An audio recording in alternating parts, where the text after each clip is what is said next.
The Isaiah Effect. Decoding the Lost Science of Prayer and Prophecy. Braden. Quantum science suggests the existence of many possible futures for each moment of our lives. Each future lies in a state of rest until it is awakened by choices made in the present. A 2,000-year-old scroll written by the prophet Isaiah describes precisely such possibilities in a language that we are just beginning to understand.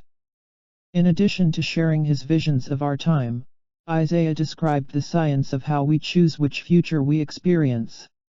Each time we do so, we experience the Isaiah effect. Ancient traditions remind us that we have come to this world for one reason above all other reasons. We are here to love and to find a love even greater than any known by the angels of the heavens. This book is dedicated to our search for love and the memory of our power to bring heaven to earth. Contents. 1. Living the days of prophecy. History points to now. 2. Lost words of a forgotten people. Beyond science, religion, and miracles.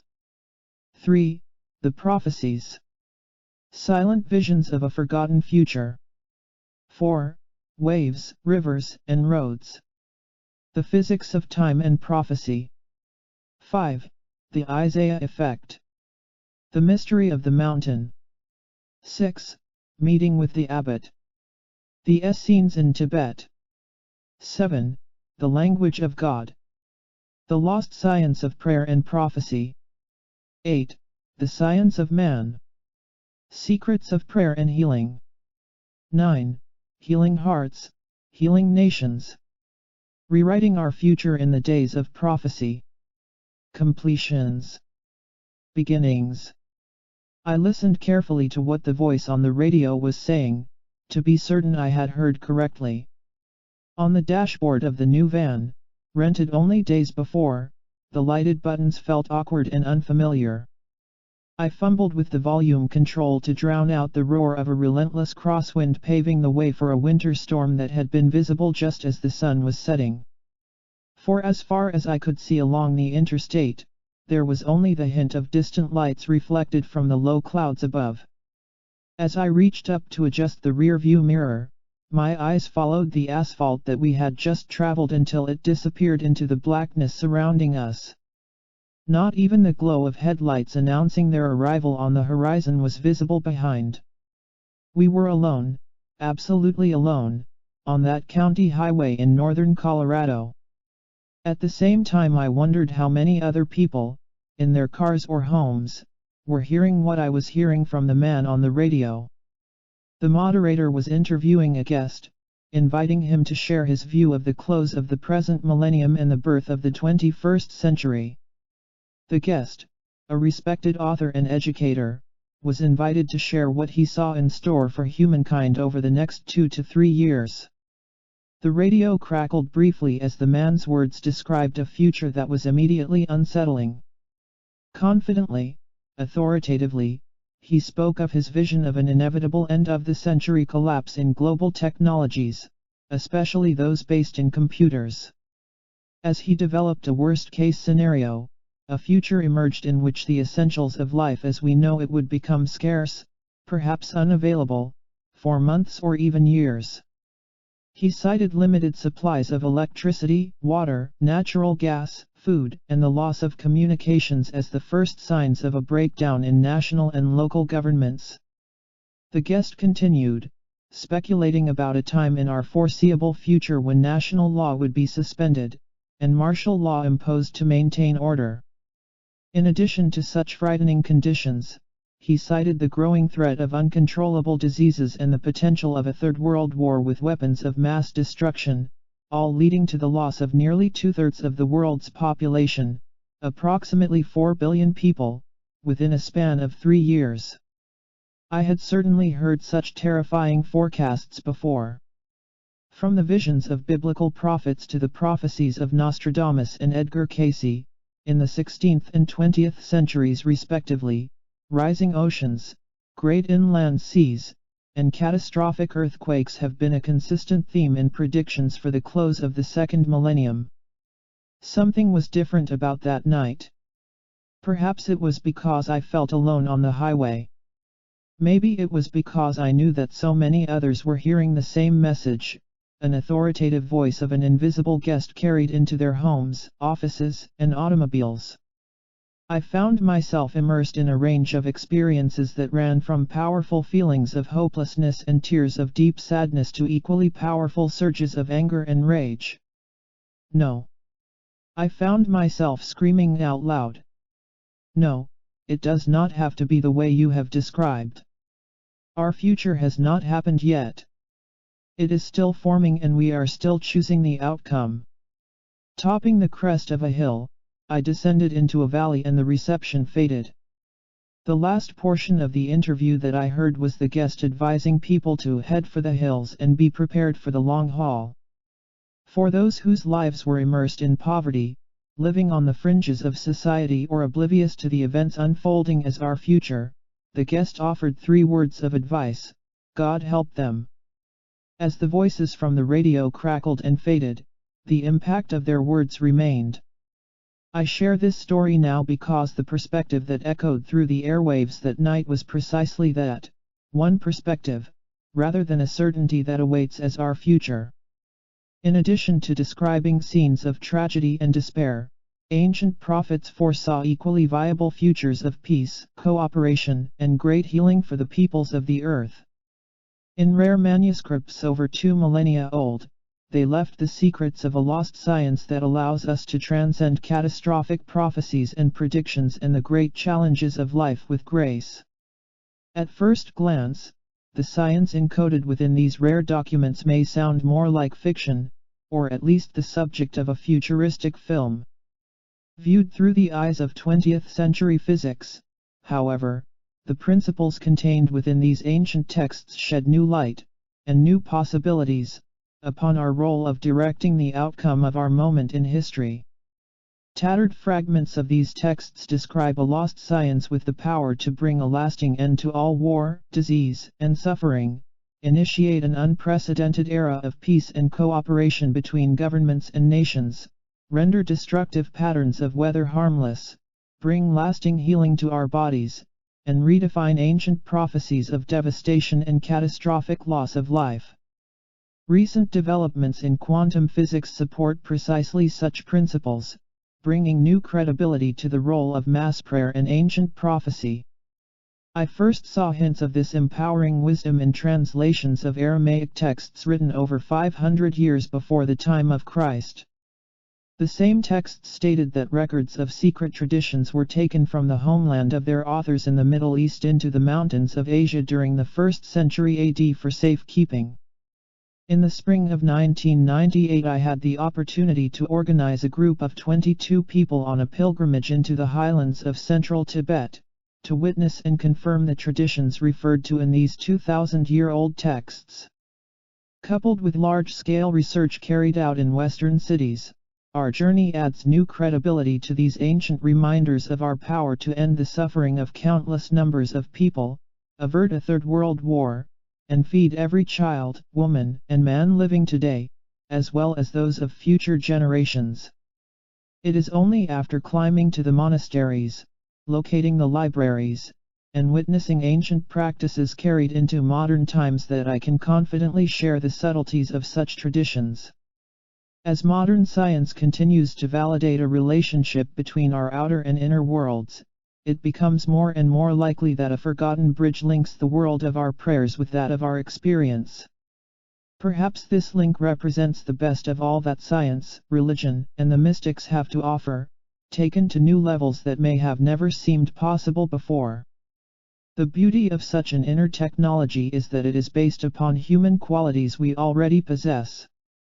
In the comfort of our own homes, with no outward expression of science or philosophy, we are simply invited to remember.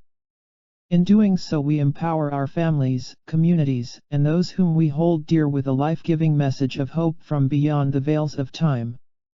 From prophets who saw us in their dreams, we are reminded that in honoring all life we accomplish nothing less than the survival of our species and the future of the only home we know. Greg Braden. January 1999. Introduction. Could there be a lost science that allows us to transcend the themes of war, destruction, and suffering long predicted for our time in history? Is it possible that somewhere in the mists of our ancient memory an event occurred that has left a gap in our understanding of how we relate to our world and one another? If so, could the filling of that gap avert the greatest tragedies ever to face humankind? 2,500-year-old texts, as well as modern science, suggest that the answer to these and similar questions is a resounding yes. Additionally, in the languages of their times, those who have come before us remind us of two empowering technologies with direct relevance to our lives today. The first is the science of prophecy, which allows us to witness the future consequences of choices that we make in the present. The second is the sophisticated technology of prayer that allows us to choose which future prophecy we live. The secrets to our lost sciences appear to have been shared openly by societies and traditions of our past.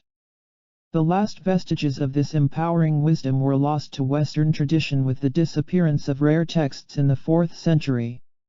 It was in AD 325 that key elements of our already ancient heritage were taken from the general population and relegated to the esoteric traditions of mystery schools, elite priesthoods, and sacred orders. Through the eyes of modern science, recent translations of such texts as the Dead Sea Scrolls and the Gnostic libraries of Egypt have shed new light and opened the doors to possibilities hinted at in ancient folklore and fairy tales. Only now, nearly 2 millennia after they were written, are we able to authenticate the power of a force that lives within us, a very real power with the ability to end suffering and bring a lasting peace to our world. Ancient authors left us their empowering message of hope described in the words of their time. The visions of the prophet Isaiah, for example, were recorded over 500 years before the time of Christ. The only manuscript discovered intact among the Dead Sea Scrolls in 1946, the entire Isaiah scroll is unrolled and mounted upon a vertical cylinder displayed at the Shrine of the Book Museum in Jerusalem. Considered irreplaceable, the exhibit is designed to retract into a vault covered by steel doors to preserve the scroll for future generations in the event of nuclear attack. The completeness, and written nature of the Isaiah scroll provides a unique opportunity to consider it as representative of many prophecies regarding our time in history. Beyond the specifics of precise events, a generalized view of ancient predictions reveals threads of a common theme. In each glimpse into our future, the prophecies follow a clear pattern. Descriptions of catastrophe are immediately followed by a vision of life, joy, and possibility. In the oldest known manuscript of its kind, Isaiah begins his vision of possible futures by detailing a time of global destruction on an unparalleled scale.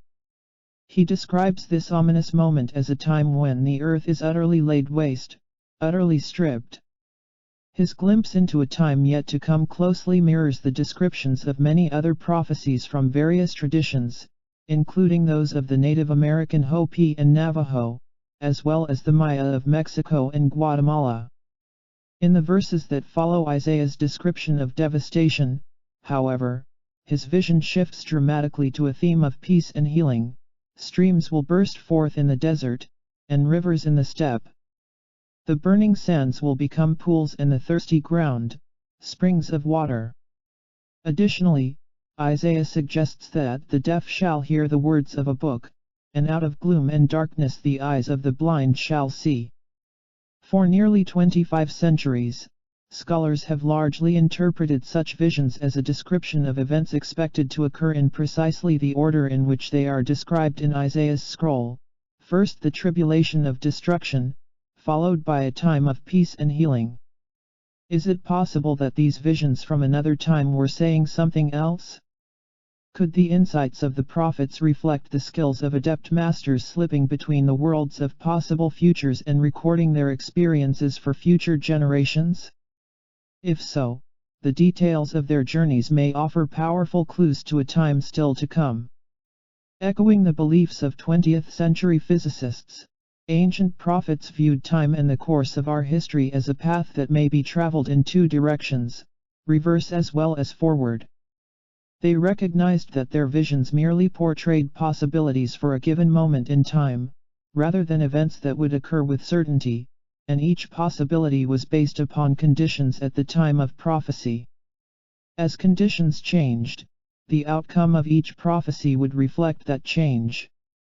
A prophet's vision of war, for example, could be viewed as a future to be expected only if the social, political, and military circumstances at the time of the prophecy were to continue unimpeded.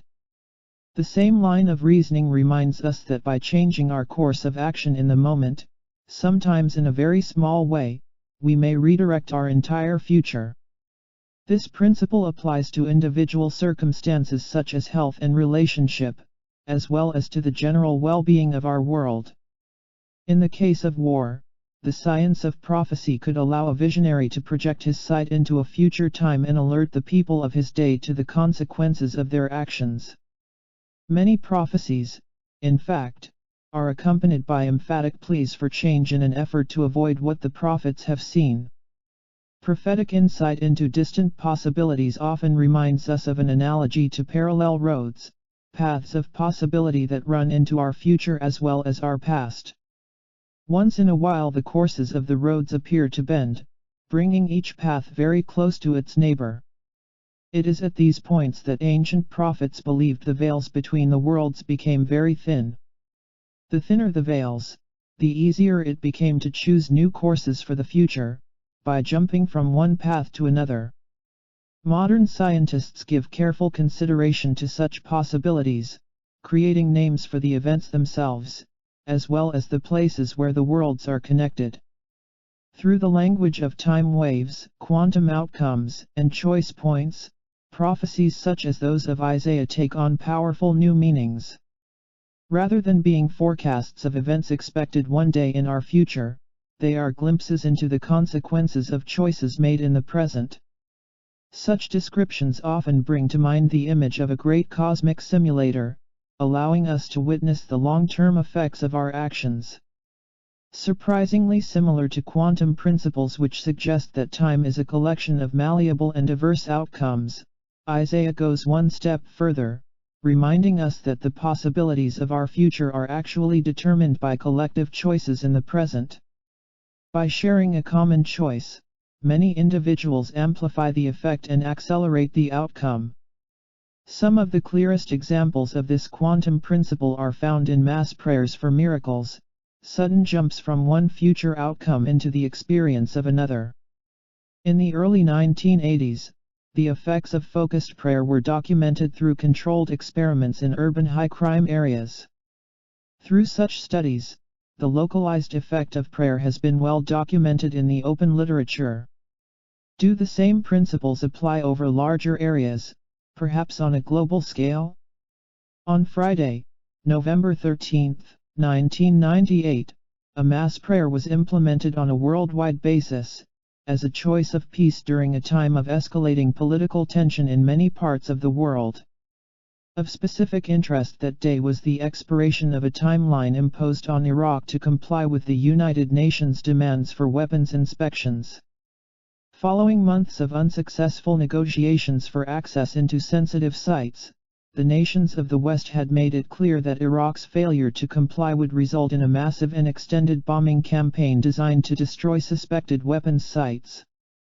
Such a campaign would certainly have resulted in great loss of life, civilian as well as military.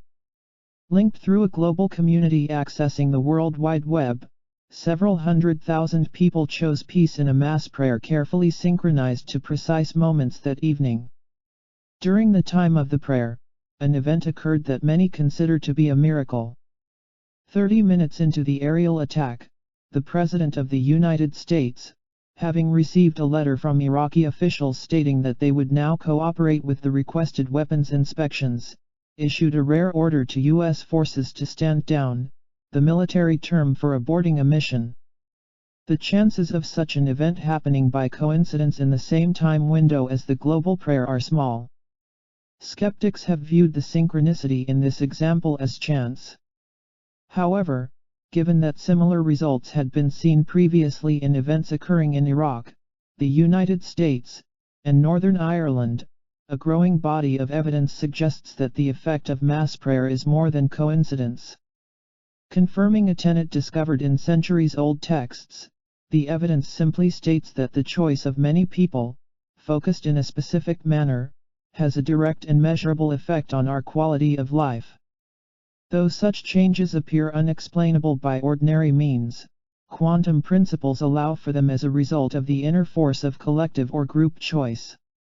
Perhaps encrypted in ancient traditions until the thinking of our day could recognize it, the lost science of prayer offers a course of action now to avoid the sickness, destruction, war, and death predicted for our future. Our individual choices merge into our collective response to the present, with implications that range from a matter of days to many generations into our future. Now we have the language to bring this powerful message of hope and possibility into each moment of our lives. Though the full extent of Isaiah's darkest visions has yet to pass, a growing number of scientists, philosophers, and researchers believe that we are witnessing the precursors to many of the events he predicted for our lifetime. Could ancient keys such as the Isaiah scroll have survived for over 2 millennia with a message so empowering that they could not be recognized until the very nature of our world was understood? Our willingness to allow for such a possibility may become our roadmap to avoiding the suffering predicted by an entire class of visions for our future. And I saw a new heaven and a new earth. I heard a voice saying, "There shall be no more death, neither sorrow, nor crying. For the former things are passed away." The Essene Book of Revelations. Chapter 1. Living the Days of Prophecy. History points to now. For some reason the man caught my eye as I strolled down the hallway past the restrooms and telephones. It could have been his artwork displayed on the walls. Perhaps it was his jewelry, modestly peeking from the handcrafted box lined with felt. More likely than not, however, it was the 3 children that surrounded him. Having no children of my own, over the years I've gotten better at estimating the ages of those that belong to other people. The oldest with the man was nearly 8 years old. Working toward the youngest, there was perhaps 2 years difference between one and the next. What beautiful children, I thought to myself as I passed their display in the lobby of the restaurant. I had just finished a long overdue meal with friends near a small seaside town north of San Francisco. Preparing to offer a workshop that would continue over the next 3 days, I knew that I had been a little distant at dinner. From my vantage point at one end of the table, the conversation seemed to be happening all around me. I had felt like an observer as the rest of the group quickly paired off in catch-up conversation regarding careers, romance, and future plans. I remember wondering if my choice of seating was intentional, my way of avoiding direct participation while still enjoying the presence of old friendships and intimate conversation. More than once I had found myself looking out of the tall plate glass windows that stood between me and the tide rising under the pier.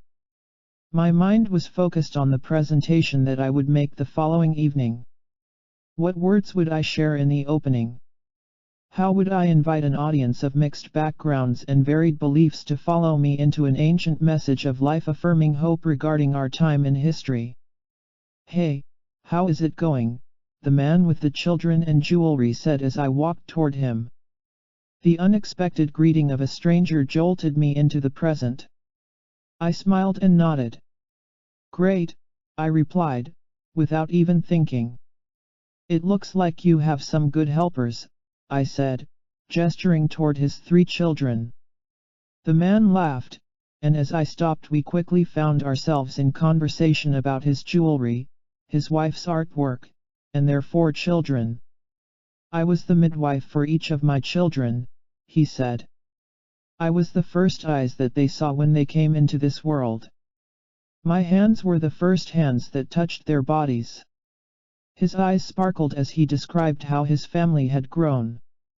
Within a matter of moments, this man whom I had never met before began describing the miracle of birth that he and his wife had experienced 4 times together. I was quickly moved by his trust and the sincerity of his voice as he shared intimate details of each birth. "It's easy to bring a baby into this world," he said. "Easy for you to say," I thought to myself. "What would your wife say if I were to ask her about having babies?" Just as I had the thought, a woman appeared from down the hallway. Immediately I knew that she and the man were together. They were one of those couples that just look as though they are part of one another. She walked up to us and smiled warmly as she slipped her arm around her husband. I would have passed her display down the hallway if I had not stopped to speak with her husband first. Knowing the answer to the question that I was about to ask, I spoke first. "Are you the mother of these beautiful children?" The pride in her eyes gave away her answer, even before the words left her mouth. "Yes, I am," she replied. "I'm the mother to all 5 of them." With the wide grin that comes from the privilege of sharing years with another person, she laughed and poked her husband in the arm. I caught on immediately. She was referring to him as the 5th child. She held in her arms the 4th and youngest, a small boy perhaps 2 years old. As he squirmed, his mother placed him feet first on the tiled floor of the restaurant entryway. He stepped to his father, who picked him up in a single motion and cradled him in the crook of one arm. The young boy seated himself upright so he could look directly into his father's eyes, and he remained that way for the rest of our conversation. It was obviously something that they had done many times before. "So, it is easy to have a child," I said, as a reminder of where we had left our conversation before the man's wife had appeared. "Usually," he replied. "When they are ready, there is not much stopping them. They just shoot right out." With his youngest son still in his arms, the man stooped a little to mimic an athlete catching a ball, or a baby in his arms. We all laughed as he and his wife looked at each other. Then an air of stillness came over the couple as well as their children. Now and then someone crosses our path in precisely the right moment, with precisely the right words to jolt our memories and awaken possibilities that lie sleeping within each of us.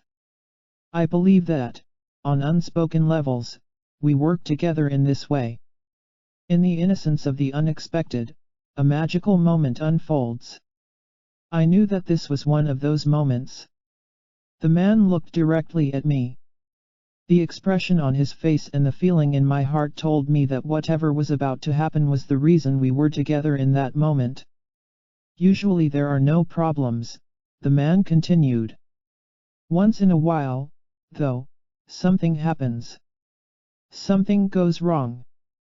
Looking at the young boy in his arms, the man drew the child even closer as he reached up and brushed the hair off the boy's forehead with his hand. For an instant the two gazed into each other's eyes. I was honored by their ability to share their love without making me feel like an observer. They were allowing me to participate in their moment. "It happened with this one," the man continued. "We had some problems with Josh." I listened carefully as he continued. "Everything was going fine, just the way it should. My wife's water had broken and her labor had progressed to the point where we found ourselves having our 4th home birth. Josh was in the birth canal when suddenly everything stopped. He just stopped coming. I knew that something was wrong. For some reason I thought back to a police operations manual that I had read years earlier. There was a chapter on emergency births, with one section dedicated to possible complications. My mind raced to that section. Isn't it funny how just the right things seem to come to our minds at just the right moment? He laughed a nervous laugh as his wife stepped closer. Placing her arm around her husband and her youngest child, I knew that they were sharing an experience that had brought the 3 of them together through a rare bond of intimacy and wonder. The manual said that every once in a while during birth, the baby may become lodged against the mother's tailbone. Sometimes it's the head, sometimes the shoulder, that gets wedged. It's a relatively simple procedure to reach inside and free the child. This is just what I believed was happening to Josh. I reached inside my wife, and the most amazing thing happened. I found her tailbone, moved my hand upward a little bit, and sure enough, I felt Josh's shoulder blade, lodged up against the bone. Just as I was about to shift him myself, I felt a movement. It took a moment for me to realize what was happening. It was Josh's hand. He was reaching up toward his mother's tailbone to free himself. As his arm brushed my hand, I was given an experience that I believe very few fathers have ever had. By this time, we were all in tears. "The story isn't over yet," the man's wife said softly. "Go ahead, tell the rest," she whispered encouragingly to her husband. "I'm getting to that part." He grinned as he wiped his eyes with his hands. As his arm brushed my hand, Josh stopped moving, just for a couple of seconds. I believe he was trying to understand what he had found. Then I felt him again. This time he was not reaching up to free himself from his mother's tailbone. This time he was reaching for me. I felt his tiny hand move across my fingers. His touch was uncertain at first, as if he were exploring. In just a matter of seconds there was a strength in his grip. I felt my unborn son reach out and wrap his fingers around mine confidently, as if he knew me. In that moment I knew that Josh would be okay. Together, the three of us worked to bring Josh into this world, and here he is today. We all looked at the little boy in his father's arms. Noticing all eyes on him, Josh nestled his face into his father's shoulder. "He's still a little shy," the man said with a laugh. "I can see why he's so drawn to you," I said. "You two have quite a history together."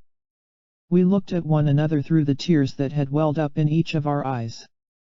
I remember the feeling of awe and wonder, and perhaps a little surprise, at the intensity of what we had just shared. We all laughed, easing the awkwardness of the moment without detracting from the power of what had been shared. After a few more words and many warm hugs, we said good night. I never saw the family again.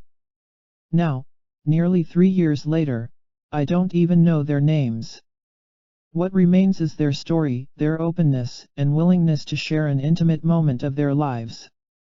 Their honesty had touched something very ancient, deep within me. Though we had known one another less than 20 minutes, the three of us had created a powerful memory that I would share many times over the next months. It was one of those moments when there is no need for explanation. We did not even try. The shift of the ages. A well-known phrase in the teachings of Hermes Trismegistus, considered the father of alchemy, suggests that the experiences of our daily lives, such as the birth of a new life, are reflections of events occurring on a much larger scale in the cosmos. With eloquent simplicity, the tenet simply states, "As above, so below." Chaos theory, a specialized study of mathematics, carries the explanation one step further, suggesting that our experiences are holographic as well. In a holographic world, the experience of one element is mirrored by every other element throughout the rest of the system. To the degree that our cosmos works this way, the tenet may also be applied to an experience much closer to home, the relationship between our bodies and our earth. As the family standing with me shared the memories of birthing their youngest member, I found myself thinking back to the tenet of Hermes. Suddenly the story of Josh making his way into our world became a powerful analogy to our planet giving birth to a new world. The similarities are compelling. For just one moment, if we could imagine ourselves coming to Earth from a world where the miracle of birth was an unfamiliar experience, the story of Josh offers a new perspective to the events of our time. Witnessing a life emerging into this world by any account is a magical experience. Knowing what the outcome of the labor will be, however, in some way must change our feelings regarding the experience.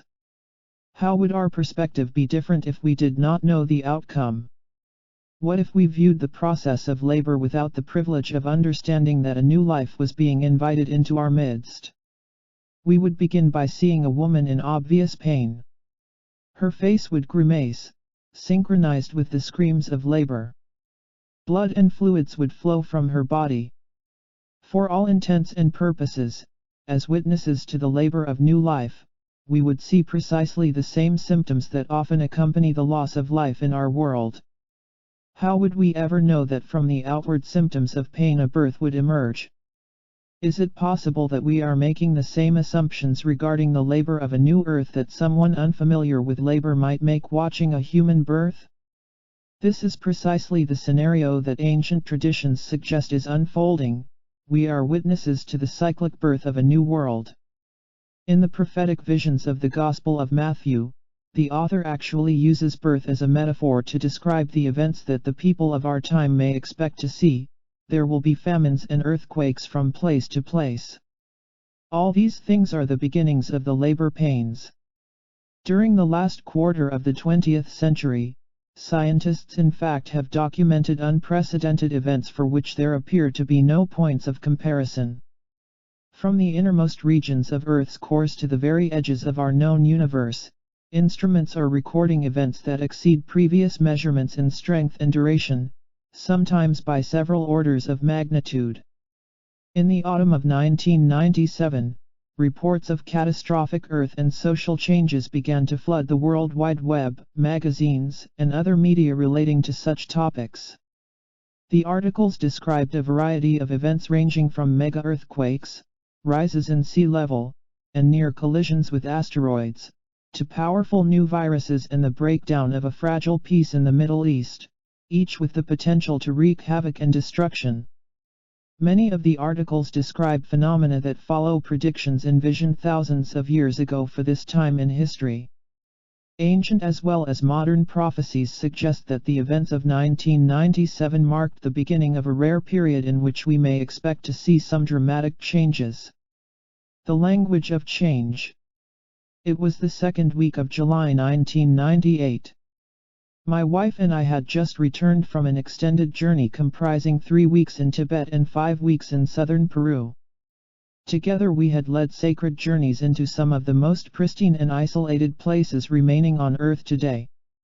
The purpose of each journey was to document clear and relevant examples of an ancient wisdom lost to the West 100 years ago.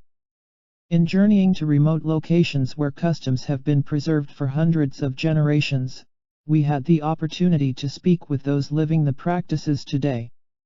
Rather than speculating about the validity of faded texts, or translating lost languages from temple walls, we spoke to the monks, shamans, and nuns of those regions directly. Through guides, interpreters, and our own language skills, we asked specific questions regarding the practices that we were privileged to witness. Though we had watched news broadcasts whenever possible in the larger cities, Melissa and I had been largely out of touch with the outside world for much of our time away. I walked into my office just as the fax machine beeped, signaling an incoming message. Already there was a crumpled roll of fax paper cascading onto the floor. I wondered what message could be so urgent as to greet us in this way on our first day back. Allowing the first few pages to tumble off the machine, I picked them up and began to skim the papers.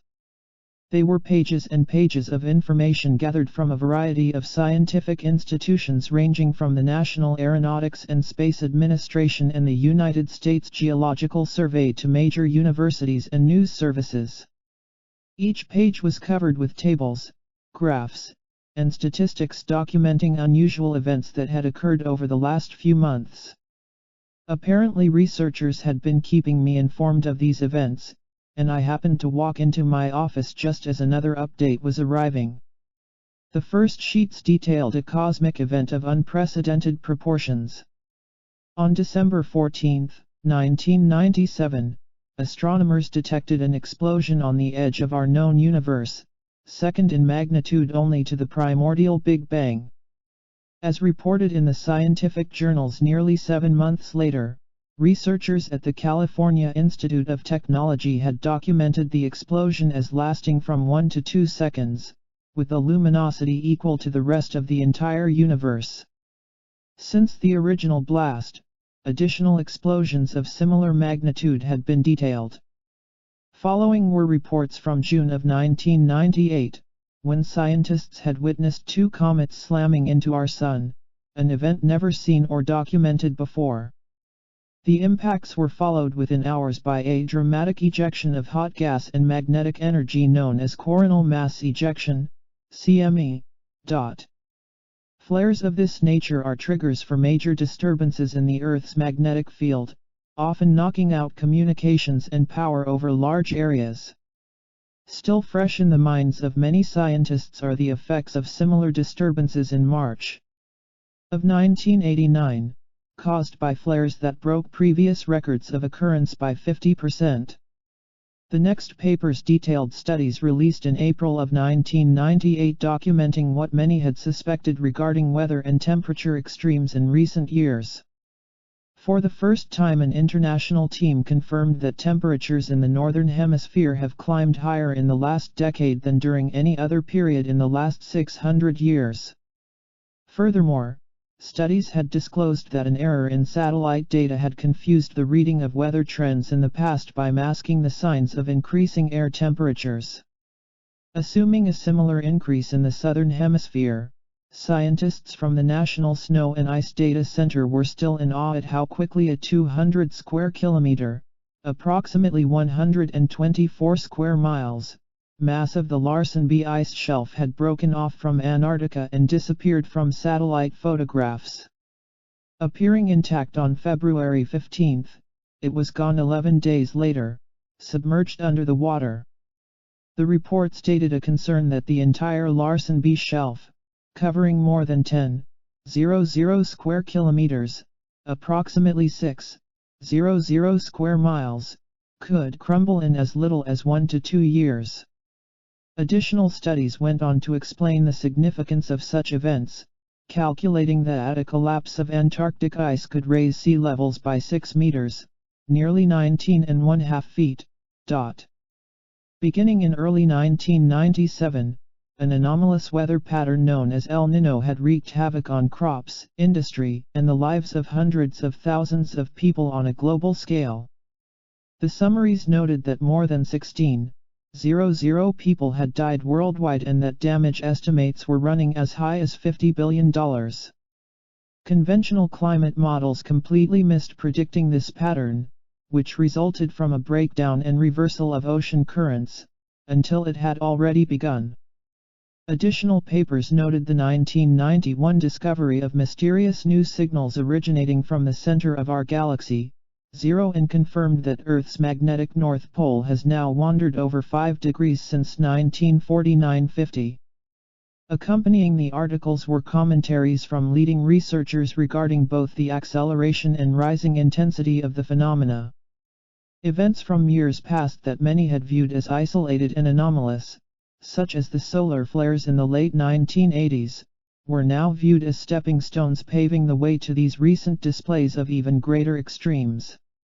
All had occurred within a 9-year window of time. Though not surprised, I was in awe of the number and timing of the events. Many researchers suspect that the rare physical shifts may represent the beginning of the catastrophic cycle of change predicted in so many traditions and prophecies. At first glance, without a framework within which to view such reports, they may appear frightening at best. The variety of events occurring so closely in time seems more than merely chance or coincidence. Any one of these events in itself warrants the attention of leading scientists and governments. The fact that many occurred within a few short weeks suggests that another scenario may be unfolding that is not accounted for by our models of society and nature. Many scholars, modern-day prophets, and lay people believe that such powerful examples of natural and social extremes are in fact the precursors of events fulfilling long-standing prophecies of war and destruction. The same prophecies considered in their entirety, however, offer a message of very different kind. Far from terrifying, ancient predictions viewed through the eyes of new research offer an empowering perspective of hope and possibility. History points to now. I had been on hold only moments when I heard the technician's voice come onto the telephone. "We'll begin the program in 3 minutes, with the station ID at 20:30 the hour," he said. Radio has always been a good medium for me. Still, there was a familiar wave of emotion that rolled through my body as I heard the man's voice. I knew that over the next 3 hours, each word that I spoke would be heard on syndicated stations across the country. For months, sometimes years, I would be quoted with regard to specific statements that I would make on this night. At the same time, I knew that the message of possibility within the interview would offer a perspective of hope for those listening. I took a deep breath to focus and prepare myself. The program was live and unrehearsed. My immediate thought was, what will the first question be? As if he had heard my thought, the technician suddenly came back on the line. "We would like to begin by addressing your optimism.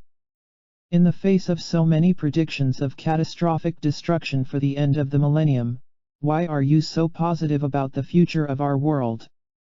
"Good," I replied. "I see we will begin with the easy questions first." Together we laughed, easing any last-minute tensions. Moments later the voice of our program's host began a live interview. Quickly our conversation led to questions from random callers regarding challenges that could be expected as we transition through the turn of the millennium into the 21st century. Though the words varied, there was a common theme underlying each question: concern about destructive changes for the peoples of the earth. Some of the callers' voices quivered as they shared cultural insights and personal visions for the end of the century. One Native American elder from an unspecified tribe described specific earth changes that his ancestors said would mark the last of 3 great shakings upon the earth.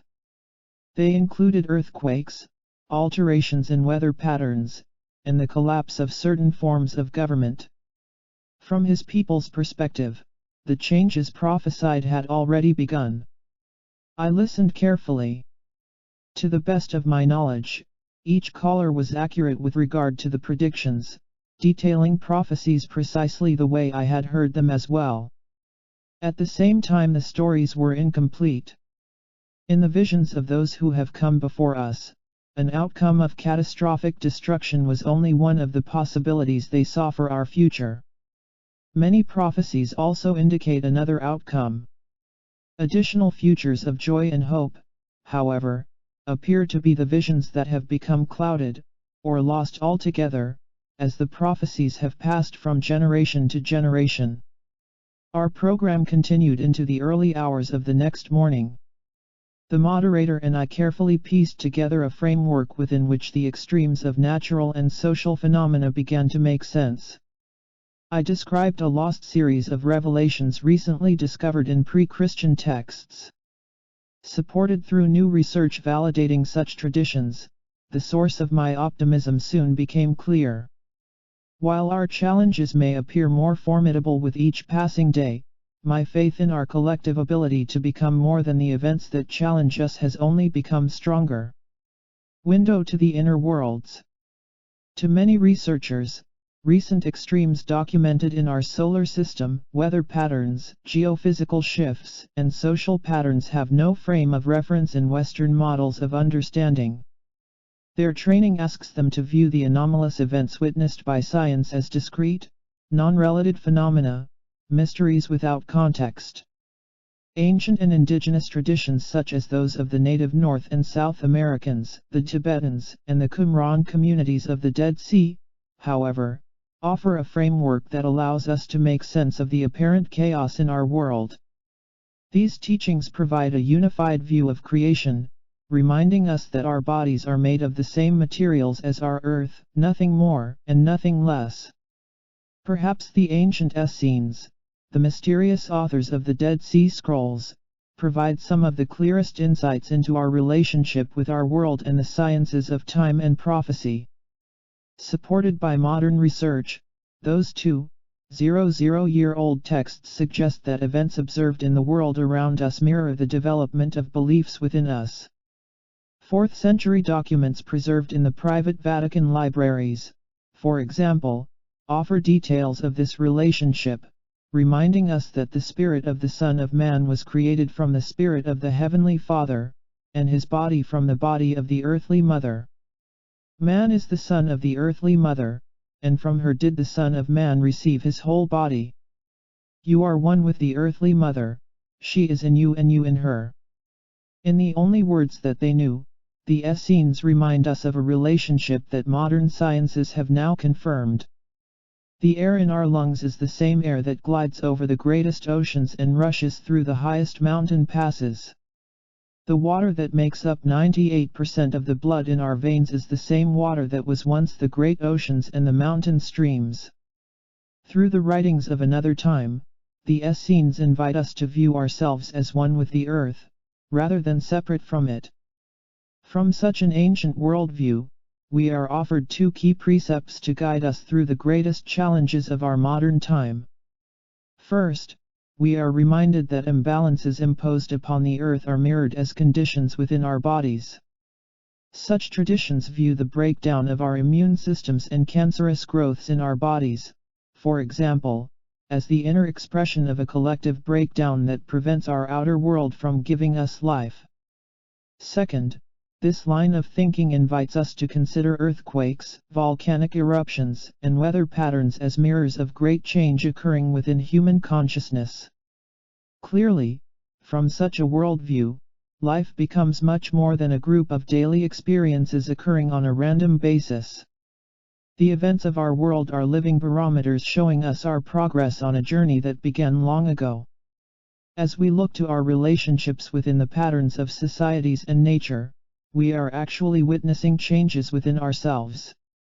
These holistic perspectives suggest that world changes offer a rare opportunity to gauge the consequences of our choices, beliefs, and values in a dramatic fashion, as a feedback mechanism of sorts. Once the mechanism is recognized, we awaken to new possibilities of even greater choices in our lives. Such possibilities of healing have been silently held in tribal traditions and pre-Christian prophecy for hundreds of generations. Through the eyes of those who have come before us, our timetable appears to be intact. The time of the great change is now. If our outer world does in fact mirror our beliefs and values, is it possible to end the pain and suffering of earth through choices of compassion and peace made in our lives? At present, the scenarios of melting ice caps, dangerously rising sea levels, a worldwide increase in earthquake activity, and a third world war are just beginning. Carried to its fullest expression, each of these scenarios may be regarded as a serious threat to the very survival of humankind. Our message of hope is that they have not yet come to completion. The key to addressing such events is in the timing. The sooner we recognize our relationship with the world around us, the sooner we will recognize our inner choices of peace mirrored as gentle weather patterns, the healing of our societies, and peace between nations. We already have the evidence of a powerful technology, forgotten long ago, hidden deep within our collective memories. We see the evidence of our feeling-based technology each day in the joy of new life and lasting love, as well as the conditions that take our joy away from us. It is this inner science that empowers us to transcend with grace the destructive prophecies of future time and the challenges of life. In our collective wisdom lies the opportunity for a new era of peace, unity, and global cooperation unprecedented in human history. Quantum prophecy in the days of hope. Developed in the early 20th century, the science of quantum physics offers principles that allow for time, prayer, and our future to be closely related in ways that we are just beginning to understand. Among the intriguing properties of quantum theory we find the existence of many outcomes for a given moment in time. Reminiscent of the biblical passage that "In my Father's house are many mansions," the house of our world is the home of many possible outcomes for the conditions that we create in our lives. Rather than creating our reality, it may be more accurate to say that we create the conditions into which we attract future outcomes, already established, into the focus of the present. The choices that we make as individuals determine which mansion, or quantum possibility, we experience in our personal lives. As our individual choices fall into broad categories that either affirm or deny life in our world, our many choices merge into a single, collective response to the challenges of the moment. For example, choosing forgiveness, compassion, and peace attracts futures that reflect such qualities. The beauty of our earlier analogy to Hermes Trismegistus as above, so below is that we are shown the significance of every choice made by each man and woman, from all walks of life, in each moment. In the absence of money or privilege, all choices carry equal strength and value. Clearly, navigating our course through the possibilities of life is a group process. In a quantum world there are no hidden deeds, and each action by every individual counts. We are here in the world that we create together. Neither ancient nor current prophecies can predict our future, we are refining our choices in every moment. While we may appear to be on one path destined for a specific outcome, our path can change radically to produce another outcome that is quite unexpected, within the space of only 30 minutes in our example of the bombings in Iraq. Predictions offer possibilities only. The physicist Richard Feynman, considered by many to be one of the greatest innovators of new thought since Albert Einstein, spoke to precisely this key of prophecy when he stated, "We do not know how to predict what will happen in a given circumstance. The only thing that can be predicted is the probability of different events." Perhaps the most empowering passages of our lost pre-Christian texts refer to an ancient science known today as prayer. Regarded by many to be the root of all technology, prayer, which is the union of thought, feeling, and emotion, represents our opportunity to speak the language of change in our world as well as in our bodies. Through the words of another time we are reminded of the potential that prayer may bring into our lives. Now modern research, in the language of our own science, offers the same insights. In the late 1980s, the effect of mass prayer and meditation was documented through studies in major cities where the occurrence of violent crime decreased measurably in the presence of continuous peace vigils held by those trained for the purpose. The studies eliminated the possibility of coincidence stemming from natural cycles, changes in social policy, or law enforcement. While a state of calm and peace was created within the study groups, the effects of their efforts were felt beyond the boundaries of the walls and buildings that they occupied. Through an invisible network that appeared to penetrate the belief systems, organizations, and social strata of the inner cities, the choice of peace within a few individuals touched the lives of many. Clearly there was a direct, observable, and measurable effect of human behavior correlating with groups focused through prayer and meditation. Was the change actually created by those holding the continuous focus of peace, or did the prayer vigils demonstrate yet another possibility, carrying great implications, only documented thus far under laboratory conditions? If the quantum theories cited earlier are correct, then for each incident of crime observed in a city, another outcome already existed in that very moment, one with an absence of crime. Researchers call such possibilities overlays, as they appear to blanket one reality with the outcome of a new possibility. Are there certain kinds of prayer that call such overlays into the focus of the present? For this to be possible in the experiments above, for example, the outcome of peace and the outcome of crime had to exist in the same moment, as one gave way to the focus of another. For two somethings to share the same place at the same time is an impossibility from our way of thinking, or is it? In his recent book, Cracking the Bible Code, Jeffrey Satinover, M.D., relates extraordinary new research offering insight into precisely such possibilities. In one of these studies, reports Satinover, two atoms of very different properties were documented in an act that defies the laws of nature as we understand them today.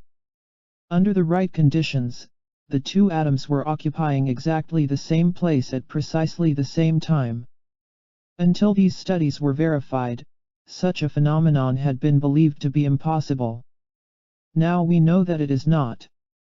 The outcome of our world at any given moment in time is made of people, machines, earth, and nature. At their most fundamental level, our outcomes are made of atoms. If two of the basic building blocks of our world may coexist at the same instant, then the doorway has been opened for many atoms, resulting in many outcomes, to do the same. The difference may simply be one of scale. Through our refined language of quantum science, we now have the vocabulary to describe precisely how we participate in determining the outcome of our future. Recognizing that the experiences of our lives exist as events situated along the course of time, the ancients remind us that to change the nature of our experience, we must only choose a new course. The difference between this line of thinking and the suggestion that we create our reality by manipulating the fabric of creation is vast and, at the same time, extremely subtle. Rather than creating or imposing change upon our world, perhaps it is our ability to change our focus that was the ancient key suggested by the masters of passive change in history. Buddha, Gandhi, Jesus of Nazareth, and those who participated in the mass prayer of November 1998 each experienced the effect of such change. Quantum physics suggests that by redirecting our focus, where we place our attention, we bring a new course of events into focus while at the same time releasing an existing course of events that may no longer serve us. Perhaps this is precisely what happened on that November evening with the campaign against Iraq. Although achieving our political goals through military force may have served us in the past, we may have reached a time when we have outgrown such tactics. As odd as it may sound, the past threat of mutual destruction between powers of comparable strength has actually created one of the longest eras of relative peace that our world has known in recent years. Nonetheless, something changed that night in November. With a unified voice, our global family chose to direct its attention toward the overlay of peace, rather than achieving peace through a military solution. While the 30 or so countries participating in prayer that night represent only a small fraction of our world, the effects were powerful. On that night, no lives were lost to warplanes in Iraq. Could bringing peace into our lives be as simple as a concerted, unified effort to focus upon peace as if it were already here? Ancient traditions ask us why we would make it any more difficult. Rewriting our future. The membrane between future possibilities may be so thin that we fail to recognize when we have crossed into a new outcome. The sudden urge, for example, to exercise more often, eat differently, or recommit to a floundering relationship represents a new choice that breaks the structure of a present pattern and promises a new outcome. Though we may feel that the choice has been spontaneous or natural, the change now allows us to experience a possibility of health or relationship that was only a dream in the past. Prayer is the language that allows us to express our dreams, making them real in our lives. What if our choices were made intentionally? Now, perhaps more than any other time in human history, the choice of outcome is ours. Once we have read the words, recognized the possibilities, and exposed ourselves to new ideas, we cannot return to the innocence of the moment before. In the presence of what we have seen, we must make sense of our experience. We may disregard what we have been shown, citing lack of proof or too little data, or we may allow ourselves to embrace the opportunity of a new way. The moment that we reconcile each new possibility is the moment where the magic begins. It is the moment of choice. As our world gives birth to a new Earth, land masses, weather patterns, ice caps, and magnetic shifts bear witness to the changes. In light of recent research, what is the potential of applying the wisdom of 2,000-year-old texts on a global scale, to answer the challenges of the new millennium with an outcome of healing, peace, and graceful transition? The labor has already begun as history points to now, the last days of prophecy. Thou hast made known unto me thy deep, mysterious things. The Book of Hymns, Dead Sea Scrolls. Chapter 2. Lost Words of a Forgotten People. Beyond science, religion, and miracles. It had happened so quickly. Sometimes the feeling of an event lasts longer than the event itself. This was one of those times.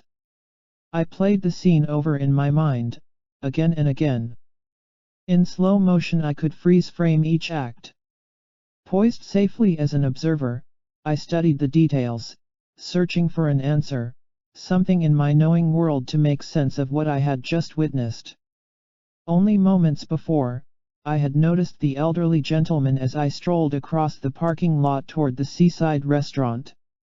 I had seen him, and a woman I assumed to be his wife, threading their way through a small crowd of people onto the sidewalk in front of the reception area.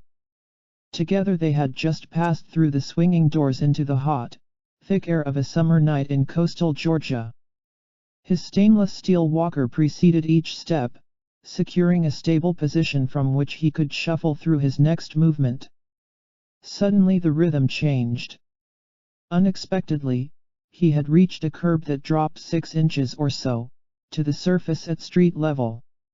In slow motion, I watched as his walker rocked with uncertainty, tipped, then crashed onto the asphalt, still hot from the relentless daytime sun. The man, confidently gripping the handles of his companion device, crumpled into a heap on top of it. He lay there motionless. Like a surrealistic voyeur, I stood motionless, in the street. Silent.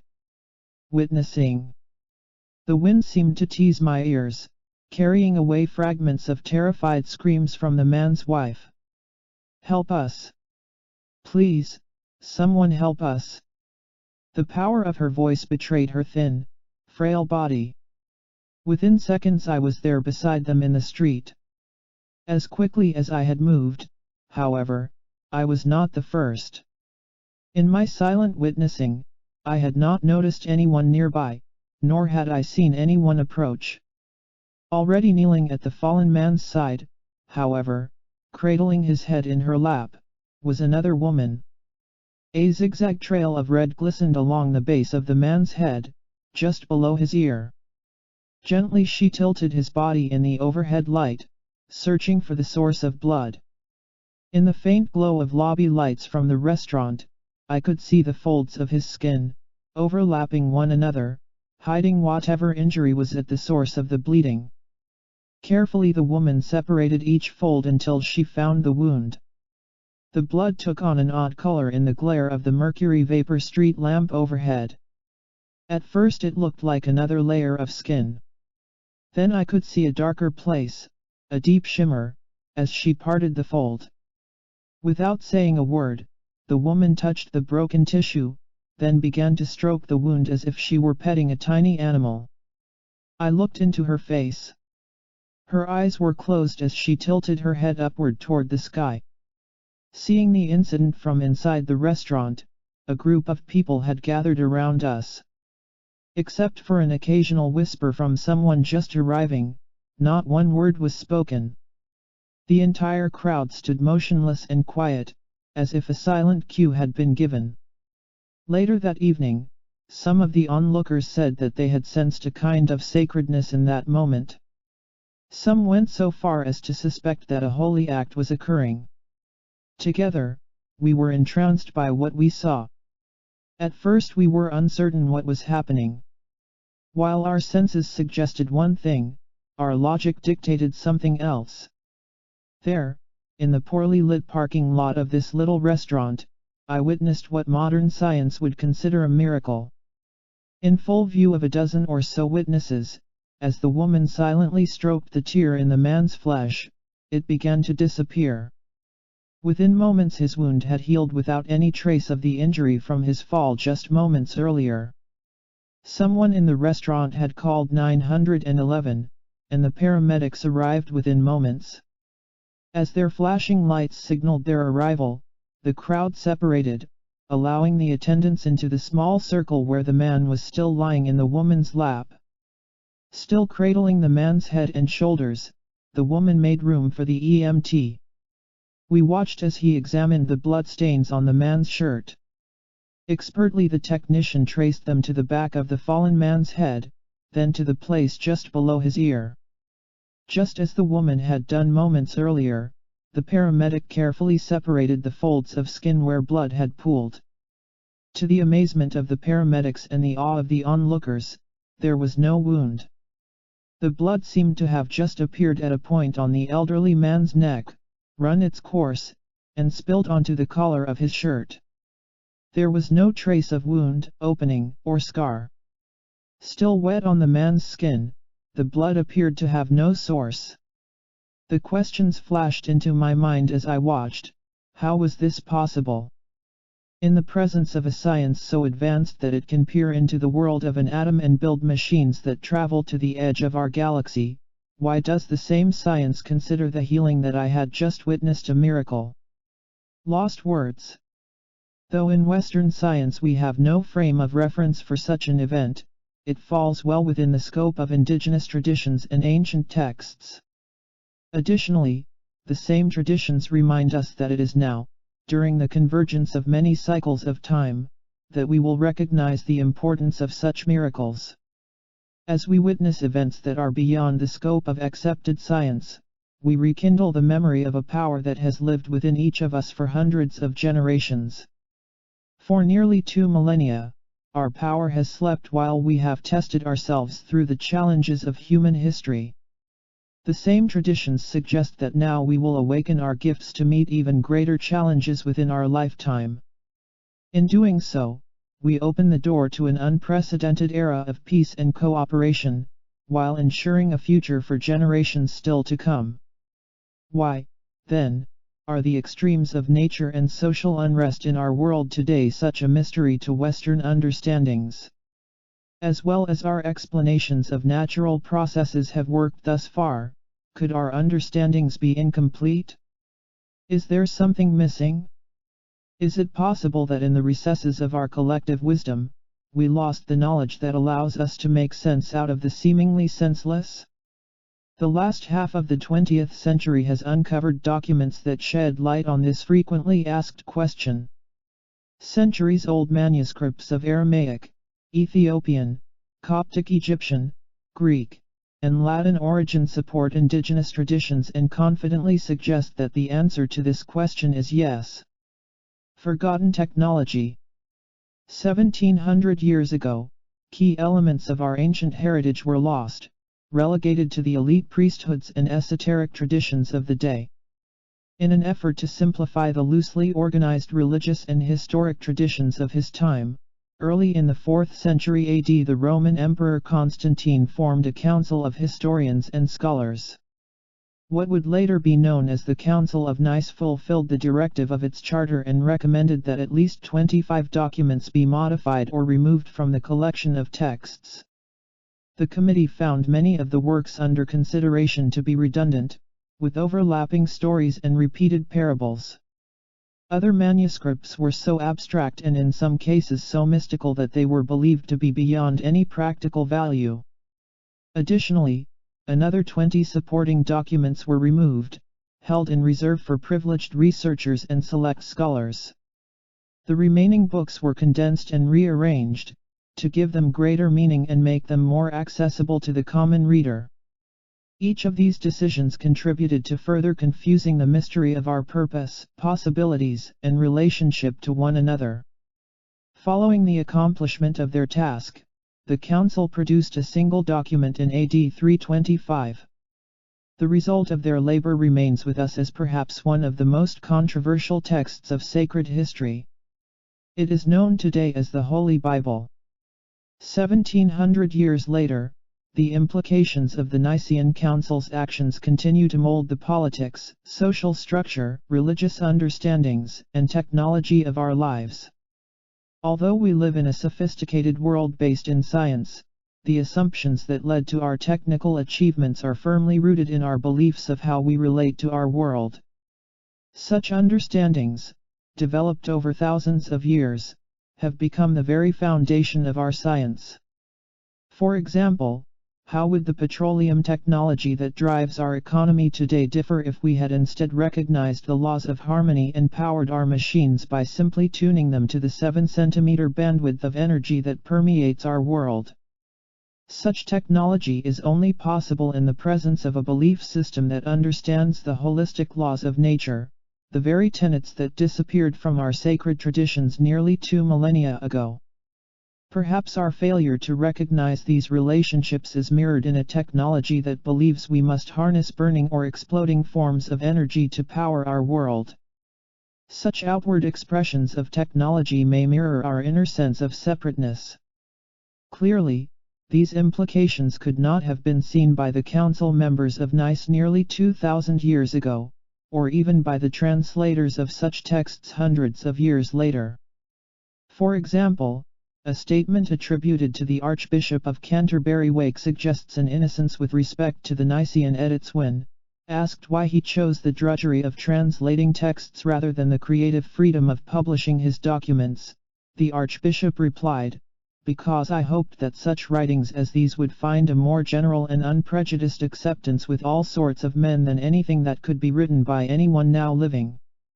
How could the council members of the 4th century know that the book they produced would eventually become the basis for one of the great religions of the world?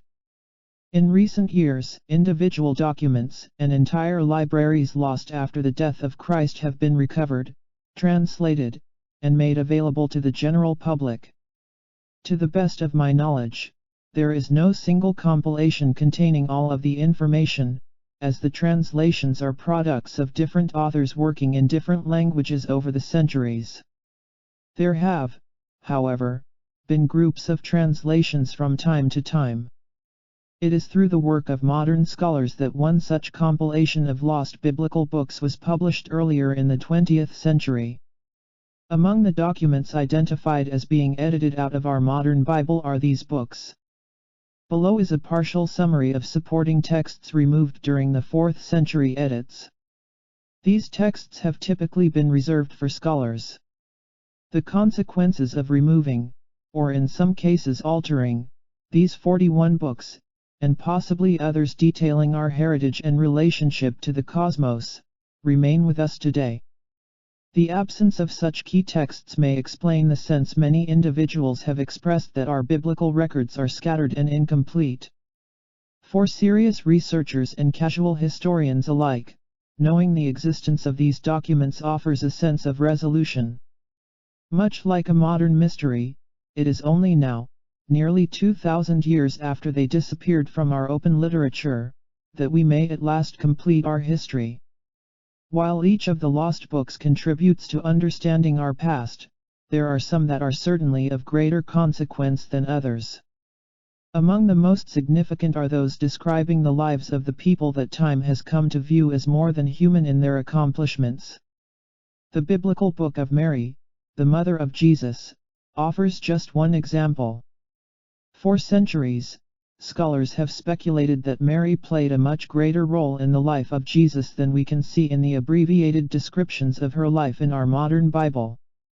Through the book created in her name, we are given insight into her heritage and the family values that led Mary to her role as the mother of Jesus.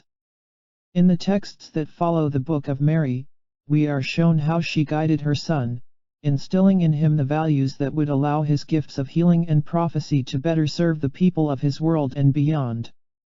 Mary's parents, for example, were descendants of the lineage of David, one of the original tribes of Israel.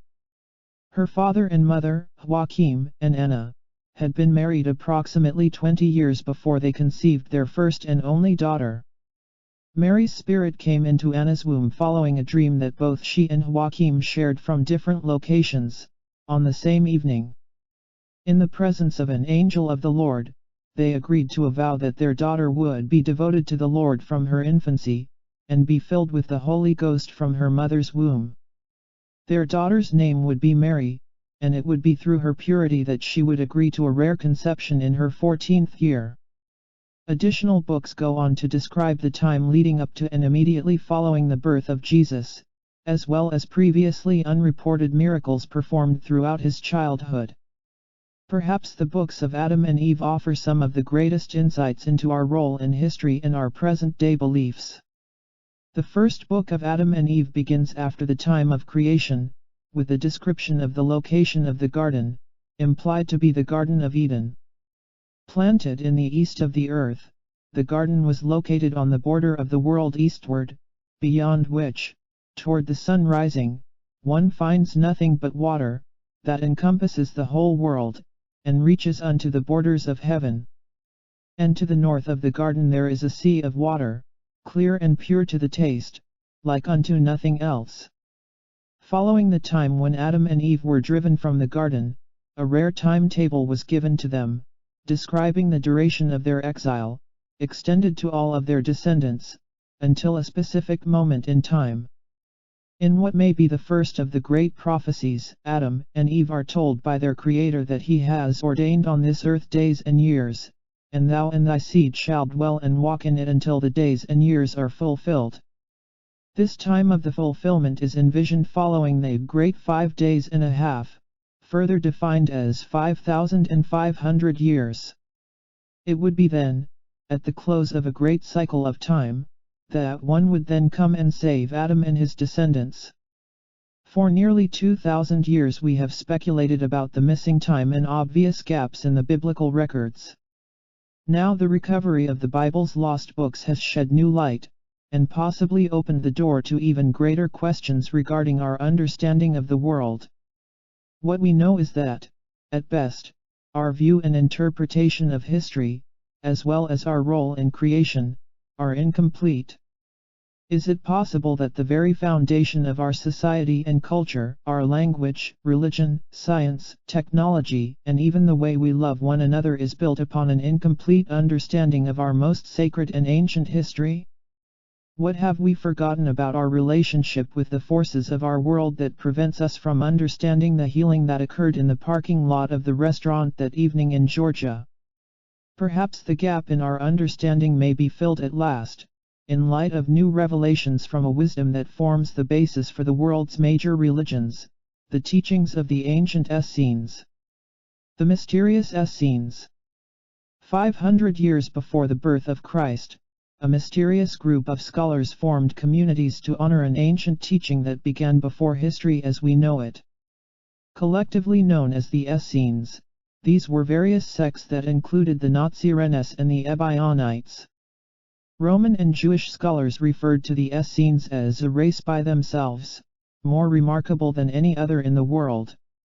Portions of their traditions are found in ancient writings such as the Sumerian glyphs, dating to 4000 BC. Elements of nearly every major world belief system existing today may be traced back to this original lineage of wisdom, including those of China, Tibet, Egypt, India, Palestine, Greece, and the American Southwest. Additionally, many of the great traditions of the Western world have roots in the same body of information, including the Freemasons, Gnostics, Christians, and Kabbalists. Also known as the elect and the chosen ones, the Essenes were the first people openly to condemn slavery, the use of servants, and the killing of animals for food. Viewing physical labor as a healing communion with the earth, they were agriculturists, living close to the land that gave them life. The Essenes viewed prayer as the language through which to honor nature and the creative intelligence of the cosmos. They made no distinction between the two. They practiced prayer on a regular basis. The first prayer of the day was offered upon arising in the pre-dawn darkness to work in the fields. This was followed by prayers before and after each meal and again upon retiring at the end of the day. They viewed their practice of prayer as an opportunity to participate in the creative process of their lives, rather than as a structured ritual required throughout the day. Strict vegetarians by today's standards, members of the Essene communities abstained from animal flesh, blood foods, and fermented liquids. Perhaps one of the clearest explanations of their diet may be found in the following passage from the Dead Sea Scrolls: "Kill not the food which goes into your mouth. For if you eat living food, the same will quicken you, but if you kill your food, the dead food will kill you also. For life comes only from life, and death comes always from death. For everything which kills your foods, kills your bodies also. Their lifestyle permitted them to reach advanced ages, attaining 120 years or more with vitality and great endurance. The Essenes were meticulous scholars, recording and documenting their traditions for future generations that they could only imagine. Perhaps the best example of their work may be seen in the hidden libraries that they left throughout the world. Like methodically placed time capsules, their manuscripts provide snapshots into the thinking of an ancient people and a forgotten wisdom. What was their message to us today? Scrolls from the Dead Sea. One of the most accessible and controversial of the Essene libraries was discovered hidden among forgotten caves in the Qumran area, above the Dead Sea. Known collectively as the Dead Sea Scrolls, the documents hidden for safekeeping are believed to have numbered nearly 1,000. Following the initial discovery of the scrolls by Bedouin tribesmen in 1946-47, the great antiquity of the texts was not validated until the spring of 1948. It was during this time that specialists at the American Schools of Oriental Research confirmed the ages of the first 7 manuscripts. The Manual of Discipline, Tales of the Patriarchs, Thanksgiving Psalms, Commentary on Habakkuk, War Scroll, and Book of Isaiah, 2 copies, were determined to have been written hundreds of years earlier than any other texts discovered to date in the Holy Land. By 1956, a total of 11 caves had been discovered. Together, they contained the remains of approximately 870 scrolls, composed of over 22,000 fragments of papyrus, animal hide, and metallic rolls. One site alone, cave number 4, contained approximately 1,500 fragments, the largest cache of Dead Sea texts unearthed so far. The translation and publication of the scrolls has been the subject of tremendous controversy for over 40 years. Until recently, access to the Dead Sea Library was the sole responsibility of a team consisting of 8 scholars. It was not until the 1990s, as a result of political and academic pressure, that the contents of the scroll library from the Qumran caves were released to the public. In 1991, Southern California's Huntington Library announced that it was in possession of a complete set of photographs of the Dead Sea Scrolls, and that they would be made available to the public. Following suit, in November of the same year, Emmanuel Tove, chief of the official scroll team, announced free and unconditional access to all the photographs of the Dead Sea Scrolls, including previously unreleased scrolls. The ongoing controversy over the scrolls invites us to ask the same question, again and again. What message could possibly be held in a 2,000-year-old text, that would warrant keeping it from the public for nearly a half-century after its discovery? What could these 22,000 fragments of copper, animal hide, and papyrus possibly say that would have any impact upon our lives today? One of the reasons for the delay in publishing the scroll translations is that the cave scrolls appear to be the earliest versions of our modern Bible. As exciting as such a discovery may sound initially, the problem lies in the discrepancies between the original texts transcribed by the Essenes and the biblical versions accepted today. The documents found in the Dead Sea caves have not undergone the edits of the 4th century Council of Nice, the translations into the languages of the West, or the interpretation of scholars over the last 2,000 years. Contained within the scrolls are stories, parables, and a history that has not been seen since they were removed from the canonized version of our Bible early in the 4th century.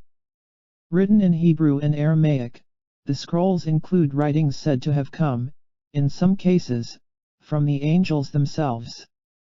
Additionally, the library contains rare insights into the lives of prophets such as Enoch and Noah, and at least 12 previously unknown texts written by Moses.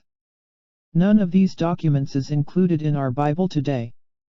Clearly, the scrolls from the Qumran caves are just beginning to open the door to new possibilities in our relationships to our collective past and with one another. Secrets of the Essenes. An excerpt from the Dead Sea Scrolls offers insight into why the ancient Essenes separated themselves from the urban areas of their time, forming their own communities in the desert. Always have the children of light lived where rejoice the angels of the earthly mother, near rivers, near trees, near flowers, near the music of the birds, where sun and rain may embrace thee. Body which is the temple of the spirit. Nature and natural laws were key to the Essene way of life. The path to understanding their worldview may be found in their beliefs regarding the relationship between the human body and the elements of the earth. For the Essenes of Qumran, the word angel described the elements of our world that today we see as electrical and magnetic forces. Some forces were visible and tangible, while others were etheric, though nonetheless present. For example, a reference to the angel of the earth may include the angel of the air and angels of water and light. Forces of emotion and consciousness were also referred to as angels, such as the angels of joy, work, and love. Such insights into the thinking of the Essenes allow us to view their words 2,000 years later with new hope and understanding. In the language of their time, the authors of the Dead Sea Scrolls offered a worldview that considers a holistic and unified relationship between the earth and our bodies. Through eloquent words and poetic reminders, the Qumran texts remind us that we are the product of a very special union, a sacred marriage between the soul of the heavens and the tissue of our world. The principle states, without exception, that we are a part of, and intimately enmeshed within, all that we see as our world. Through unseen threads and immeasurable cords, we are a part of each expression of life. All rock, each tree and mountain, every river and ocean is a part of each of us. Perhaps most important, you and I are reminded that we are a part of one another. Essene traditions refer to this union as that of our Mother Earth and our Father in Heaven, for the spirit of the Son of Man was created from the spirit of the Heavenly Father, and his body from the body of the earthly mother. Your mother is in you, and you in her. She bore you, she gives you life. It was she who gave to you your body, even as the body of the newborn babe is born of the womb of his mother. We are the genderless union of these forces, the masculine of our Father in Heaven merged with the feminine of our Mother Earth. This unified view invites us to consider that through the common thread that binds our bodies to the earth, the experiences of one are mirrored in the other. As long as the marriage is honored, the union between the earth and the spirit continues and the soft temples of our bodies live. When the agreement is dishonored, the union ends, our temple dies, and the forces of earth and spirit return to their respective places of origin. Essene wisdom containing such subtle concepts was among the loose collection of texts that would become our biblical traditions of today.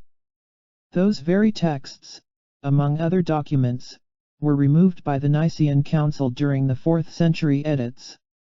The elegant simplicity that weaves the great teachings of the Essenes into meaningful elements of our lives today was rediscovered, preserved in very good condition, in the great libraries of the Royal German Habsburgs and the Catholic Church during the early part of the 20th century.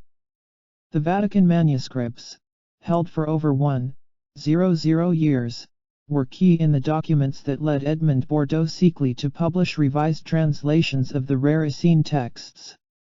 In 1928 he offered the first in a series of works that would become known as the Essene Gospel of Peace, offering new insights, and a renewed respect, for this lineage of wisdom that predates nearly every major religion of today. The Library of Nag Hammadi. 2 years before the discovery of the Dead Sea Scrolls, another library of ancient wisdom had already been discovered, one that would forever change the way we think of early Christianity. In the Nag Hammadi region of Upper Egypt, a collection of scrolls was found by 2 brothers in December of 1945. Buried in a sealed jar, the texts consisted of 12 complete manuscripts and 8 pages from a 13th, each written on an ancient paper made of papyrus strips. The entire collection of documents become known as the Nag Hammadi Library, and is now kept in the Coptic Museum in Cairo, Egypt.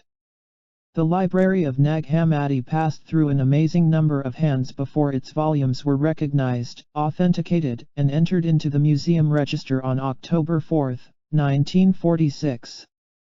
Although some of the scrolls were destroyed in their use as fuel for local ovens, the remainders survive today in a remarkable state of preservation, offering fresh and, in some cases, unexpected insights into the traditions of ancient Gnostic and early Christian traditions. Dating to the 4th century AD, the Nag Hammadi library begins at the approximate time that the Dead Sea Scrolls leave off. Never before have we seen such continuity in the spiritual and religious teachings of early Christians, including their view of our time through future prophecy.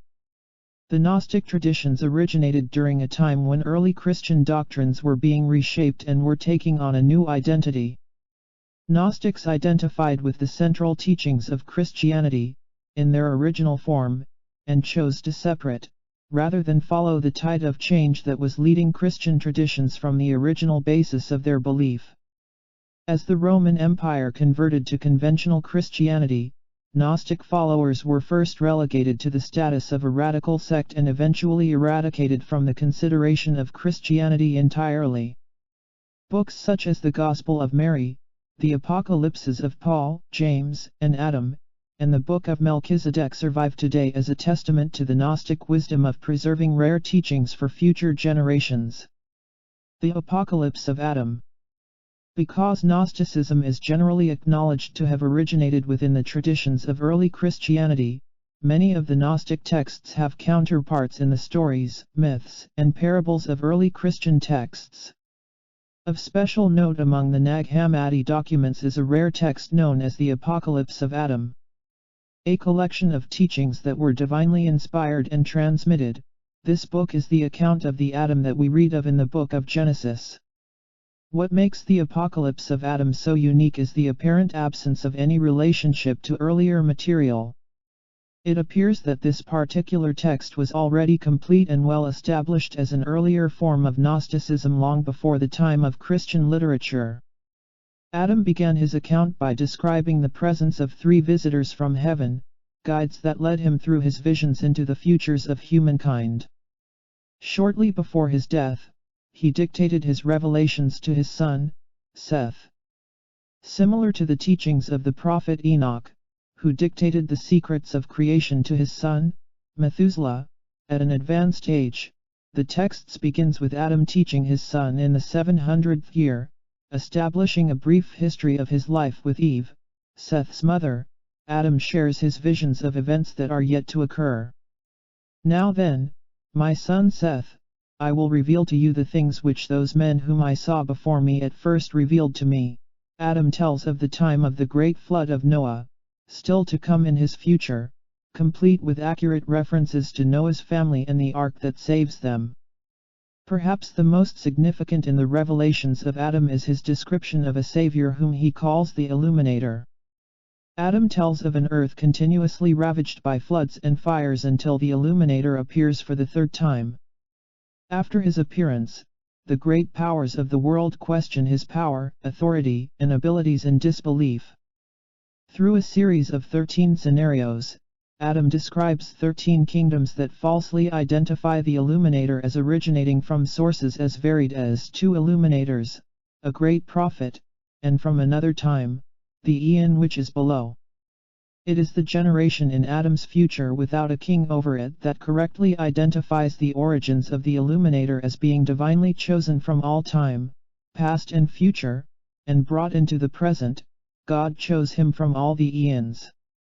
He caused knowledge of the undefiled one of great truth to come to be, clearly. Such texts offer new perspectives and fresh insights into the fragmented details that commonly remain in authorized versions of our ancient heritage.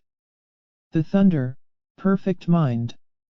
Perhaps the most powerful among the Nag Hammadi works is a rare text written by a woman of the Gnostic traditions, titled The Thunder, Perfect Mind.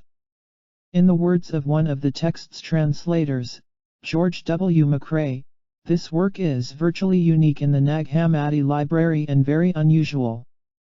Written in the first person, the manuscript is in the form of a dialogue in which the unnamed author proclaims herself to have experienced many dichotomies of human experience. For I am the first and the last. I am the honored one and the scorned one. I am the whore and the holy one. I am the wife and the virgin. I am the barren one and many are her sons. Through collections of words that are reminiscent of the poetry found in the Dead Sea Scrolls, she reminds us that within every person lives all possibilities of all experience, from the lightest of the light to the darkest of the dark. The text continues with a final verse admonishing readers to remember that as men go to their resting place, there they will find me, and they will live, and they will never die again. The Gospel of Thomas. One of the most controversial of the Nag Hammadi texts is the document known as the Gospel of Thomas.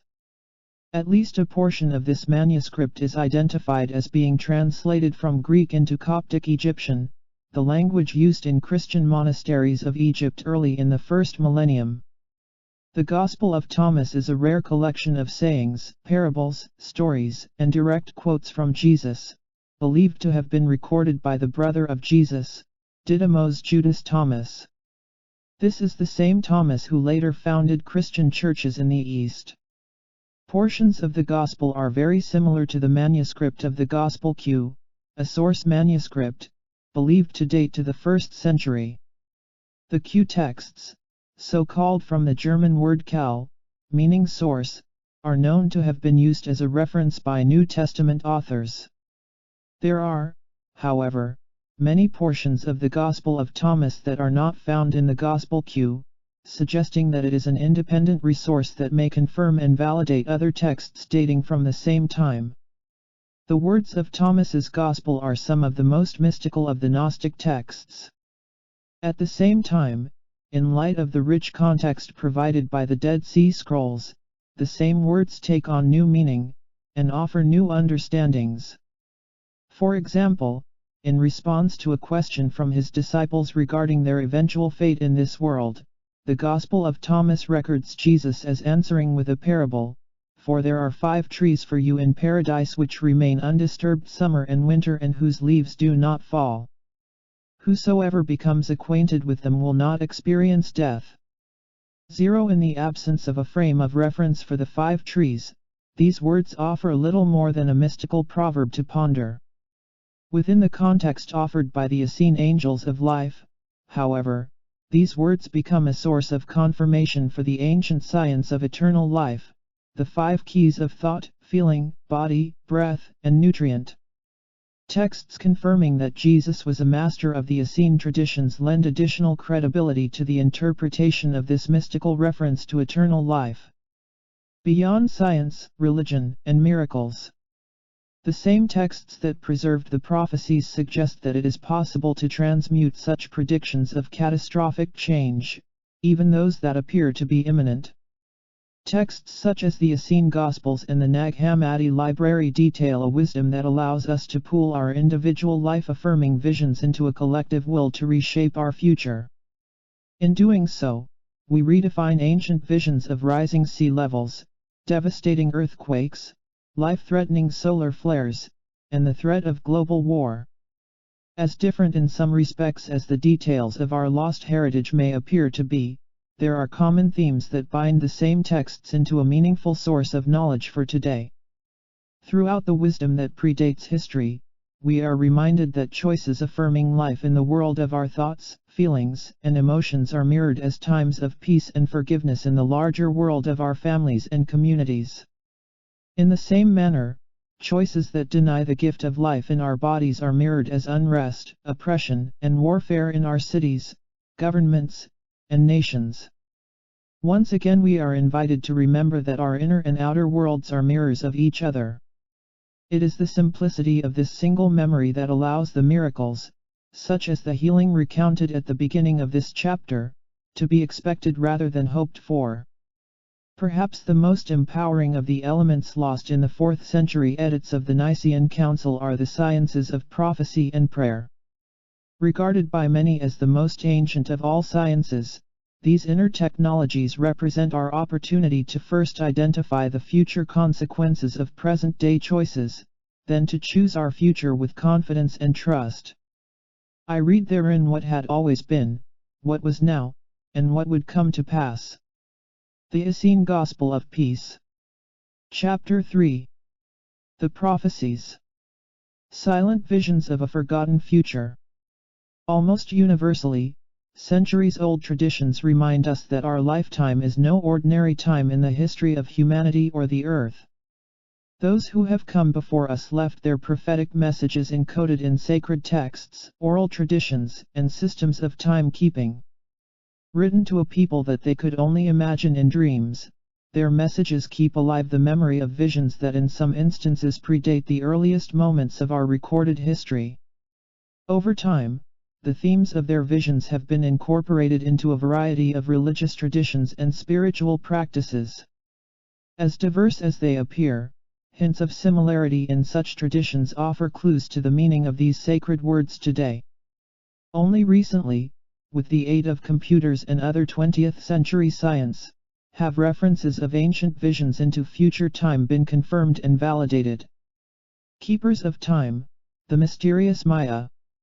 As we near the dawn of the 21st century, among the unsolved mysteries of our past are those of the ancient Maya.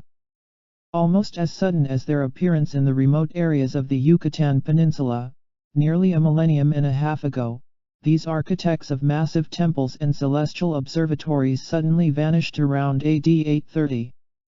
In addition to their sprawling plazas and stone towers, they left clues to their past, and perhaps our future, in their unsurpassed calculations of time.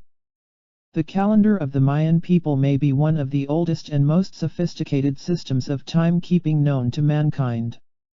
Until the advent of our atomic clocks, based on the vibration of the cesium atom, the Mayan calendar rivaled the accuracy of any records of time known before the 20th century. To the present day, descendants of the ancient Maya track time and ascertain the correct date through a system that, according to experts, has not slipped one day in over 25 centuries. Recognizing nature as recurring cycles of events, the Mayan calendar mirrors that people's understanding of time as a system of intermeshing periods. Key to the Mayan timekeepers was a 260-day count called the Tzolk'in or sacred calendar. Common among other Mesoamerican traditions as well, the Tzolk'in is created as the interface between 20 named days and a counter based on the number 13. The Maya, however, carried their timekeeping a step further. Intermeshed with a 365-day count called the vague year, the two cycles of time progressed like the cogs of two wheels until the rare moment when one day on the sacred calendar matched the same day of the vague year. Marking the end of a 52-year cycle, this much celebrated day defined an even longer expanse of time. The great cycle of the previous 5,000 years was measured as 100 of the 52-year cycles. Based on these calculations and the traditions of the Maya calendar priests themselves, their records of our last great cycle begin in the biblical time of Moses, 3114 BC, and end in our near future, in 2012. Mayan visions of our future and their system of timekeeping are closely related. These ancient prophets suggested that cycles of time have unique characteristics based upon a great wave that travels periodically through the cosmos. As the wave ripples through creation, its movement synchronizes life and the forces of nature on a cyclic basis. The completion of our course in the present cycle is viewed as particularly significant to Earth as well as humankind. Recognized as an expert in Mayan cosmology, Dr. Jose Arguelles suggests that the present 20-year subcycle, which began in 1992, marks the emergence of non-materialistic, ecologically harmonic technologies, to complement the new decentralized Mediarchy Information Society.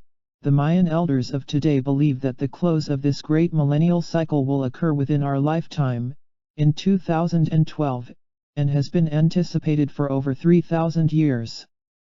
They view this rare moment as both the culmination and the birth of a time of rare change.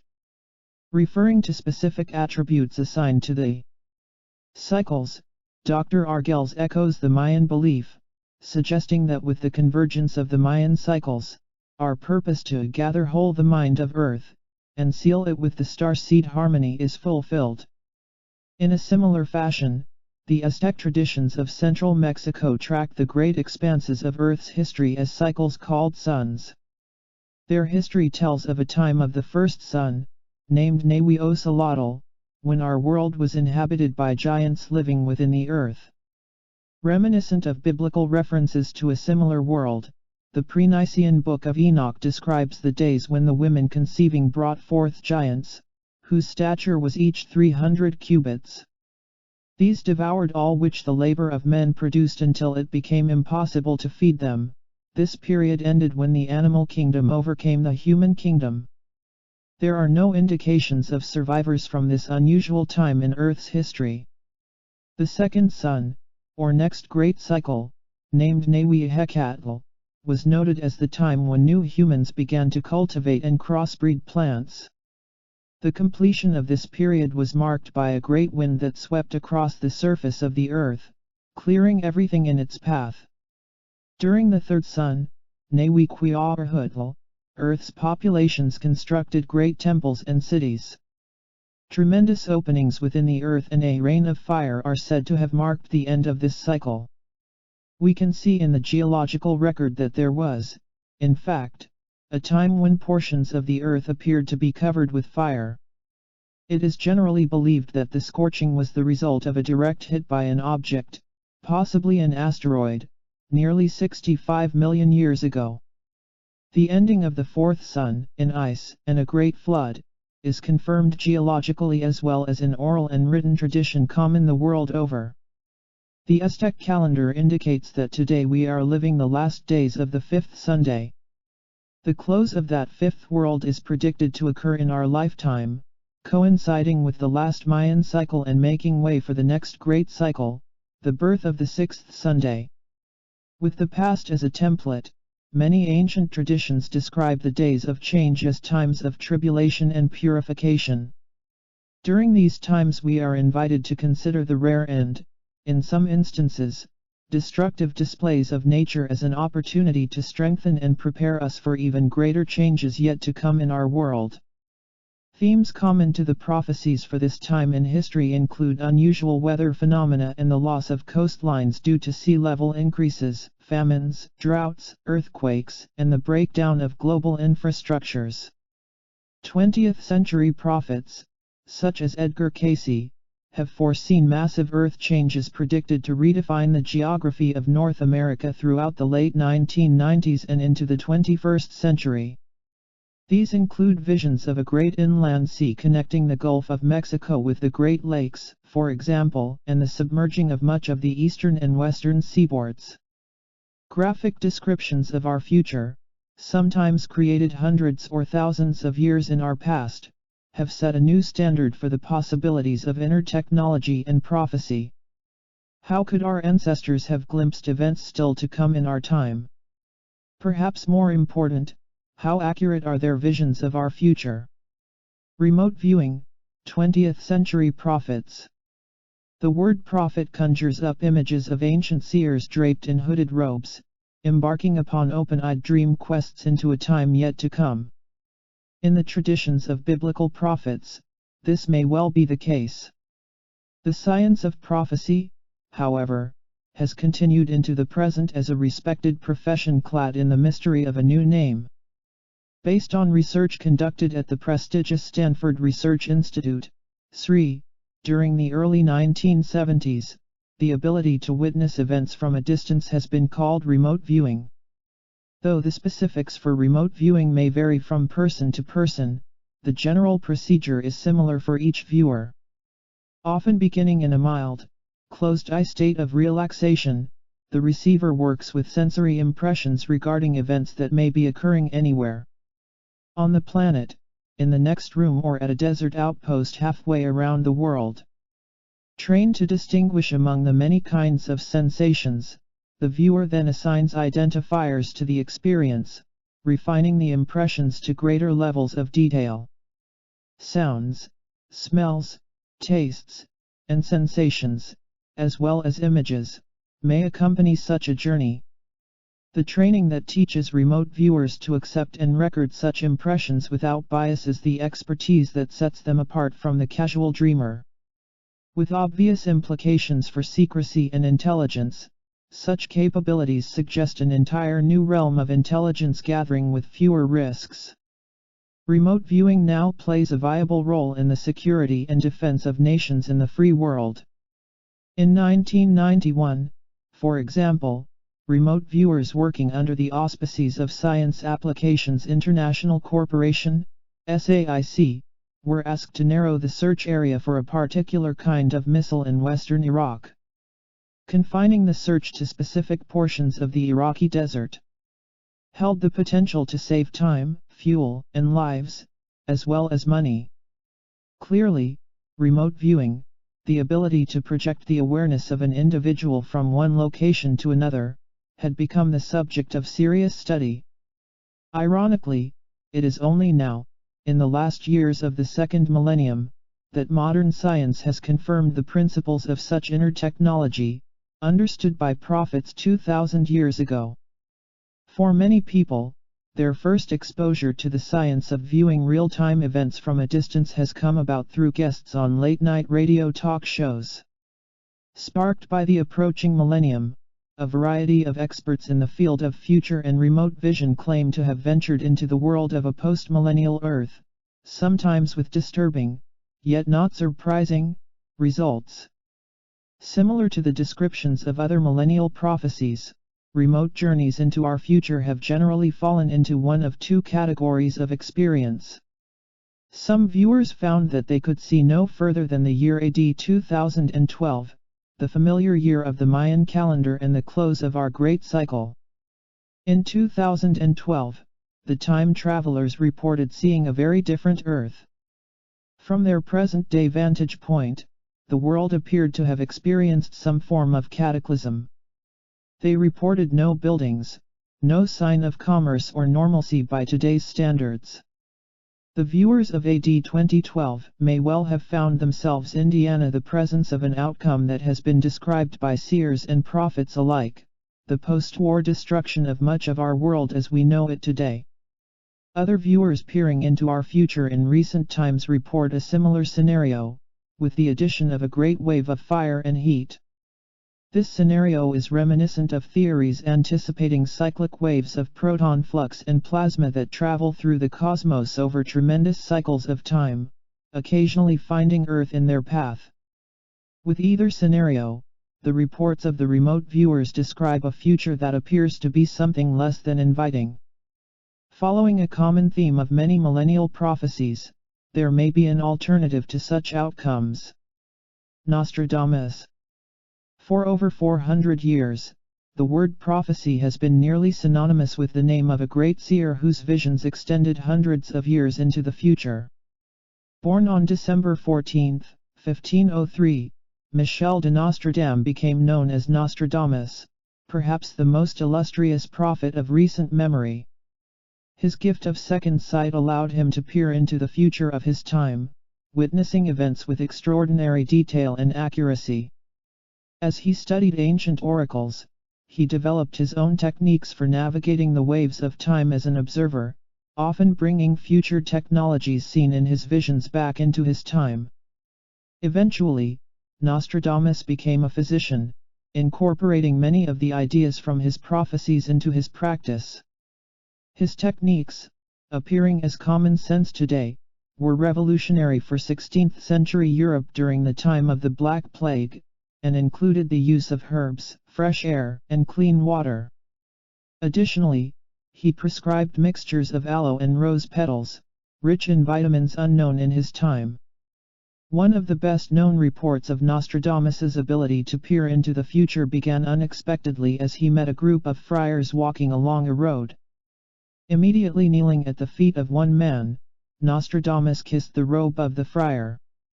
When asked why, he simply replied, "I must bend a knee before His Holiness."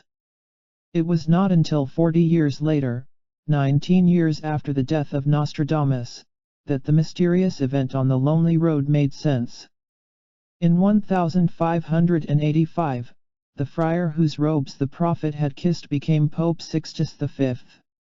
In what is perhaps his best-known work, The Centuries, Nostradamus recorded his visions of our future. By the time of his death he had recorded visions for 10 centuries, each with 100 verses of 4 lines each, called quatrains.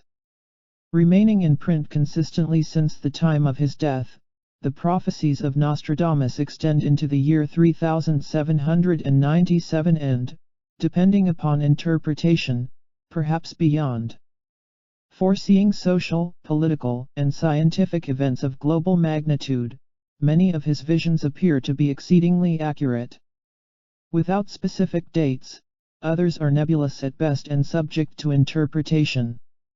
Nostradamus noted 2 world wars, complete with the name of Hitler and a description of the swastika symbol, the discoveries of penicillin and nuclear energy, the assassination of John F. Kennedy, the AIDS virus, and the failure of communism.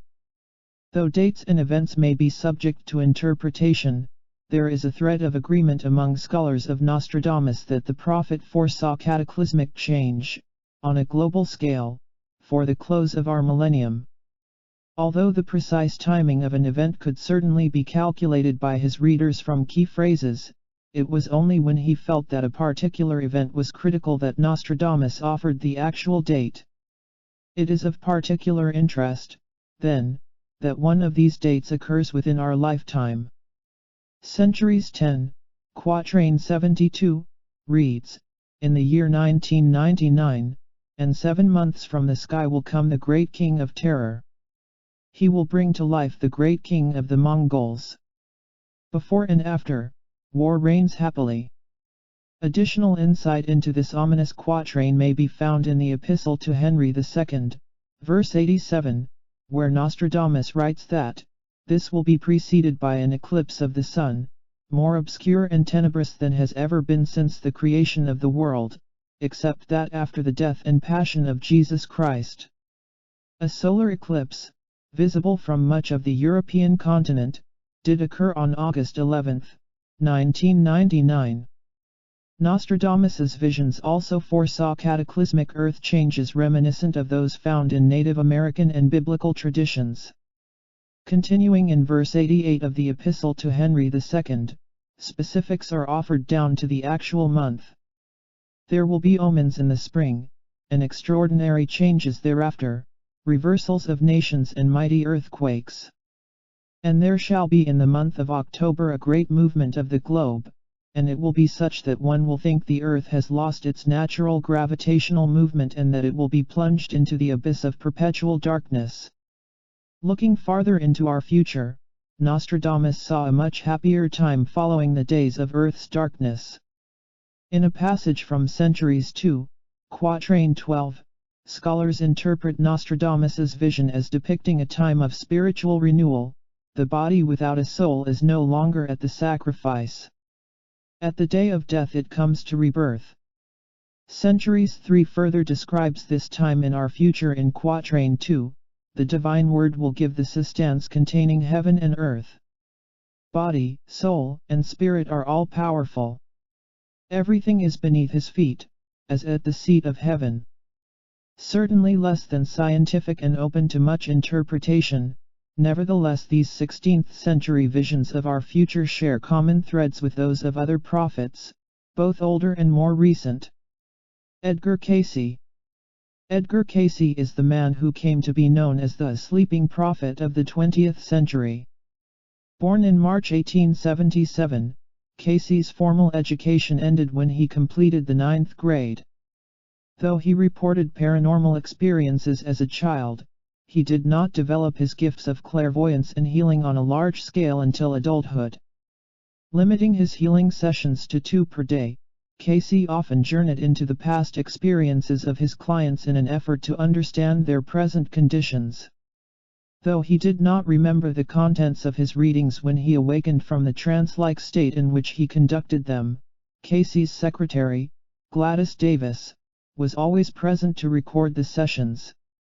Through hundreds of such records, systematically catalogued for study at the Association for Research and Enlightenment, R.K.C. offered brief glimpses into the recesses of our forgotten past, as well as our millennial future. Edgar Cayce's first healing, reported to have occurred at the age of 24, was one that he performed upon himself. With the aid of a hypnotist, Cayce was asked to address a persistent throat condition while in a relaxed state of altered consciousness. To the surprise of others in the room, in his sleeping state Cayce began to speak, directing the hypnotist to offer suggestions to his unconscious body. Responding almost immediately to instructions redirecting the flow of blood in his upper body, the throat condition disappeared and Edgar Cayce began what would become a lifelong service of performing similar readings for others. The accuracy of Cayce's readings is well documented. He foresaw the crash of the stock market in October of 1929 through reading number 137.117. There must surely come a break where it would be panic in the money centers, not only of Wall Street's activity but a closing of the boards in many centers. Cayce witnessed what would later be called the Second World War, years before it occurred. In his future vision of the conflict, reading number 416.7, he stated that countries would begin to take sides as indicated by the Austrians, Germans, and later the Japanese joining in their influence. His description continues, stating that unless there was intervention by a force that he described as supernatural, the affairs of nations and peoples, the whole world, as it were, will be set on fire by the militaristic groups and those that are for power and expansion.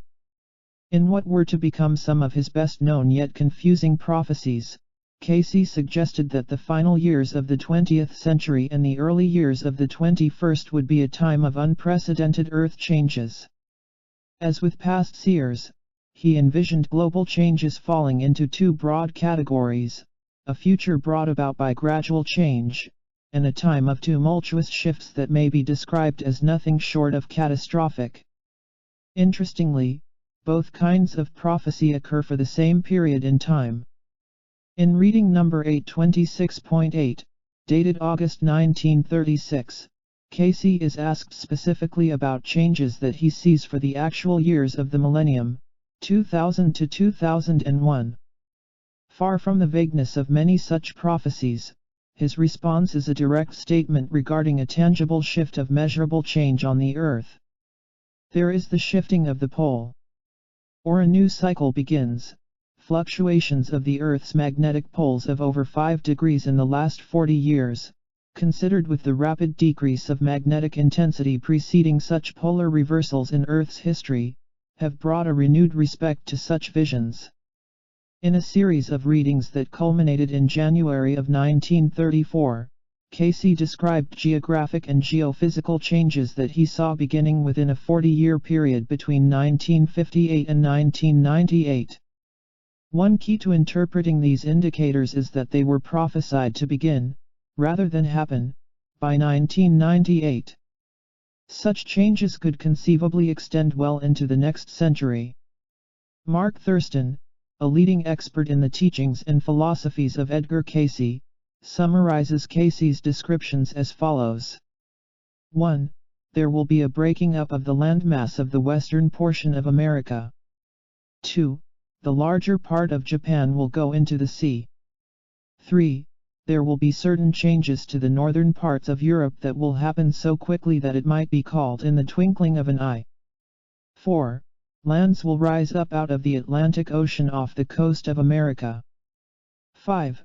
Major upheavals will hit the Arctic and Antarctic. 6.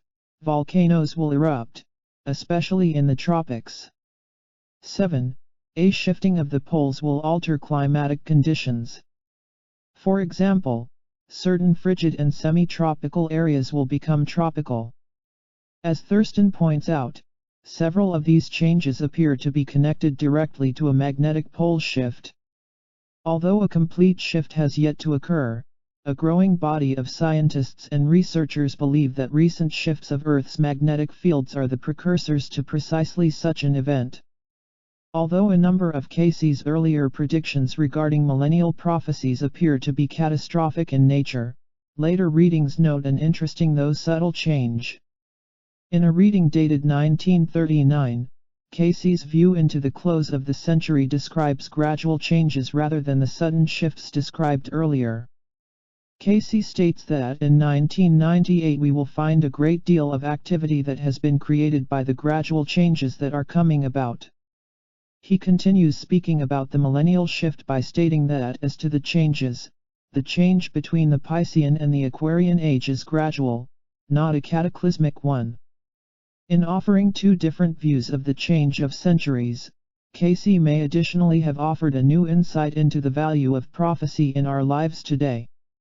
Recognizing that his readings of catastrophic as well as gradual changes were made within a matter of years from one another rather than centuries, what change in our future could the difference in his readings suggest? Regardless of whose visions into our future we consider, for the most part each appears to escape exact measurements of time. They appear to represent moments of possibility, rather than a concrete appointment with a precise outcome. In his own words, the sleeping prophet offers a key to the science of prophecy, reminding us that we influence the outcome of history through the course of our lives in the present. In reading number 311.10, Casey suggests that our response to the challenges of our lives may determine, at least in part, the degree to which we experience the changes he foresaw. It may depend upon much that deals with the metaphysical. There are those conditions that in the activity of individuals, in line of thought and endeavor, keep oft many a city and many a land intact through their application of spiritual laws. Native American prophecies. Native North and South American peoples believe firmly that present-day events echo details of their ancestors' prophecy. For many, visions of a world to come have been held secretly in tribal traditions to preserve the integrity of their ancestors' insight. Sensing that the shift of the millennium represents the day of tribal prophecies, their guidelines for this time in history are now shared openly. The belief is that people of all walks of life, in all nations, may benefit from the insights left long ago. Allowing for specific differences in family and tribal traditions, there are common threads that link many of the tribal prophecies of the Americas in a unified vision of our future. The Hopi of the American Southwest offer some of the most concise visions of our future in their prophecies of the birth of a new sun. Similar to the traditions of the Maya, the Aztecs, and earlier indigenous traditions found throughout the Americas, the Hopi believe that there have been great cycles of human experience before our time. Each ended in a period of destruction, the most recent of which was the Great Flood. We are living near the close of one such cycle, they say, preparing to move into the days of the fifth Sunday. Prior to the close of our cycle, Hopi prophecies describe a period of decline followed by a transition period into the next cycle.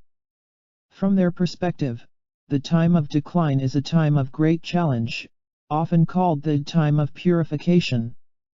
Understanding that the earth and our bodies are one, the Hopi view the conditions of the earth as a feedback mechanism, a barometer of sorts, reminding us of when we have made choices that affirm or deny life in our world. One of the first Hopi visions to be disclosed were three signs denoting a timetable for the Great Shift. The first sign was the appearance of the moon on the earth as well as in the heavens. The fulfillment of this portion of the prophecy remained a mystery until 1993, when lunar images began to appear as crop circles in the grain fields of the English countryside. The unmistakable images of the crescent moon were interpreted by Hopi elders as the fulfillment of the first portion of their prophecy. The second sign was the appearance of the blue star, a symbol that is common in the folklore and myths of many Hopi traditions. Some Hopi elders saw the 1994 impact of the comet Shoemaker-Levy into Jupiter as the fulfillment of this prophecy. Researchers were mystified as to how the impact of a broken comet could be seen as the fulfillment of the prophecy. Their answer was revealed when spectrographic images of the giant planet were viewed following the collisions, Jupiter was glowing with a curious blue hue that could be seen only with sophisticated imaging devices. Perhaps the most mystical sign of the Hopi prophecies is the third and last. Prominent in the dance, weavings, and sand paintings of the Hopi are curious, humanoid images that often adorn their homes and ceremonial sites. With strange costumes and very otherworldly faces, these representations of Hopi ancestry, the sky people, are called Kachinas. The third portion of the Hopi prophecy states that the time of the great change has occurred when the Kachinas return from the stars and dance once again in the plazas of their villages on the mesas. To the best of my knowledge at the time of this writing, this third sign has yet to happen. Biblical Prophecies.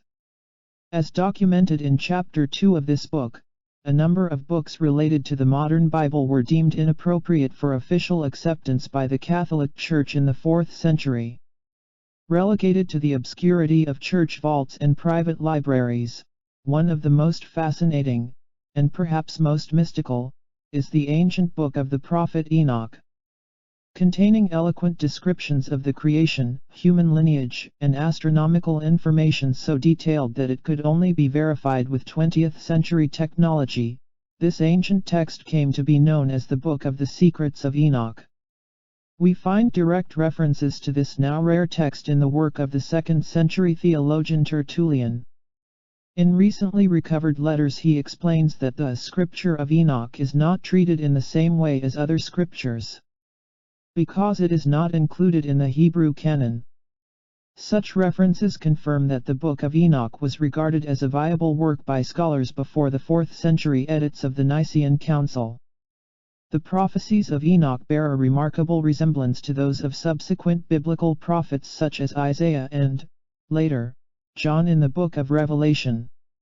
In tremendous detail, Enoch describes his journey of prophecy into our future to his son, Methuselah, who records his father's experience for the generations that will follow.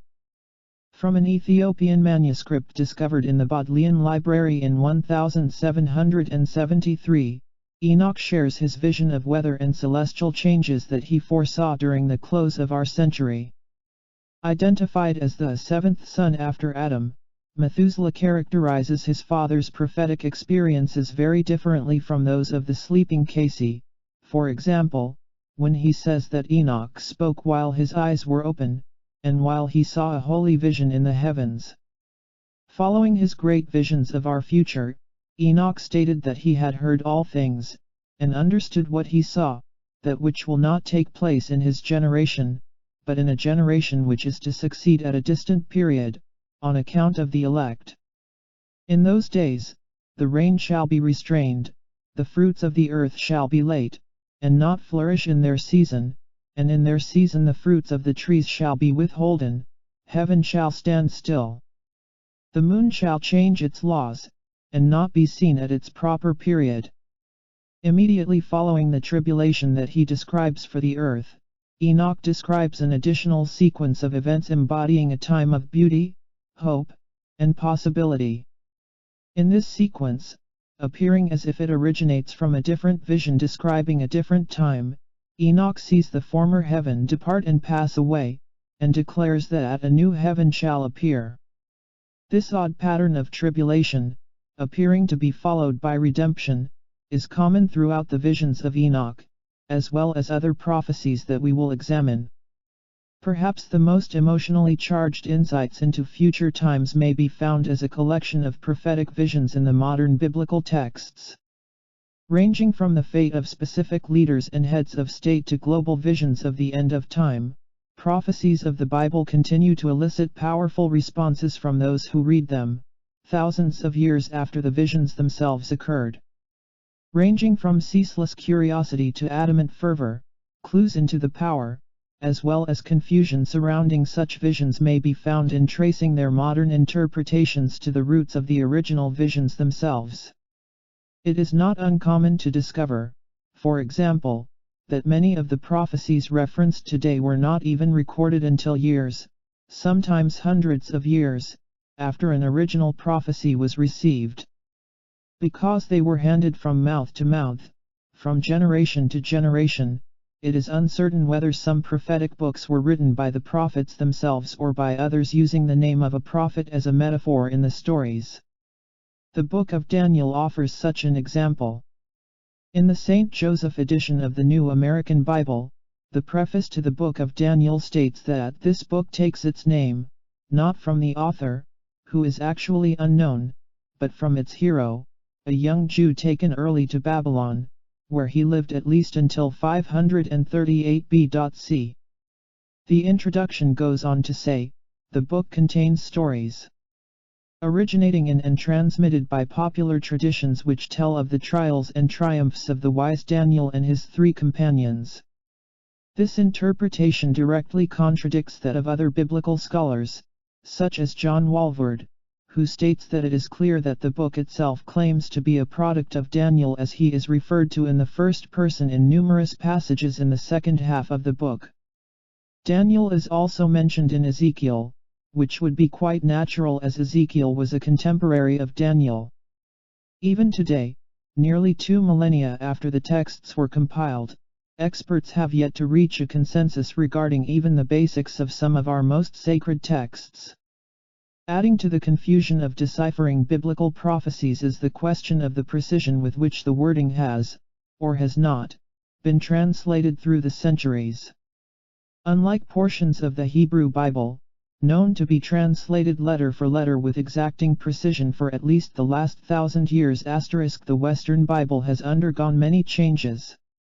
Even since the time of our country's founding, less than 300 years ago, adaptations, translations from one language to another, and various interpretations of the Bible have introduced a certain margin of error. As accurate as our biblical collection of history, genealogy, and wisdom may be in some respects, it cannot be taken word for word. The text changes with each translation. Often there are simply no words in one language that represent exactly the same concept, in the same way, as it is expressed in another language. In these instances, the translators must do the best that they can. This is where an approximation of themes and concepts may be introduced into such translations. The Western Bible, as we know it today, has undergone many such processes, including a translation from the highly symbolic language of Egyptian, following its origins in the Aramaic and Hebrew languages. An example of how approximation may subtly alter a well-intended translation is illustrated in the Aramaic words for the first line of the Lord's Prayer. In English, this phrase reads as the familiar "Our Father which art in heaven." In the original Aramaic, however, the same phrase reads simply as 2 words, Abwondib Washmaya. There are no exact words in English for these 2 Aramaic words. Translators are left to skillfully create collections of English words that approximate the original meaning. A sampling of such approximations is illustrated by the following possible translations of this example from the Lord's Prayer: O Birther, Father Mother of the Cosmos, O Thou, the breathing life of all, name of names, our small identity unravels within you, and radiant one, you shine within us. Each of these is a valid translation of the original words, and each expresses a very different feeling for the intent of the original text. From this example alone, we may see that the theme remains constant, although the specifics of language may vary.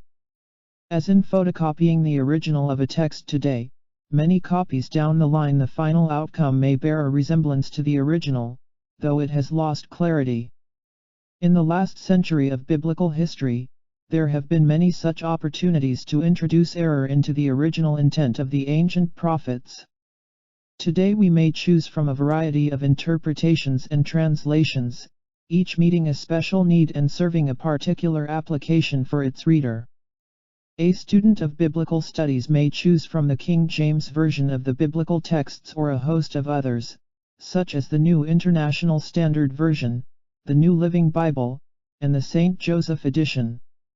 Each version originates from the same collection of scrolls, books, documents, and manuscripts accepted by the Church in the 4th century AD. The Lost Prophecy. In modern renditions of biblical prophecies, we find a particular class of visionary texts identified by such names as the end of time, the end days, or in those days. Collectively, these works are known as the apocalyptic prophecies. Often believed to identify a frightening time of darkness and cataclysm in Earth's future, these works may, in fact, have been showing future generations something of a vastly different nature. In modern times, the word apocalypse conjures up deep feelings of gloom, hopelessness, and judgment in our collective psyche. Taken from the Greek word apokalypsis, the word has a brief and seemingly innocent definition. It simply means to disclose or reveal. This is precisely what the ancient prophets offered through their masterful insights into our future. They revealed possible outcomes based on the conditions of their time, and disclosed their discoveries to future generations. The Essene Book of Revelation is an example of one such book. Recovered and translated from the native Aramaic language that it was written in, this version of Revelation is so similar to later canonized versions known as the Revelation to John that researchers and scholars suspect the Dead Sea manuscript may be the original rendition of this ancient view into our future. Regarded by many as the most mystical of the biblical prophecies, the visions of John the Apostle also portray some of the most graphic descriptions of tribulation in any prophecy, ancient or modern. Contributing to what is already a deeply symbolic and esoteric text is the fragmented nature of John's vision. During the canonization of the Bible in 325, it appears almost as if a compromise were reached regarding some of the key texts. Rather than discarding the manuscripts completely, they were retained as edited versions, thus condensing them into a format that was believed to be more accessible to the readers of the time. The journey that becomes John's revelation to future generations begins as he asks to be taken from his time, ahead of our time, and allowed to see our probable future and one possible end to the close of our millennium. Through graphic detail, John describes his vision of chaos, death, terror, and destruction, the magnitude of which had never been seen before. He asks his angelic guide why these things are happening, and the angel replies, "Man has created these powers of destruction. He has wrought them from his own mind. He has turned his face away from the angels' forces of the heavenly Father and the earthly Mother, and he has fashioned his own destruction." Upon witnessing this outcome, John's heart is heavy with compassion. He asks, "Is there no hope?" The voice replies to John, echoing a memory of the greatest possibilities for today and future generations, "There is always hope, O thou for whom heaven and earth were created." Suddenly the vision of death and destruction fades from view and he is shown another scenario, a second possibility. Rather than the end of all that humanity has grown to know and love, this new possibility illustrates an outcome of a very different nature. "But I saw not what befell them, my vision changed, and I saw a new heaven and a new earth, for the first heaven and the first earth were passed away. And I heard a great voice, saying, There shall be no more death, neither sorrow, nor crying, neither shall there be any more pain." As John's vision continues, he sees a time when peace and cooperation envelop the nations of the world. During this time there is no longer a need for war. He hears his guide describe the end of warfare: "Nation shall not lift up sword against nation, neither shall they learn war any more, for the former things are passed away." Through these and similar passages, we are offered a message of hope. Following a theme now familiar from other prophecies, John was shown two possibilities for the future of humankind. Both outcomes were real, and either could be chosen by the peoples of the earth. The key, reminiscent of our Mass prayer of peace, was that the collective outcome would be determined through individual choices. The ability of the people in John's time to honor the laws of life were the experiences that would bring about new outcomes, diverting the possibility of destruction. With each vision, John is reminded that people living in those days will determine how they experience the great change of humankind's future. He asks what must occur so that the second outcome of peace may come to pass. Again, the voice guiding his vision replies, "Behold, I make all things new. I am the beginning and the end. I will give unto him that is athirst of the fountain of the water of life freely. He that remembers shall inherit all things." The final passages record John acknowledging his understanding of what he has seen, and the effect that his vision has had upon him. "I have reached the inner vision. I have heard thy wondrous secret. Through thy mystic insight thou hast caused a spring of knowledge to well up within me, a fountain of power, pouring forth living waters, a flood of all-embracing wisdom." Additional passages from the Essene Scrolls continue to detail the possibility of a time in our future when we have outgrown the need for catastrophic shifts to bring about change. During this time, the conditions that have taken life from the inhabitants of the earth are no longer present. In the reign of peace, there is neither hunger nor thirst, neither cold wind nor hot wind, neither old age nor death. In the reign of peace, both animals and men shall be undying. Clearly, the biblical prophets often found themselves describing very different, at times conflicting, outcomes for our future. The question is why? Why are there different visions of prophecy for the same time in our future? How can a prophet see two very different possibilities for the same period of time? In the mid-1990s, a new tool of prophecy was discovered in a very ancient format. It may be that the time lock of technology has allowed us to peer through the eyes of this prophetic instrument only as we have matured to recognize its possibilities. The 3,000-year-old time map. In 1995, an ancient instrument of prophecy was abruptly thrust into public view in a graphic and dramatic fashion. On November 4 of that year, an event occurred that the instrument had predicted with a precision far exceeding the possibility of chance or coincidence. The event was the assassination of Yitzhak Rabin, the Prime Minister of Israel, in the city of Tel Aviv.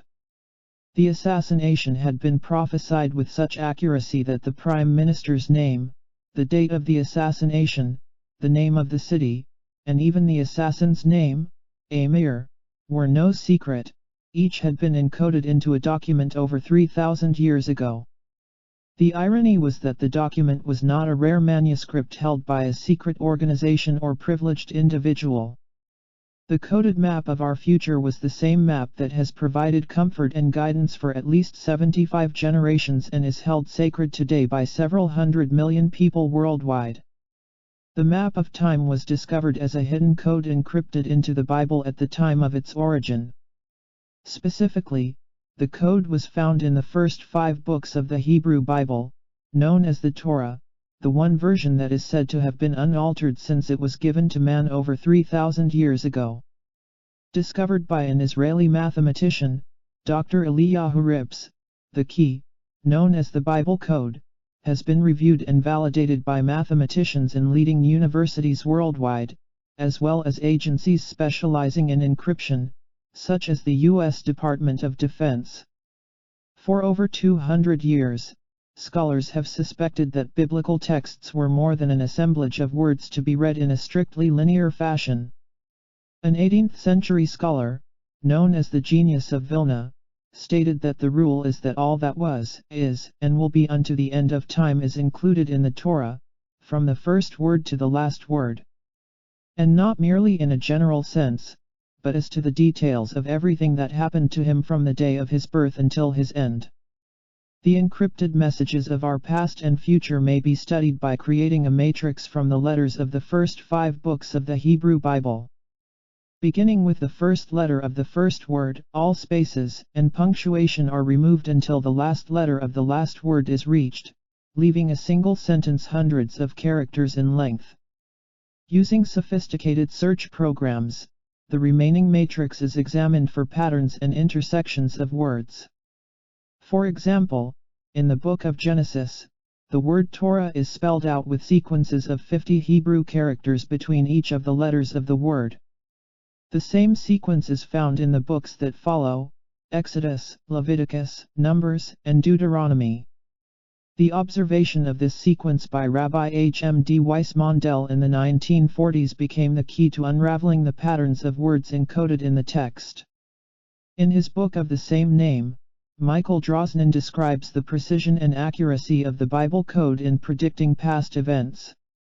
Circumstances as varied as the Kennedy assassinations, the impact of comet Shoemaker-Levy into Jupiter, the election of Israeli Prime Minister Netanyahu, even the dates and location of the Scud missile attack that the Iraqis launched against Israel during the 1990 Gulf War, are described with a level of detail that defies mathematical and statistical odds. The Bible code offers specifics rather than broad generalities that may be open to interpretation. Drosnin details many such references.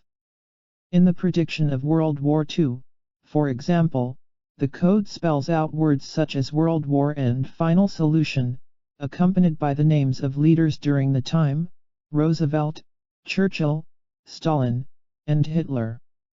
Clearly stated are the countries involved in the conflict: Germany, England, France, Russia, Japan, and United States. Even the words Atomic Holocaust and 1945, the year that the nuclear device was detonated over Hiroshima, are disclosed, the only time those words appear in the Bible. It was with the development of high-speed computers that the code embedded within the Hebrew Bible was finally decrypted. The new computers replaced tedious manual decoding with sophisticated search programs.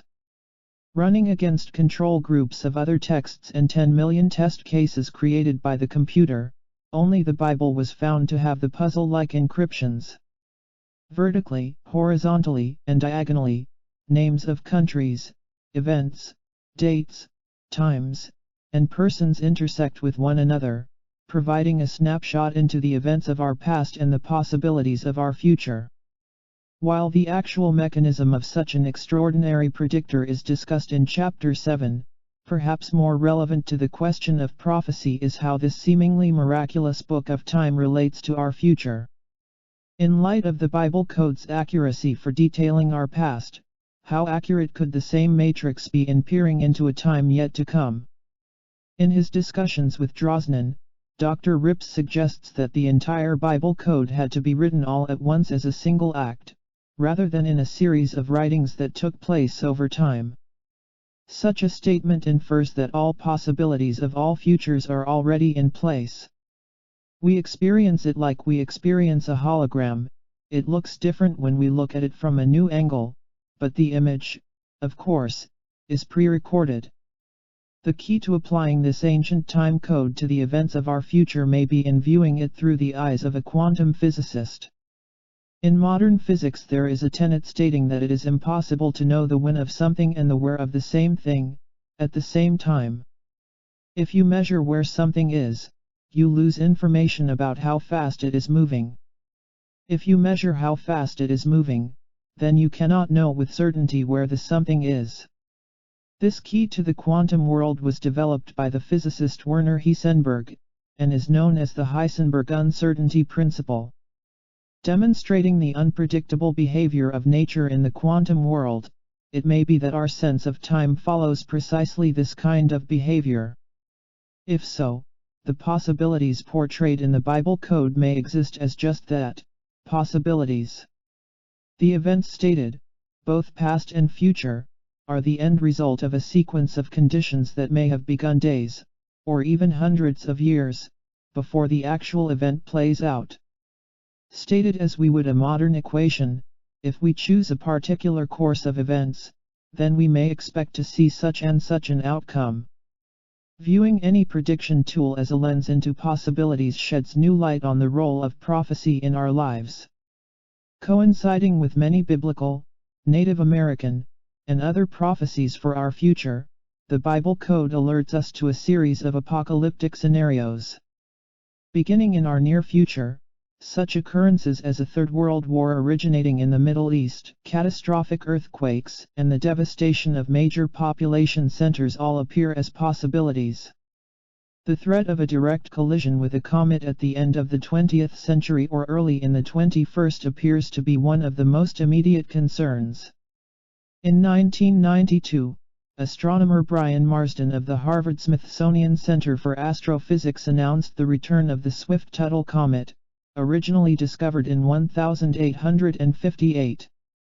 The precise day of the comet's rediscovery was encrypted in the Bible code, along with its predicted return 134 years later. The actual words comet, Swift-Tuttle, and the year of the comet's return, 2126, are clearly encoded in the text.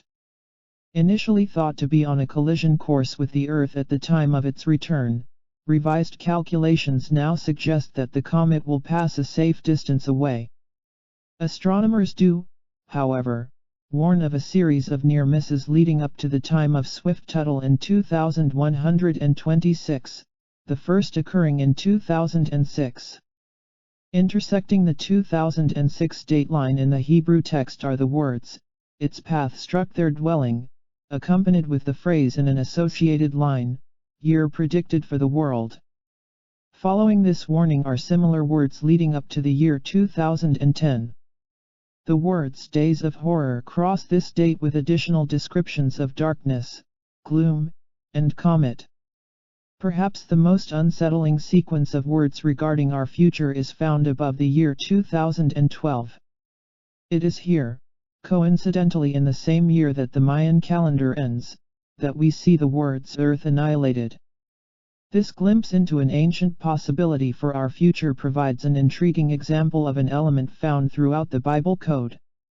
Drosnin states that in the location where the date is encoded, a second passage, describing a very different outcome, is described. The words simply say, "It will be crumbled, driven out, I will tear it to pieces." 5772, the Hebrew year for 2012. Similar to the theme of other prophecies, on one hand the code appears to be saying to us that the year 2012 brings an end to life as we know it, while at the same time, in another location, the threat to the earth is destroyed. How can both outcomes be possible at the same time? Similar paradoxes show up from time to time throughout the Bible code, particularly regarding outcomes of elections, political events, and warfare. In addition to the opportunity to model specific outcomes for our future based on choices of the present, perhaps the Bible code is reminding us of something even more significant. In close proximity to specific outcomes, such as assassinations and the seeds of global warfare, four words appear again and again. Accompanying many of the gravest outcomes, the words pose a simple question: will you change it? Reminiscent of the beliefs preserved for us by the ancient Essenes, the Bible code also appears to suggest that we play a significant role in the outcome of events, even those already set into motion as possibilities. Apparently our role is so important that we may actually change the course of events. Will you change it? Appears to be a direct question asked of those who would be certain to read the codemaker's message 3,000 years after it was written. It is as if the writers knew that it would take a technology with a high degree of sophistication to understand their code, as if we are being reminded that now, as we unravel the message of the codemakers, we are ready to participate in the unfolding of time and change the darkest possibilities of our future. How could the appearance of these and other specifics appear today, in a manuscript that was encoded over 3 millennia ago? The Bible code brings us back to the same questions that the prophecies of others have led us to. A new prophecy. Of the many calculations and indigenous prophecies regarding our current time in history, 1998 appeared to mark the beginning of a window in time where we may expect to witness some of the greatest changes upon the earth. Precisely where within that window our lifetime places us is questionable, even to the prophets themselves. Edgar Cayce, for example, viewed 1998 as the last year of a cycle 4 decades long, in which we may expect extraordinary planetary transformation to begin.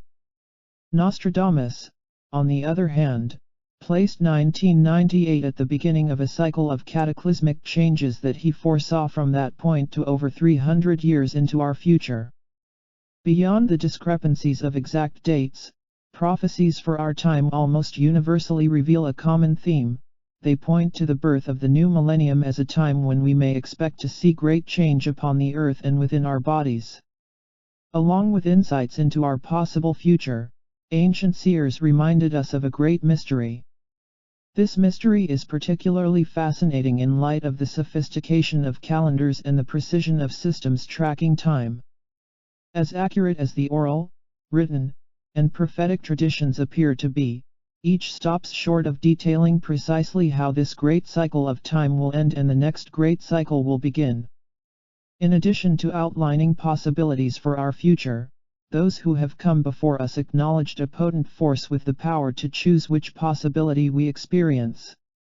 Largely overlooked in recent times, that force is the power of mass choice expressed as the science of mass prayer. In the language of their time, ancient prophets suggested that we have the ability to avert their visions of destruction in our future by consciously shifting the course of time in the present. It would appear as though many of the traditions of those before us had insight into a relationship between the actions of the people in this world and the outcome of the prophecies that they foresaw. That connection between our day-to-day routines and the outcome of prophecy has remained a mystery until the 20th century. It is during this time, with the formulation of a new physics, that the possibilities of time, prophecy, miracles, and our role in the future of humankind have become clearer. We now know that predictions offer isolated possibilities only. We also know that we choose our possibilities with each breath that we take in each moment of each day. Time is not at all what it seems. It does not flow in only one direction, and the future exists simultaneously with the past. Albert Einstein. Chapter 4. Waves, Rivers, and Roads. The Physics of Time and Prophecy. On the threshold of a new millennium, two lines of thinking have surfaced regarding the significance of this rare moment in history. There are those who believe we are in danger, living in a dangerous time of perilous uncertainty. They have become preoccupied with preparations for physical survival in the days that they believe begin the end times. Referencing ancient prophecies, the ills of society, and the looming potential of world disasters to support their beliefs, for them each news item of global conflict, new diseases, or the pending collapse of the world economy becomes further evidence to support their beliefs. At the same time others, citing identical evidence, see change of a very different kind unfolding. Witnessing the same diseases, military conflicts, and extremes of nature, and referencing the same prophecies, those who subscribe to this second viewpoint sense that a rare birth is occurring, an integral element of which is an equally rare shift within humankind. Ultimately, this view suggests that we are entering a time of joy, peace, and unprecedented cooperation among the peoples and nations of the world. How can interpretations of the same evidence produce such varied and diverse viewpoints? Perhaps of more significance, is our future already sealed as the product of an ancient plan, or is there a science that allows us to choose which future we experience? Time and group will. Quickly I reached under the seat for my belt pack and personal belongings. I could smell the unmistakable odor of hot brake pads as the driver brought our German-built touring coach to a stop. For the last 2 hours or so, we had negotiated a winding mountain road that became little more than a jeep trail in places. Because of rock slides, blowing sand, and infrequent maintenance, several times the road had narrowed to just a fraction of a single lane. Each time our driver had masterfully eased us through the tight spots, sometimes choosing circuitous detours that always brought us back to the safety of the main roadway. Descending from the village of St. Catherine, 4,000 feet above the Egyptian desert, I knew that the checkpoint on the road ahead was near sea level. The engine, a rest room, and bulging luggage compartments replaced the windows normally located in the rear of a touring bus. Moving to a side window, I glanced to the large mirrors on one side of the bus to see behind us. The military truck that had escorted us through the mountains was still there, perhaps 2 car lengths back. Looking over the head of our driver, I could see that an escort vehicle similar to the one behind us had pulled off the road, near a concrete guardhouse. The camouflaged truck was a troop carrier, its back covered by dull, sand-colored fabric, stretched over a series of wire hoops and fastened to the bed of the vehicle. I remember thinking of the similarities between the military trucks in the deserts of Egypt and the covered wagons of the American West that I had seen in museums as a child. The morning light peeking from behind the mountains suddenly brought the reality of these trucks to life. In the first rays of the desert sun, I could see the faces of soldiers, young Egyptian men peering back at us from their benches beneath the tarp. With perhaps 5 men seated on either side of the truck bed, their job was to escort us safely across the Sinai Desert, into the massive city of Cairo. Nearly as fast as the local weather changes, the political situation had unexpectedly shifted during our time in the mountains. Now, for our overland route back to the hotel, a checkpoint system had been set up for our safety and to establish our whereabouts at all times. I knew that it would only be a matter of moments before a guard stepped onto our bus and approved our travel papers, and we would be on our way. Clearing the first of a series of checkpoints, we soon found ourselves winding our way along the brilliant white beaches of the Red Sea toward the Suez Canal. I closed my eyes and imagined the same scene over 3,000 years ago, as the people of Egypt traveled a similar route to the mountain from which we were now returning. Except for the transportation and roads, how much had really changed?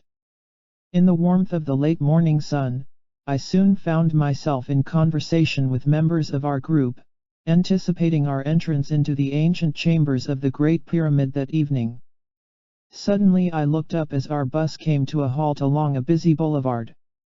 From my seat near the front, I glanced through the windows at landmarks to orient myself. To our left was a familiar sight, one that I had seen many times in magazines, as well as in person. To confirm our location, I looked to our right. We were stopped in front of a monument that is one of the most powerful symbols to all Egyptians, perhaps of even greater significance than the pyramids themselves, the tomb of former Egyptian President Anwar Sadat. As I moved toward the front of the bus, I could see the escorts in front of us. The soldiers had jumped out from under the canopies and were milling around in front of our bus with our driver. Hopping from the last step of our bus onto the street, I noticed something very unusual. The escorts, our driver, and our Egyptian guide, Mohammed, all had puzzled expressions on their faces. Some were tapping their wristwatches. Others were anxiously speaking to one another in short bursts of Egyptian. "What's happening?" I asked our guide. "Why have we stopped here rather than at our hotel, still an hour or so away?" Mohammed looked at me in awe. "Something is not right," he said, with a rare intensity to his normally playful voice. "We should not be here yet." "What are you saying?" I asked. "This is precisely where we should be, on the way to our hotel in Giza." "No," he said. "You do not understand. We cannot be here yet. It has not been long enough since our departure from St. Catherine's for us to be in Cairo. It takes at least 7 hours for us to make the drive under the Suez Canal, across the desert, and into the mountains. At least 7 hours. With the checkpoint stops, we should be even later. Look at the guards. They do not believe their eyes. It has been only 4 hours. Our being here is a miracle." Watching the men in front of me, an odd feeling swept over my body. Though I had had experiences similar to this one when I was alone, it had never happened to me in a group. Observing the speed limits, with the extra stops of checkpoints, how could we have cut our driving time nearly by half? Though the distance between Mount Sinai and Cairo had not changed, our experience of time while we traveled the distance had. It was recorded on the wristwatches of every military man, armed guard, and passenger on the bus. It was as if our memories of the day, in the presence of one another, had somehow been squeezed into an experience a fraction of the time expected. Where was the rest of our time? Clearly we were not aware of the phenomenon when it was occurring. The questions are, how did it happen and why? Perhaps herein we find the clue. In our innocence of anticipating the experiences within the pyramids and speaking of the experiences as if we were already there inside of the ancient chambers, our awareness had shifted from how long the trip was taking to what it felt like to be there. Medicine-less miracle. The lights dimmed as we neared the chairs in the back of the room. Arriving later than expected, my wife and I found few choices remaining for 2 seats together.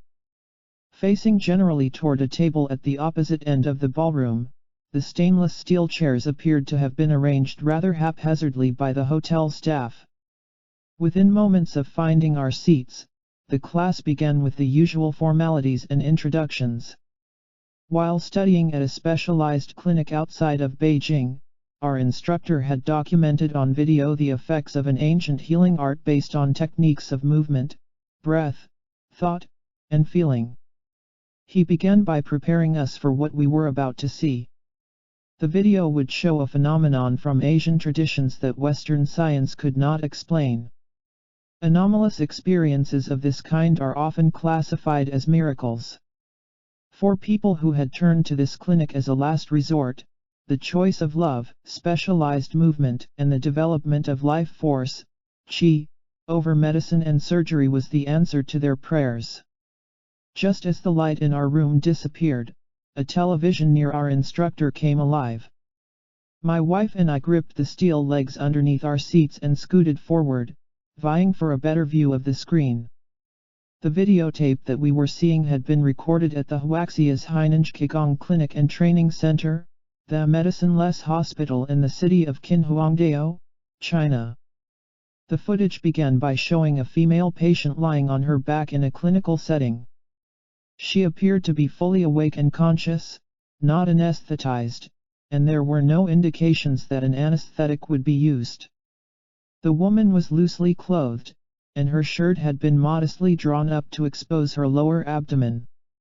In the lights of the video in the hospital room, her stomach glistened with a preparatory gel that appeared shiny and wet. Seated to the patient's right, a nurse practitioner moved an ultrasound wand across the taut, smooth surface of the woman's stomach. Directly behind the patient were 3 male practitioners. Dressed in white medical jackets, they were standing only inches from her side. The men appeared to be very focused, standing quietly near her upper body. One of the men began a motion with his hands, silently moving them through the air above the woman's face and chest. The video next showed the ultrasound image, allowing us to peer into the woman's bladder during the procedure. The lining and curvature were clearly present. In this image, something else began to appear, something that should not have been there. "You are looking at a bladder cancer," our instructor explained, a tumor approximately 3 inches in diameter inside the woman's bladder. We were seeing the tumor as it actually appeared in that moment, captured by the ultrasound wand. The camera zoomed in on the screen as we witnessed an event for which Western science has no explanation. Anticipating what was about to happen, our room became very still. Even the old folding chairs stopped squeaking while our group watched, in awe, as the miracle unfolded before our eyes. While the nurse continued to monitor the event through ultrasound, the 3 men standing behind the patient worked together. In unison, they participated in a mode of healing that has been known for centuries. The only sound that betrayed the process was coming from the men themselves. They repeated a single word again and again, a word that became louder and more intense as the healing progressed. Loosely translated into English, they were saying already gone, already accomplished. The shift began slowly, almost indiscernibly. The cancerous form began to quiver, as if responding to some unseen force. As the movement continued, with the rest of the image in perfect focus, the entire mass began to fade from view. Within seconds, the tumor appeared to melt before our eyes. In only 2 minutes and 40 seconds, the tumor was gone. It had simply disappeared. A healing had occurred, one so complete that the ultrasound did not even indicate scarring in the tissue that the tumor had invaded. As the camera backed away from the computer screen, the patient, still awake and conscious, appeared to be relieved by what she heard in the room. The nurse and the 3 men conferred among themselves, then nodded in agreement. Their process had been successful. Politely, each bowed from the waist and softly clapped his hands, acknowledging their accomplishment. At first, our conference room was silent. Then I heard sighs that gave way to gasps and cheers for what we had witnessed. What had just happened? How had a cancerous tumor, 3 inches in diameter, disappeared from inside the woman's body without even the telltale scars of such a condition, in a matter of moments? Why is it that Western science has no mechanism to explain such an occurrence? Both of the previous stories are important for 2 reasons. First, each illustrates a shared experience in the presence of a group, rather than the unique experience of one individual. Whatever happened to our perception of time on that day in the Sinai Desert of Egypt, it happened to many people of varying backgrounds, beliefs, and faiths. There were Muslim and Christian guards as well as Muslim, Buddhist, Jewish, and Christian travelers in our group as we made our way across the Sinai Peninsula. All of us had our own beliefs about our relationship to this world, and our own reasons for being in the desert that morning. Likewise, the disappearance of the cancer was witnessed by 4 people in the presence of the woman with the tumor. Additionally, it was recorded by a cameraman, bringing to 5 the number of people immediately present. This was a group experience as well. For our group on the bus, the anticipation of being in Cairo, sealed inside the Great Pyramid for 4 hours of private access, was the dominant theme of the day. For many of our circle of friends, this was the culmination of a dream that began in childhood and had been made possible through hard work and months of planning. The key to this story and the healing of the woman's cancer is that the group's focus was on the feeling of the outcome rather than on the feeling of how long it was taking for the outcome to occur. This is a subtle yet powerful distinction that will be of even greater significance in later discussions. The second reason I have shared these stories is that the events in each instance are unaccounted for in Western science at present. How are we to explain an occurrence that we have personally experienced, such as time compression or instantaneous physical healing, in the absence of a belief system that allows for such an event? Perhaps the way to answer these questions is to explore the nature of time through the eyes of our ancestors as well as modern science. The mystery of time. Since humankind began recording the accounts of our experience in this world, time has appeared to us as a concept of intrigue. Our only method of exploring the mysterious quality that we experience as time has been to speculate about its nature. Without the ability to capture, photograph, or record time itself, we are left with relative measurements of events that occur within time. Such measurements are often described as now and then or before and after the event. Indigenous traditions sometimes view time as a river, flowing in a single direction, with the experiences of humankind in some way inextricably bound to the life of the flow. Other traditions consider time as a road, transcending the membranes of space, that may be traveled in 2 directions. This perspective suggests that time originates somewhere and ends somewhere, leaving us to travel and experience the points between.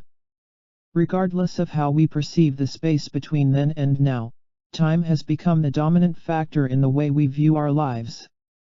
Our days consist of preparing for our future as we plan the events of the next moment, the next day, and the following year. From seemingly insignificant events, such as where we will have lunch in 20 minutes, to monumental milestones, such as the rendezvous of 2 craft from 2 different nations in space, time is the common thread that weaves us together through the synchronization of experiences in our world. In light of the prophecies regarding future possibilities, our understanding of time may be of greater significance now than at any other point in recorded human history. There is an ancient school of thought, a belief that has persisted for at least 5,000 years, suggesting that time and the events of our future are not only inextricably related, but are consistent and knowable as well. Furthermore, this line of reasoning suggests that the catastrophic events of prophecy, those with the potential to threaten the very existence of our species, may be known and avoided, or, at the very least, prepared for. A fresh body of research, conducted by the leading physicists and mathematicians of our day, now lends credibility to this line of reasoning. One thing appears to be certain: to understand prophecy as events that happen within time, we must first understand the nature of time itself. Conflicting science. Surprisingly, much of the same science that scoffs at miracles and prophecy has yet to reach agreement on even the basic nature of our world. Though our technology may have placed mechanized sensors on the surface of other worlds and extended our senses to the edge of our known universe, we are still uncertain about who has come before us, and even about the age of the Earth itself. For nearly 100 years, for example, the science of physics has been embroiled in a struggle to define the forces responsible for the events of our everyday world, the same forces that changed the appearance of the woman's tumor and compressed our sense of time in Egypt. It is believed that, once discovered, the mechanism responsible for the events of our daily lives ultimately will describe the workings of the cosmos. Divided into two main camps of thinking, the theories of classical physics and quantum physics make up the landscape of these two possibilities. Classical physics is the set of laws that were used to explain our world until approximately the 1920s. Sir Isaac Newton's laws of motion, Maxwell's theories of electricity and magnetism, and Einstein's theories of relativity, for example, had been successful in explaining the observations of everyday events until that time. Developing technologies, however, allowed scientists to look beyond everyday events, and there they saw expressions of nature that could not be explained by classical physics. From the world of subatomic particles and distant galaxies, a modified physics began to emerge to account for newly observed phenomena. Proposing science fiction-like theories of time travel and parallel universes, the mathematics of such possibilities became the science of quantum physics. In some instances, the two schools of thought were in opposition. One of the keys to the controversy was whether the experiences of our world were produced by a predetermined sequence of events that may be known, or whether a degree of randomness was inherent in the process of life. In other words, if we could identify all of the events leading up to a given moment, would we have the information necessary to predict the outcome of the moment, or was there another agent of change that could not be accounted for in such knowledge? Stated in the present tense, can an event already set in motion change for no obvious physical reason, with no apparent force acting upon it? The idea that a given outcome occurs only because of prior events is called determinism. Attributed to the German philosopher Gottfried Leibniz, determinism states that everything witnessed or experienced in our world, regardless of its random appearance, happens because of the events that preceded it. The theory is best described in Leibniz's own words: nothing takes place without a sufficient reason, that is to say, if one has sufficient knowledge, one may always explain why anything else happens as it does. In recent times, deterministic thinking has been further clarified by esteemed scientists such as Jacques Monod, Nobel Prize winner in biology in 1965. Monod describes his viewpoint by stating that anything can be reduced to simple, obvious, mechanical interactions. From these perspectives of determinism, the apparent healing of the cancerous tumor occurred as the result of events leading up to the moment of healing. If we had insight on each of those events, our sense of a miracle would disappear, and we would see the healing as the logical outcome of a known sequence of events. In the world of quantum mechanics, however, an event such as the compression of time or the healing of a tumor offers a very different prospect. The additional agent has been identified as free will. A new physics. The key to quantum physics may be found in the very name of the science itself. Quantum is defined as a discrete quantity of electromagnetic radiation. Physicists now speak of creation as being non-solid and non-continuous. The science of quantum physics has demonstrated that our world actually occurs in very short, rapid bursts of light. What we believe we see as the swing of a baseball batter on home plate, for example, in quantum terms is actually a series of individual events that happen very fast and very close together. Similar to the many still images that make up a moving film, these events are actually tiny pulses of light called quanta. The quanta of our world occur so rapidly that although our eyes are capable of doing so, our minds do not discern individual bursts. Instead, the pulses are averaged together into what we see as one continuous event, in this instance, the swing of the batter. Quantum physics is the study of these minute units of radiating waves, non-physical forces whose movements create our physical world. In recent years, scientists have turned to observations in the quantum world of the atom to explain mysteries that have been witnessed at the farthest reaches of the cosmos. The thinking is that if an event is observed on a small scale, then perhaps the same mechanism may be applied to understand events on a larger scale. Quantum physics now allows for miracles such as the disappearing tumor in our experience of lost time, possibilities that were previously considered impossible. For example, did the vehicles in our group merely change our perception of time, or did something even more amazing occur? Is it possible that on that morning in the Sinai Desert we participated in an event that challenges the very limits of our imaginations, the possibility of experiencing multiple realities and jumping from one outcome into another without even knowing that the jump occurred? If time does, in fact, travel as a road in two directions, is it possible that the road has multiple lanes? Could the events that begin along one lane of time arrive at a given point in a different lane with a different outcome? Can we begin one course of events and leap midstream into a new outcome? If so, this implies the possibility of multiple outcomes for an event that has already begun. The implications of this kind of thinking give a new meaning of hope to predictions of worldwide destruction and global suffering and, at the same time, invite us to consider the choices we make in our daily lives as direct links to future experiences. The existence of many outcomes for a given event has been predicted by quantum physicists for nearly 80 years. In recent times, scientists such as Fred Alan Wolf and Richard Feynman have brought a new relevance to such esoteric possibilities by linking quantum possibilities to daily life. Of all the uncertainties in a universe of many outcomes, two components are clear. First, for multiple outcomes to be considered implies that each possibility is already created and present in our world. Perhaps in a form that we have yet to recognize, somewhere in creation, as an embryonic mix of the physical and non-physical, each outcome awaits to be called into the focus of our awareness. Second, as one outcome gives way to another, for a brief moment the two must occupy the same space at the same time.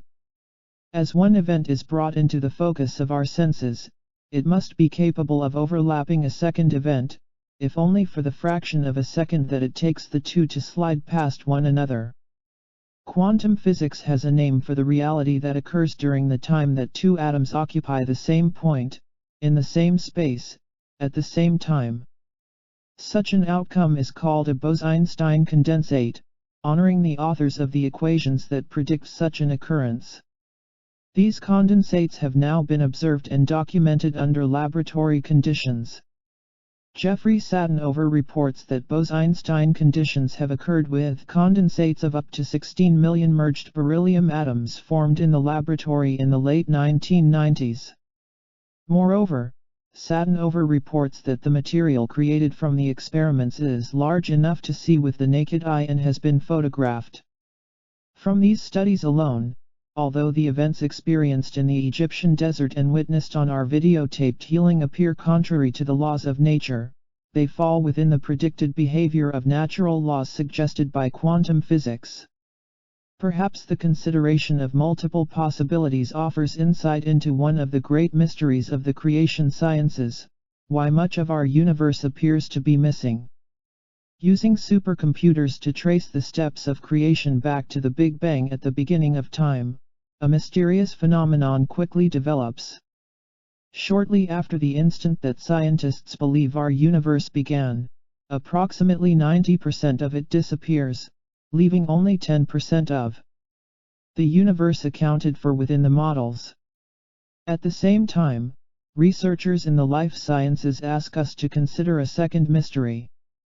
Studies of the human brain suggest that for a given individual, only a fraction of the individual's brain is used, approximately 10%. The function of the remaining 90% is unaccounted for and is believed to be dormant. Certainly there are theories as to multiple, redundant biological circuits and a yet-to-be-realized state of evolution when our brain will be utilized more completely. The numeric estimates, however, remain unexplained. Only 10% of the human brain is utilized, and only 10% of the mass of the universe can be accounted for. Where is the remaining 90% of creation? And what is the purpose of our brain's unused 90%? Is it by chance that these percentages correlate so closely? What are the computer models and biologists showing us, or failing to show us? Neither the model nor the life scientists of the past are taking into account one of the most fundamental and possibly least understood dynamics of creation, the component of dimensionality. In our ever-changing view of creation, many scientists now believe that all we know as our world is ultimately made of the same substance, tiny packets of light, quanta, vibrating at different speeds. Some light vibrates so slowly that it appears as rocks and minerals.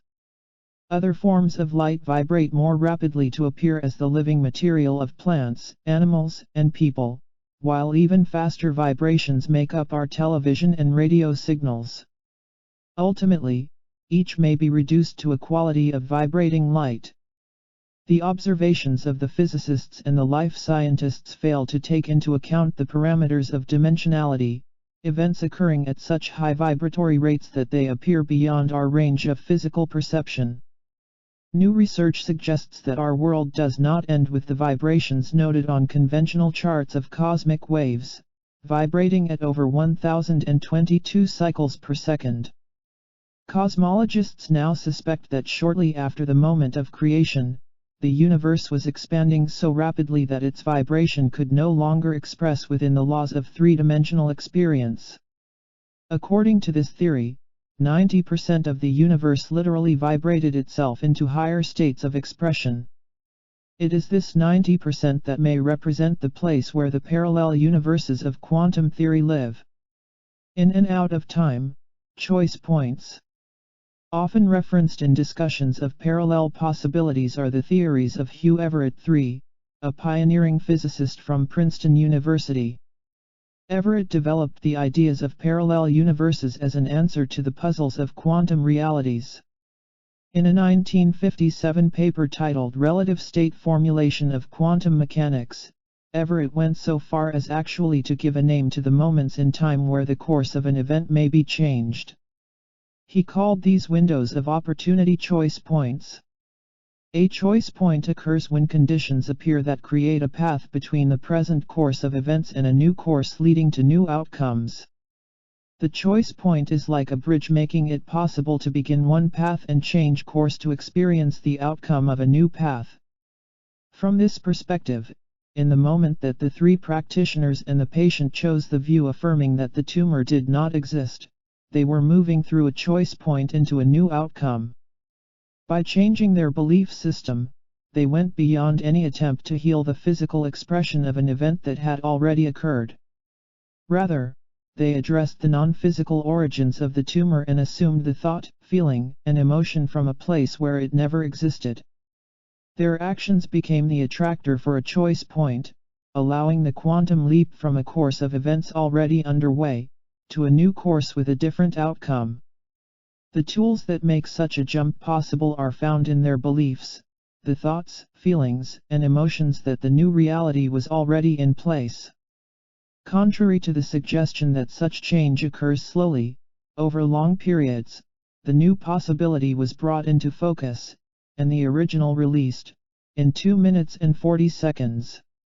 Choice points may occur more often than we think.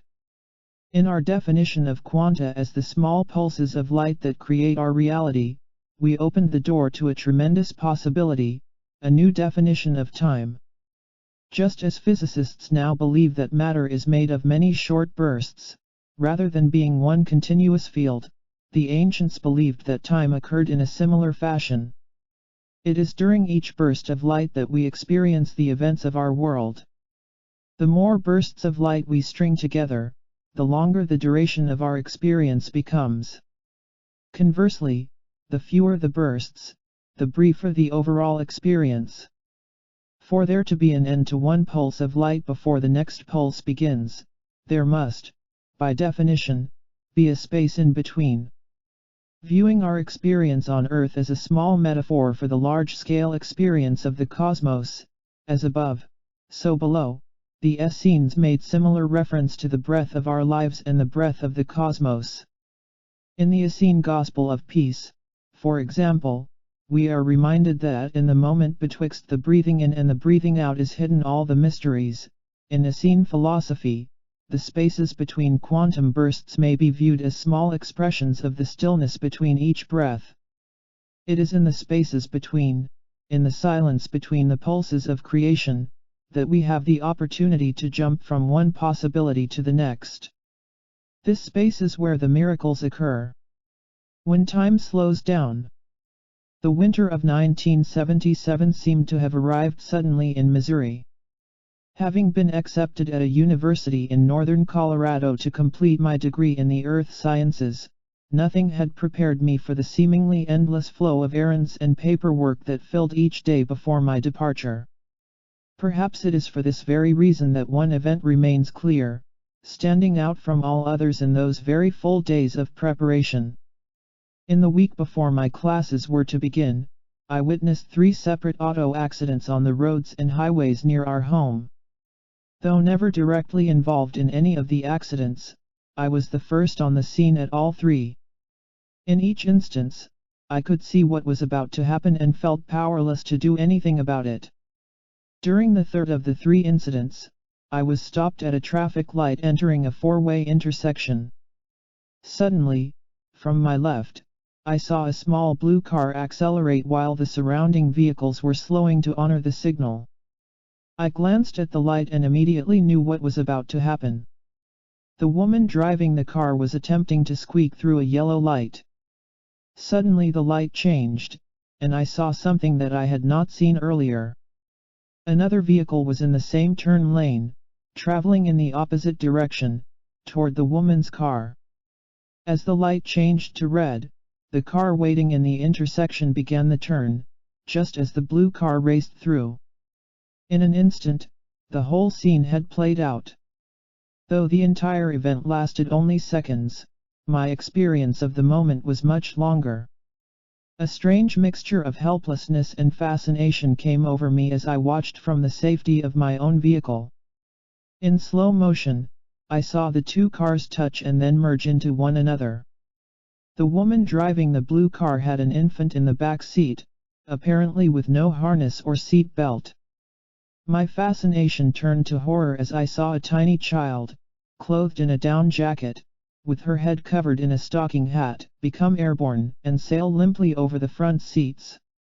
In slow motion the infant slammed into the windshield, then slid down the glass to the dash, falling into a crumpled heap on the seat. For those brief seconds, I felt the world slow to a strange crawl.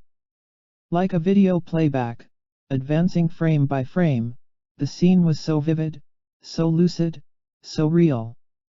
Many people have reported similar experiences, under a variety of conditions. I share this particular experience for a reason. During the week of the 3 accidents, Culminating with the one just described, I recognized a theme common to each experience. It was clear that I determined how I saw each event by the way I felt about what I was seeing. On the day of the third accident, for example, my emotions of horror merged with my thoughts of fascination for what was occurring, and slowed my vision of the event to a snail's pace.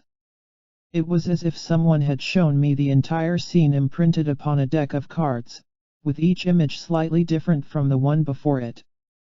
In such instances, the faster the deck is flipped, the faster the action appears. The accident reminded me of precisely this metaphor, with the powers that be flipping through the deck, very slowly. In this molasses-like effect, I witnessed the accident and remember specific details that, in all probability, would otherwise have gone unnoticed. On that day, my experience of quantum science transcended theory and what-ifs, to become the reality of a very tangible experience of seeing the events as well as the spaces in between. The butterfly effect.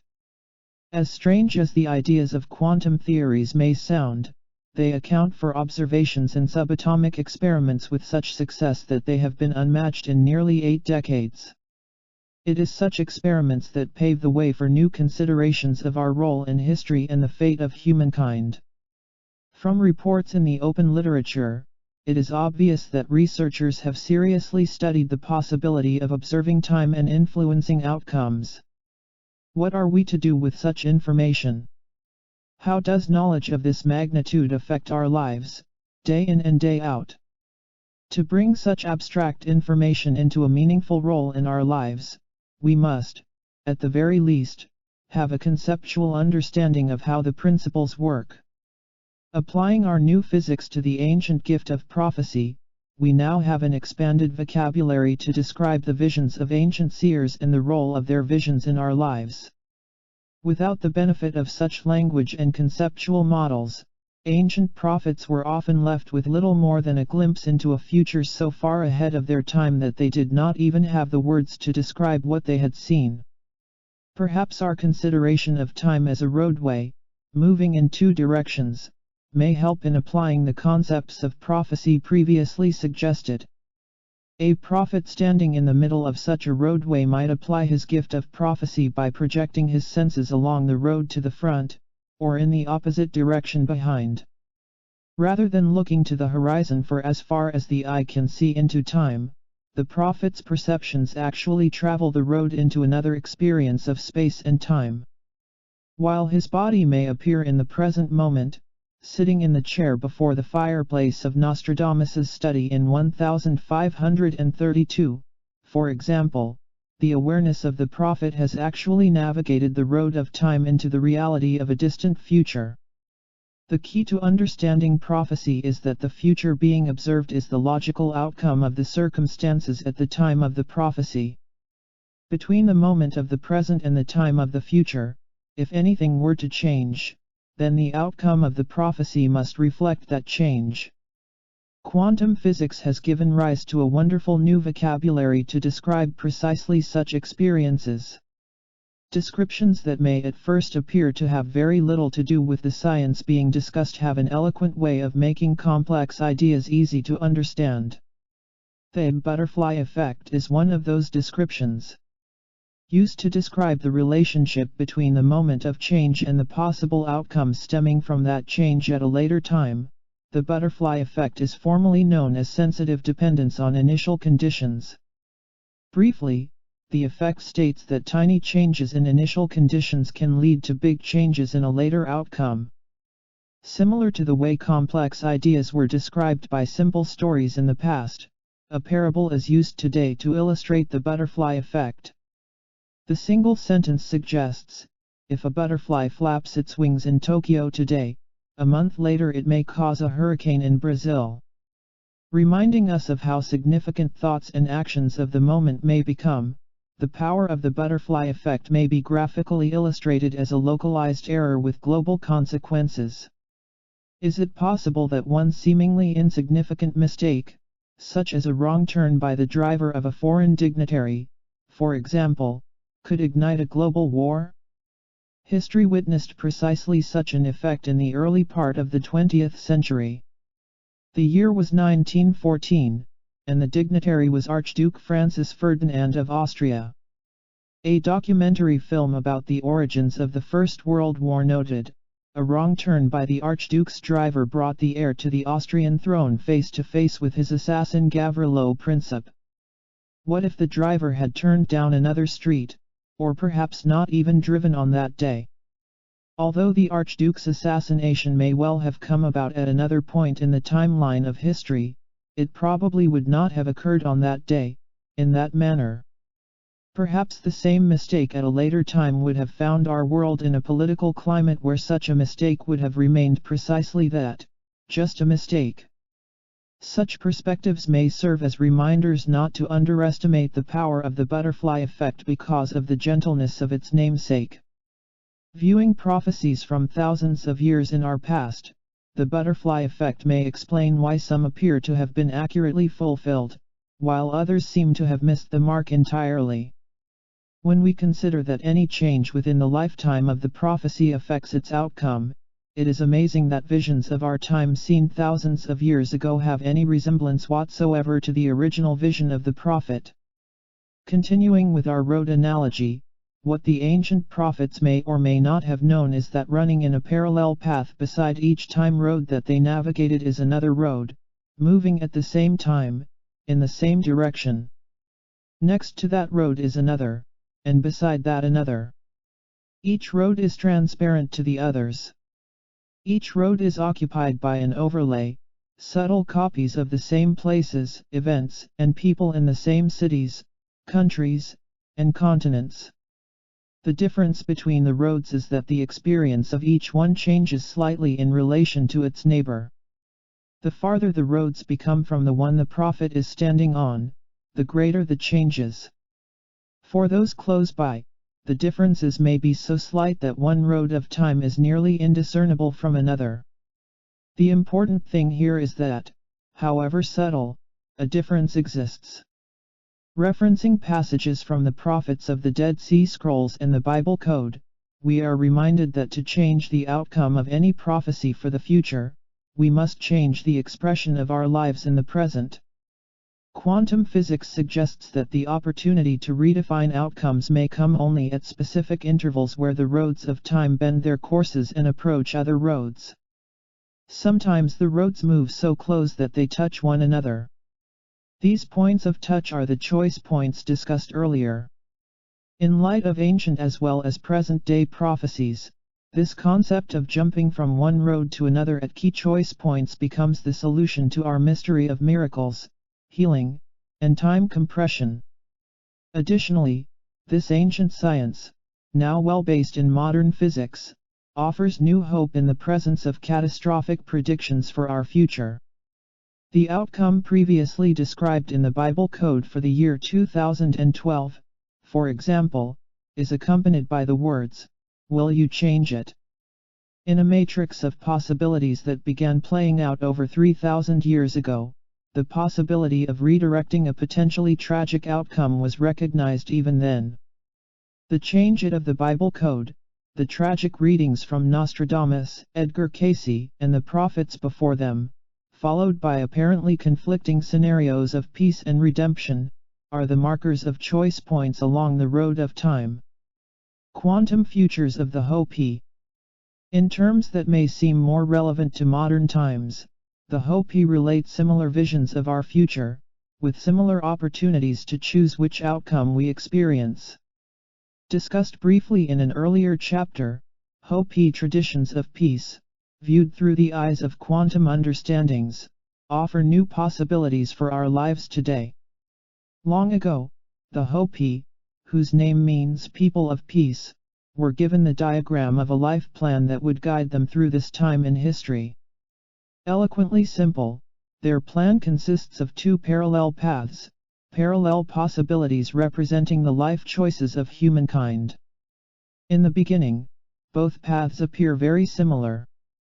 The upper path, however, gradually turns into a broken zigzag that ends nowhere. Those who choose this path are represented with their heads detached, hovering over their bodies. They will experience the Great Shift as a time of confusion and chaos leading to destruction. The lower path continues as a level line, strong and even. Those choosing this path live to advanced ages and their crops grow strong and healthy. Approximately 2/3 of the way along the paths is a vertical line connecting the two. Until this intersection point is reached, the Hopi say, we may move freely back and forth, exploring the two paths. Following this point in time, however, the choices are made and there is no return. In the words of quantum physics, this portion of the prophecy describes a choice point, an opportunity for humanity to experience the paths of both worlds and choose which is true for them. In the words of the prophecy, if we hold fast to the sacred way as He the Creator devised it for us, what we have gained, we will never lose. But still, we have to choose between the two ways. Mother Nature tells us which is the right way. When earthquakes, floods, hailstorms, drought, and famine will be the life of every day, the time will have then come for the return to the true path. The record-breaking extremes of nature witnessed in our world today suggest to the Hopi that the time of purification is upon us. The severity of our cleansing is being determined, as our individual responses to life challenges create the collective outcome. In a text written by a group of elders from the Hopi Nation, specific events in our world are viewed as barometers of our progress in the unfolding of a greater scenario. Among the indicators are these: widespread starvation and malnourishment, increases of crime and violence, loss of clean, abundant water resources, unprecedented breach and expansion of the ozone layer above Antarctica, effects of technology, loss of rainforest, depletion of wildlife, and spread of nuclear weapons. It is during our time, the time indicated by phenomenal events in the world around us, that the belief systems of individuals and entire populations will be tested. The elders of the Hopi clans described a scenario of 3 great shakings of the earth. The first 2 were interpreted by elders of the tribe to represent the first 2 world wars, the third shaking remains a mystery. It is unidentified, as the nature of this shaking is still being determined by humankind. The prophecy says the earth will shake 3 times, first the Great War, then the second one, when the swastika rose above the battlefields of Europe, to end in the rising sun sinking in a sea of blood. The third shaking will depend on which path humankind will walk, the greed, the comfort, and the profit, or the path of love, strength, and balance. Clearly, such traditions recognize a direct relationship between the way we address the challenges of our world each day and the kind of world we experience in our future. The chaos of change is our opportunity to refine our beliefs, honoring the portions that work, and gracefully releasing those that may no longer serve us. It is our new, finely honed worldview of the present that will carry us gracefully through the times of future challenge. As with the prophecies of the Essenes and Edgar Cayce, the Hopi leave us with a message of hope. Their vision of our future concludes by admonishing us to be responsible in the way we use the powers of our bodies and our machines. Once again we are reminded that the choices made each day will determine the duration and severity of our days of tribulation. With simplicity and eloquence, Hopi prophecy reminds us that the way we live our lives determines which path we follow. The choice is ours. Bending time.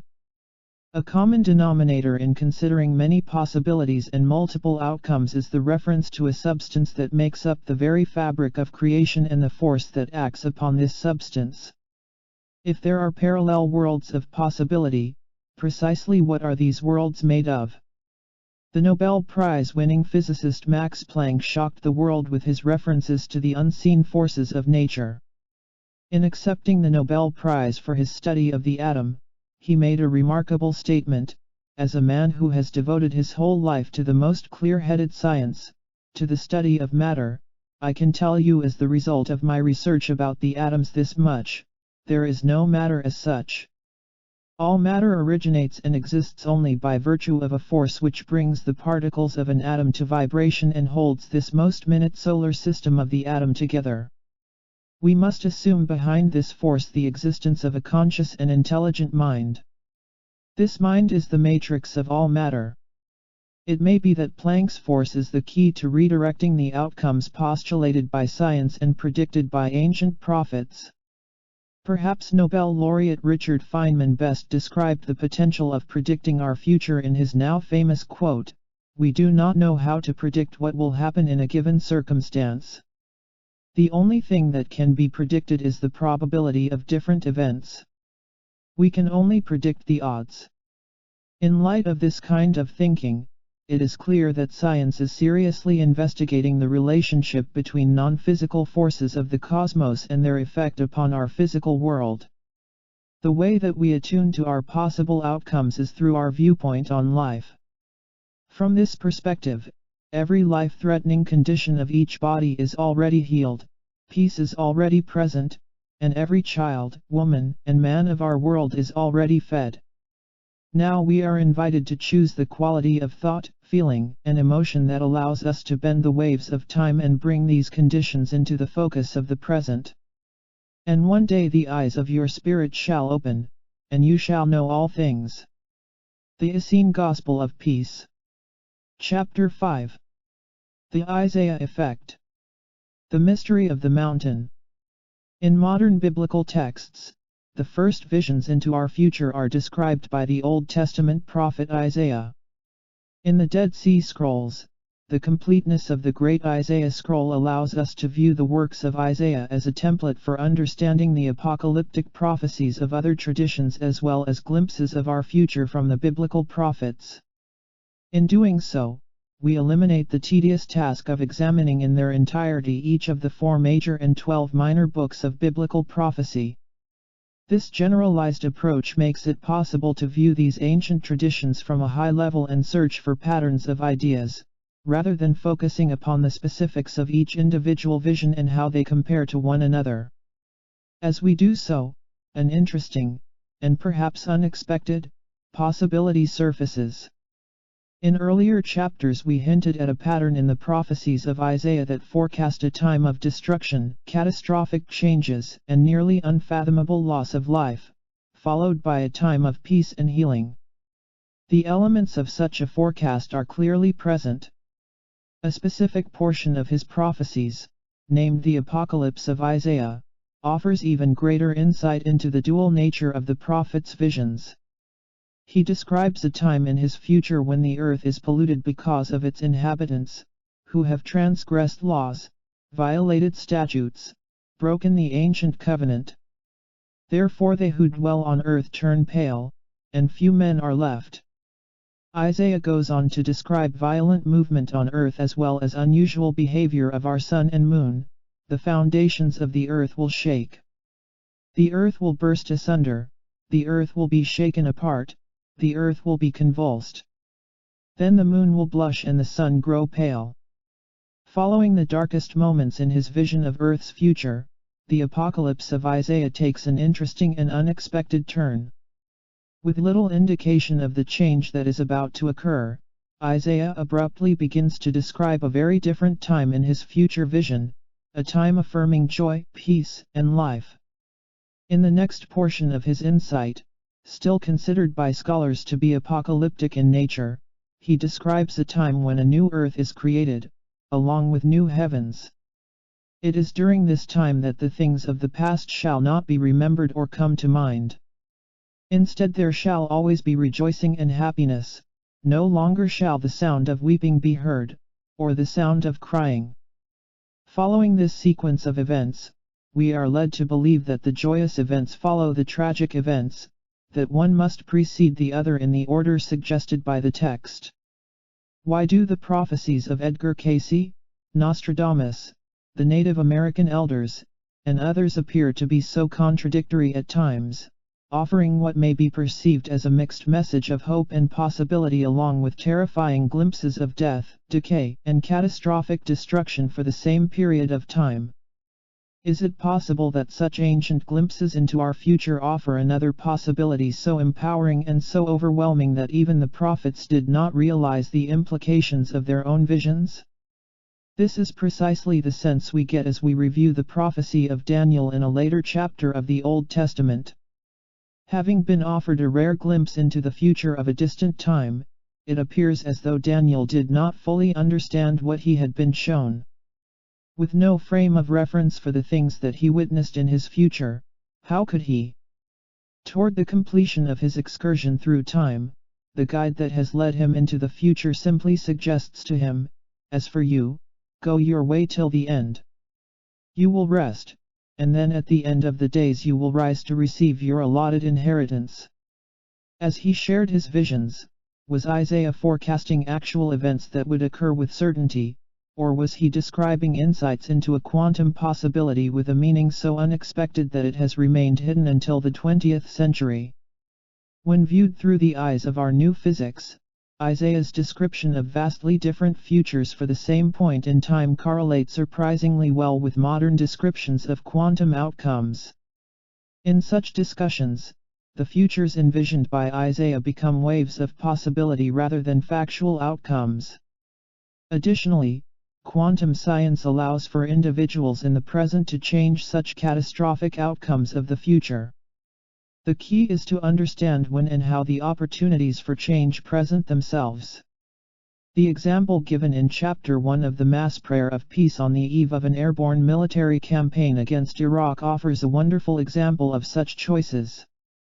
To some observers, the order to begin the attack, followed within minutes by an order to abort the mission, made little sense, but from the perspective of the thin veil between quantum possibilities, the events of the day make perfect sense. On that evening thousands of people, in at least 35 countries on 6 continents, had already agreed to join in a mass vigil of peace that was heard around the world. Coordinated through the Internet and the World Wide Web, the prayer was supported by families, organizations, and communities as a voice of peace that transcended the political boundaries of governments and nations. The vigil was not a protest against the bombing of Iraq or any policy, government, or situation existing anywhere in the world. Rather, the call of thousands of hearts and minds to honor the sacredness of life became a single, unified choice echoing a simple message: peace in all worlds, in all nations, for all life. Within hours of the vigil, the course of events in Iraq had changed. On that day, in full view of the world, we witnessed the power of human consciousness as it rearranged the building blocks of events that were already in motion. Rather than scattered pleas from individuals asking for divine intervention in a situation that appeared to be inevitable, the synchronized choice of many people, coordinated through the miracle of the Internet, slipped between the veils of quantum possibilities into an outcome affirming life through peace.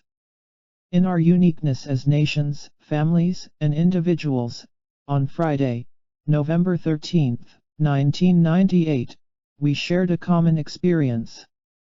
Hidden in the deepest recesses of our collective memory like a family secret, taboo for so long that the details had been lost, our prayer of peace opened the door to vast opportunities of healing, international cooperation, and our greatest expressions of love for those whom we hold dear. On that November evening we breathed a collective sigh of relief as we rewrote an outcome that appeared inevitable. In doing so, we witnessed our power to end the suffering of our world. How may we prove scientifically that during the prayer of thousands of people, a new possibility replaced the events of war that were already in motion? At the same time, what power other than peace could possibly have moved forward in the presence of such a prayer? With this experience in mind, what are the implications of similar choices for the future of our world? Isaiah's mystery decoded. For nearly 3 millennia, scholars have sifted through the clues left by Isaiah for insights into what we may expect as our future. As cultures have changed, our interpretation of his prophecy has changed as well. Translations made during the time of the Spanish Inquisition, for example, reflected the stringent limits imposed by the Church upon mystical interpretation. Today the language of quantum science offers a new and expanded view of Isaiah's glimpses into our future. Perhaps the mystery of Isaiah's prophecies was anticipated at the time of their writing. As if inviting the people of a future time to look beyond the obvious, he writes, "For you the revelation of all this has become like the words of a sealed scroll. When it is handed to one who can read, with the request, 'Read this,' he replies, 'I cannot, it is sealed.'" In this rare passage, one of the few of its kind, Isaiah makes a subtle observation about the attitude of generations to come regarding his visions into time. He knows that the people of his future, those who can read his prophecy, have the ability to understand its message. They do not recognize it, however, because the context has never been revealed to them. Could Isaiah's seal be our discovery of the fundamental laws of creation, the very nature of time itself? If he was, in fact, offering such insights to a generation of his distant future, how could Isaiah's vision be understood without the elements of 20th century physics? At the same time, what words could he possibly have used in his day to convey such an empowering yet abstract message to future generations? The prophet offers us a clue to this apparent mystery, as he describes how the inhabitants of the earth's distant future may choose which of his visions they experience. In doing so, Isaiah opens the door to a path that may forever change the attitudes of humankind and, in turn, accomplish nothing less than rewriting the course of human history. Carefully, Isaiah outlines a form of behavior that allows us to escape the darkness that he has witnessed. He begins by referring to a mystical key through which the people of any generation may redirect the events that lie ahead in their probable future. The key is identified in his vision as a mountain. It is within his mountain that Isaiah describes a refuge to the poor, a refuge to the needy in distress, shelter from the rain, shade from the heat. In a particularly interesting passage, the prophet tells of a time when, in the presence of the mountain, the veil that veils all peoples, the web that is woven over all nations, will be destroyed. Herein we find one of the first clues to this particular prophecy. Clearly he is referring to the mountain as the key of refuge and empowerment. Precisely what is the mountain of Isaiah's prophecies? Some researchers believe that the reference is to a physical location, a place of power and sanctuary for those fortunate enough to discover it. Others suggest that Isaiah's mountain was intended as a code of sorts, a time lock to ensure that his message would be revealed only when the principles for using such wisdom were understood. While both of these may be a possibility, perhaps the mystery of the prophecy may be explained more simply. The identification of Isaiah's mountain may be a beautiful example of how the passage of time and the evolution of cultures has eroded the original context to such a degree that the message has become lost, or at least obscured, in the process. Often, in modern references to ancient biblical texts, we find specific words marked by a marginal note indicating that there may be additional uses, interpretations, or meanings of the word. Such is the case with the mountain of Isaiah. In addition to the possibility of translators and languages introducing error, at this point yet another factor disguises the original meaning, the use of metaphor and symbols. Scholars indicate that during the time of the writings, the word mountain was, in fact, symbolic and used to represent the heavenly Jerusalem. Rather than a physical location, in this instance the city of Jerusalem, the footnotes clearly show that the word mountain is a metaphoric reference. Still, the meaning of a heavenly city remains somewhat nebulous, until further research reveals an additional clue. Our modern-day Bible is the product of earlier translations from the original Hebrew. Cross-referencing this phrase with the precise wording in its original language, we discover an unexpected, though perhaps not surprising, meaning for the reference. In Hebrew, the word for Jerusalem is Yerushalayim. Here, the definition becomes very clear: it means the vision of peace. At last the mysterious meaning of Isaiah's message becomes clear. Isaiah's mountain is not a physical place, but a reference to the power of peace. With this clarification, we may read his prophecy: the vision of peace provides a refuge to the poor, a refuge to the needy in distress, shelter from the rain, shade from the heat. In the presence of the vision of peace, the veil that veils all peoples, the web that is woven over all nations, will be destroyed. This new understanding of Isaiah's prophecy offers a fresh insight into the power of his ancient message. Having peered into key moments of our future, he witnessed two very different and distinct possibilities, one a time of healing and one a time of destruction. Just as we would do today, the great prophet described his vision in the only words that he knew, alerting us to a possibility in our future based upon a given course of events. At the same time, he admonished those who would eventually read his prophecy to reconsider choices that they make in their lives and, in so doing, to avoid the suffering that he witnessed as a possible future. The Isaiah effect. Clearly, we are entering a new era of understanding the inner sciences of prayer, prophecy, and the agents of change that Isaiah and others acknowledged in their writings. Deceptively simple, Isaiah's prophecies remind us of two things. First, through the science of prophecy we may glimpse future consequences of choices made in the present. Second, we embody the collective power to choose which future we experience. It is through our consideration of others in our daily lives that we piece together the experiences that bring our futures into focus. This is the Isaiah effect, the expression of an ancient science stating that we may change the outcome of our future through the choices that we make in each moment of the present. Quantum physics now gives us the language to give this sophisticated technology meaning in our daily lives. In doing so, we empower our families, our communities, and those that we hold dear with the simple and effective message of honoring all life in our world. Through our choice of peace in our lives, we ensure the survival of our species and the future of the only home we know. We have already witnessed the power of the Isaiah effect. We know that it works. Now the question becomes, how do we implement this quantum principle of choice in our daily lives as a global family? When prayer and meditation are used rather than relying on new inventions to create more imbalance, then they, humanity, will also find the true path. Robert Boissier, Meditations with the Hopi. Chapter 6. Meeting with the Abbot. The Essenes in Tibet.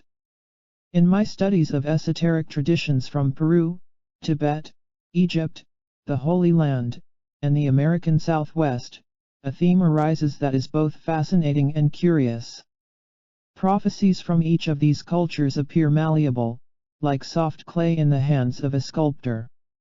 Just as the final shape of a sculptor's clay is determined by the choices and movement of the artist, the theme of these ancient traditions suggests that we are shaping the outcome and eventual fate of humankind in each moment of our lives. Interestingly, I have found some of the clearest references to these traditions in documents from the Middle East, specifically the Qumran scrolls from the Dead Sea area. The references speak of a lineage of wisdom so ancient that it was already old during the time of classical Egypt, over 3,000 years ago. My sense has been that if such information did in fact exist, what better location to preserve such wisdom than in the remote spiritual retreats of a land untouched by modern technology? It would be in such a place that traditions lost to the West long ago might still remain as the daily rituals of local inhabitants. Isolated from the outside world until 1980, the secluded monasteries of the Tibetan plateau appeared to afford precisely such an opportunity. In April 1998, I had the privilege of facilitating a pilgrimage into the highlands of Tibet in search of such traditions. Ironically, it was not until I returned from the journey that my suspicion was confirmed in writing. Within days of arriving home in the States, I received a recently translated manuscript of the Nazi-Rhines, a sect of the ancient Essenes. This particular text stated that pockets of information, like ancient time capsules, had been strategically hidden by the Essenes during the 1st century AD, to preserve the wisdom for future generations.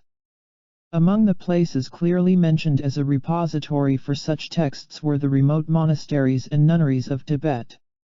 With the aid of an expert on Asian cultures whom I had met in England 4 years earlier, our group was skillfully led through the Tibetan countryside into isolated villages, hidden monasteries, and centuries-old temples. For 21 days we were immersed in the presence of the Tibetan people, the sacredness of their lives, and the rugged magnificence of their homeland. We crossed shallow rivers on flat-board rafts, negotiated washed-out roads, and experienced the euphoria of mountain passes over 17,000 feet above sea level. 2/3 of the way into our trip, we even found ourselves abandoning the safety of our bus for an open-bed fruit truck waiting on the other side of an impassable snowslide over 4 stories tall. Nearly 1/3 of our journey was in the mountainous area of the Western Plateau. Among remote villages, nunneries, and monasteries seldom seen by people outside of Asia, the people live today as they have for centuries, honoring the traditions of their ancestors. Each time we walked into the courtyard of a temple complex, it was as if we had entered into a living snapshot of Tibetan traditions frozen in an ancient time.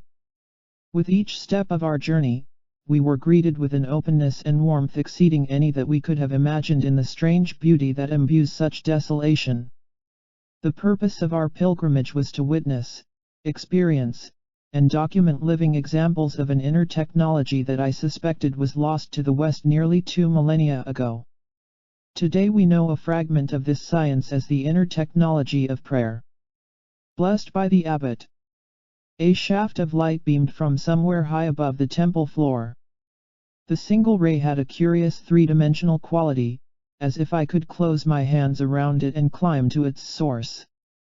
With precision, the light sliced its way through the cool, misty air that was heavy with the smoke of countless butter lamps and incense. I turned my head to see where the light was coming from. Following the beam from the point where it touched the slick, oil-laden floor to its source, my eyes focused on an opening high above our heads. Through a small, square window I could see the intense blue of the Tibetan sky outside. Except for a miniature flashlight that I had taken from my backpack, this ray of direct morning sun was the only light in the maze of twisted corridors and dead-end passageways. I made a mental note of the opening overhead. It would be my reference to the outside in the event there were no other corridors leading back. With a group of 20, my wife and I had journeyed across the rugged terrain of the Tibetan highlands and negotiated rock and dirt roads that were little more than jeep trails, to be in this very place. For years, personal research into the traditions of those who have come before us had hinted at a lineage of wisdom forgotten in Western societies. Lost after the time of Christ, the teachings of mystery schools, sacred orders, and esoteric sects all pointed to a common lineage of wisdom lost approximately 1700 years ago. Perhaps the clearest evidence of these traditions is found today among the records of the mysterious communities described in earlier chapters, the ancient Essenes.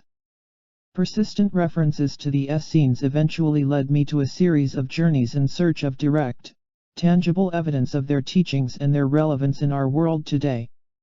By the mid-1980s, I found myself in the deserts of Egypt, trekking the high Andes of Peru and Bolivia, and upon numerous sojourns into the deserts of the American Southwest in a search for modern evidence of their lost wisdom. My reasoning was that a teaching so universal would have been left as more than a single isolated text or manuscript, such as the Dead Sea Scrolls. As significant as any ancient manuscripts may be, the real evidence would be found in the history, teachings, and traditions of the people themselves. Perhaps the possibilities are so obvious that they have been overlooked in recent times. Rather than speculate about 2,000-year-old texts and what the translations may be alluding to, in the presence of indigenous peoples living the lost wisdom, we could actually witness their practices today. During our time together, we could hone our questions and verify our answers with a clarity never possible in the translations of temple walls and crumbling manuscripts. Additionally, we would gain a new respect for the caretakers of our lost wisdom, a new understanding of their culture and lives. The key to such wisdom is to find records accurate enough, held by a people long enough to remain virtually intact and undistorted today. If there really were such a place, if it still exists today, I reasoned, Tibet would be a good place to begin. Isolated as Tibet has been from the rest of the world until 1980, many of the teachings and records have remained precisely where they were placed centuries ago. Tucked away high upon the roof of the world, in monasteries and nunneries 100 years old, the wisdom of the ancient Essene lineage should remain in plain view, preserved as the rituals, lives, and customs of the people living there. Here we were, shuffling through the darkened corridor of one of those monasteries to search for ourselves. Though we had acclimated over 14 days, the quick movements of my glance from side to side still created a dizzying effect. I made a conscious effort to inhale deeply, as I noticed that my breathing had become shallow and fast. Without giving my eyes time to readjust, I cautiously stepped forward toward a dim light near the end of the smoke-filled corridor. Huge figures towered beside me, creating a gauntlet of sorts, as my light created a faint path toward the opening. Without stopping, I turned first to one side and then the other, illuminating the human-like forms carved in monstrous proportions. The glow of my light hinted at massive paintings behind each figure, murals reaching into the darkness toward a ceiling that I could only guess was there. Suddenly my attention was drawn away from the looming figures to a faint yet familiar sound in the distance. Beginning as a low drone of many closely related sounds, the notes merged into one continuous tone. It appeared to be coming from everywhere at once. I continued, stepping carefully over the lumpy floor, slick from 600 years of spilled oils. Monks scurrying through this passageway with their urns of yak butter had created a treacherous route. It was the only route to the most sacred room of the monastery. The sound grew louder as I crossed a raised wooden threshold. Stepping down to the cold floor, once again I gave my eyes a moment to adjust. The three walls of this tiny chamber surrounded me with the flickering of small flames. Hundreds of yak butter candles in tarnished brass lamps illuminated the room with an almost surrealistic glow. Though each lamp was small, their combined heat made the room remarkably warm. A young monk sat in front of me, rhythmically pounding a trance-like beat as he chanted a song from the prayer book in front of him. The voice of Sjinla, our translator, whispered in my ear. In the Tibetan language, the suffix la is added to the end of a name as a sign of honor and respect. Thus, the name Sjin becomes Sjinla. This is the room of the protectors, Sjinla said. Anticipating my question before I even asked, he continued. The protectors are deities invited to discourage dark forces that may be interested in advancing into the next room. Following monastery etiquette, we respectfully made our way to the left, past the monk, to the doorway of the next room. I was the second to enter, following the lead of our guide. Little more than a small cube, the space seemed to be dwarfed even more by a support beam in its center. There, in the pale glow of a half-dozen or so candles, was the reason that we had journeyed halfway around the world, traveled over 2 continents, crossed 10 time zones, and adjusted to some of the most rarefied air on Earth. Seated with his legs skillfully positioned on thick woolen pads beneath his robes was the abbot of the monastery, the spiritual elder of this sect of monks. I felt honored to have even a few precious moments in the presence of this man. To my astonishment, those first moments were the opening of a time shared together that would last for nearly an hour. The formalities came first. Each of us had been given a white linen scarf to offer as a gesture of honor. We had been instructed how the scarf, called a kata, should be carefully folded, handled, and presented to the abbot. Upon receiving his gift, the abbot would either accept the scarf as a gift, or bless it and return it to the offerer. If he kept them, I remember wondering what this man would do with our 22 scarves in his tiny office. Stjnla set the example as he offered his kata first, kneeling to the level of the frail-looking man seated on the pads. Bowing his head, this native Tibetan presented his scarf as a gesture of honor, open palms up. The abbot accepted, removed, and blessed the scarf, then returned it to Stjnla, placing it around his neck as he was still bowed in reverence. I was next.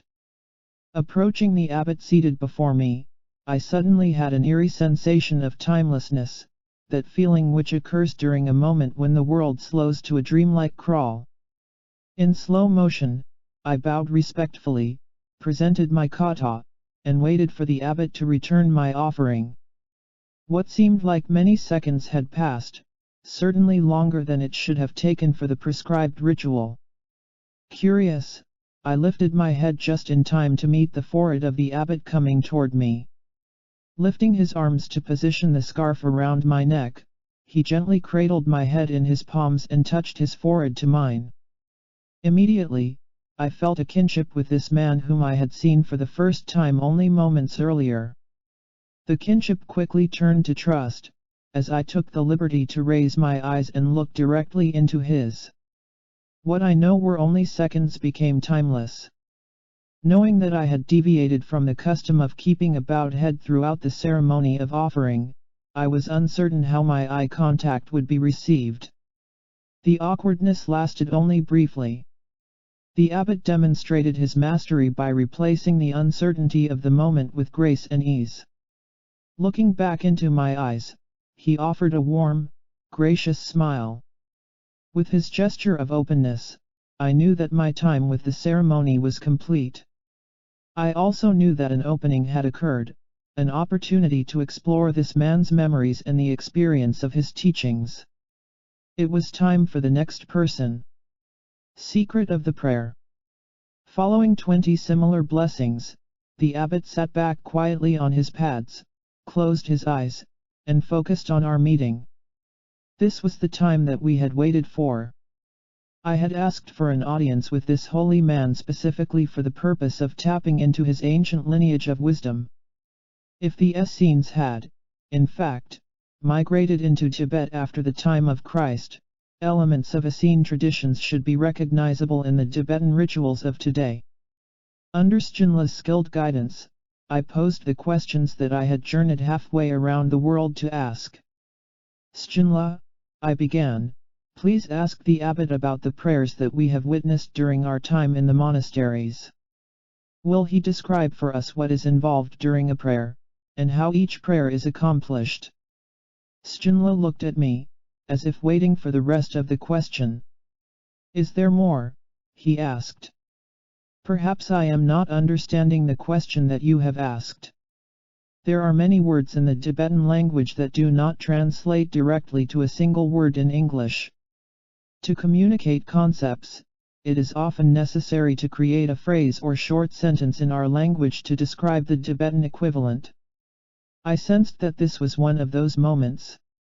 Gathering my thoughts, I restated the question in the simplest English that I could muster without changing the intent of my question.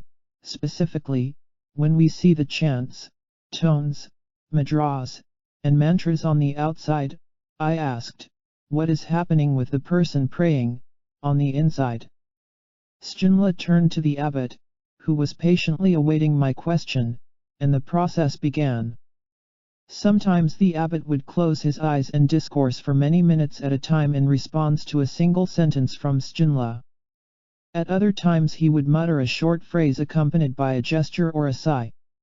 Stjnla did his best to convert the abbot's explanation of a subtle experience into the English equivalent before sharing the translation.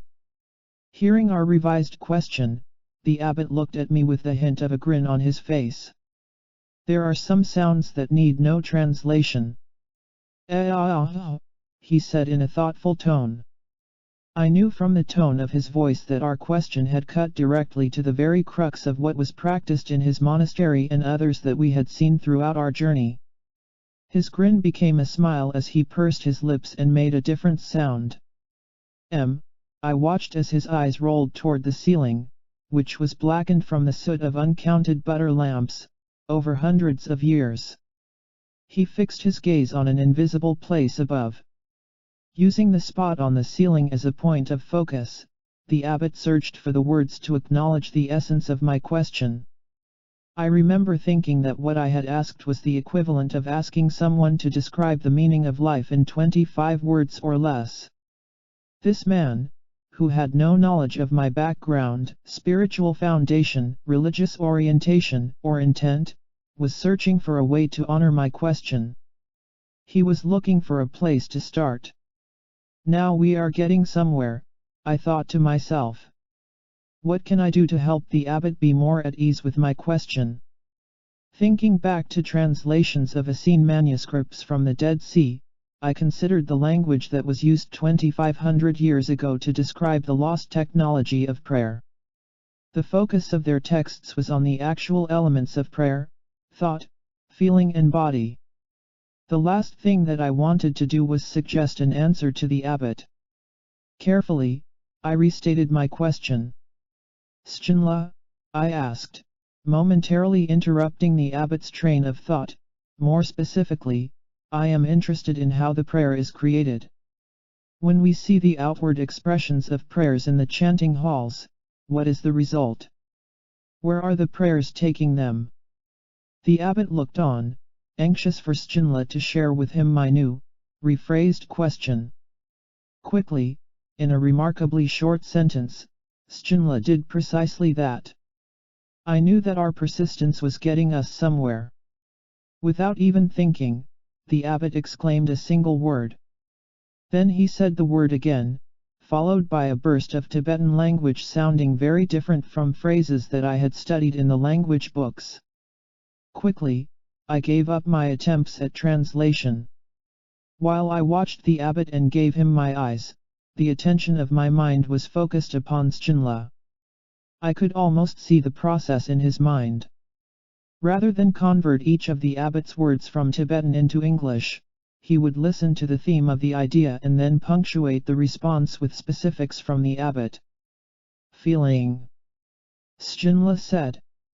The abbot says that the object of each prayer is to achieve a feeling. The abbot's head was nodding up and down as if he understood Schinla's translation. The outward motions that you see are a display of movements and sounds that are useful in achieving the feeling, Schinla continued. They have been used by our ancestors for centuries. Now the smile was on my face. While I had suspected that the nebulous force of feeling was a factor in the Tibetan prayers, for the first time my belief was being confirmed. The abbot was telling us that feeling was more than just a factor in prayer. He emphasized that feeling is actually the focus of each prayer. Immediately, my mind raced back to the Essene texts. In the words of their time, those ancient writings brilliantly describe an experience that we consider today as a form of prayer. Just as the teachings of the Essenes referred to the creative forces of our world as angels, the language that they used to speak to the angels they named communion. Today we call the same language prayer. Through the lost texts of the Essenes we are reminded that through our communion with the elements of this world, we are afforded access to the great mysteries of life. Only through communion with the angels of the Heavenly Father will we learn to see the unseen, to hear that which cannot be heard, and to speak the unspoken word. A silence fell over the tiny room as we thought about the abbot's words. It would take a nun or monk years of training, scholarship, and direct experience before he or she would be allowed to have a similar conversation. The abbot seemed a little surprised at the questions that we were asking.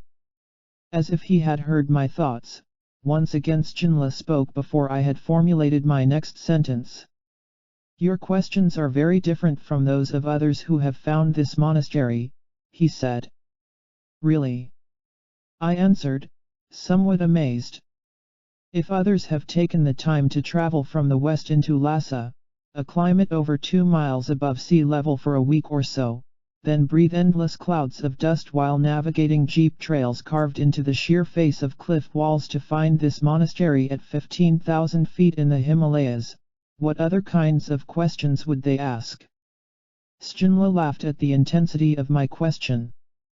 The sound of his voice broke the silence as his laughter echoed off of the walls and reverberated through the countless chapels that continued from our room down the hallway. Normally, questions are in regard to the age of the monastery, what the monks eat, or the age of the abbot himself. With that, we both laughed and looked back to the abbot, automatically estimating his age in our minds. I thought to myself, this man has no age. In these mountains, in this monastery, age has no meaning for him. He simply is. I looked back to Sjinla.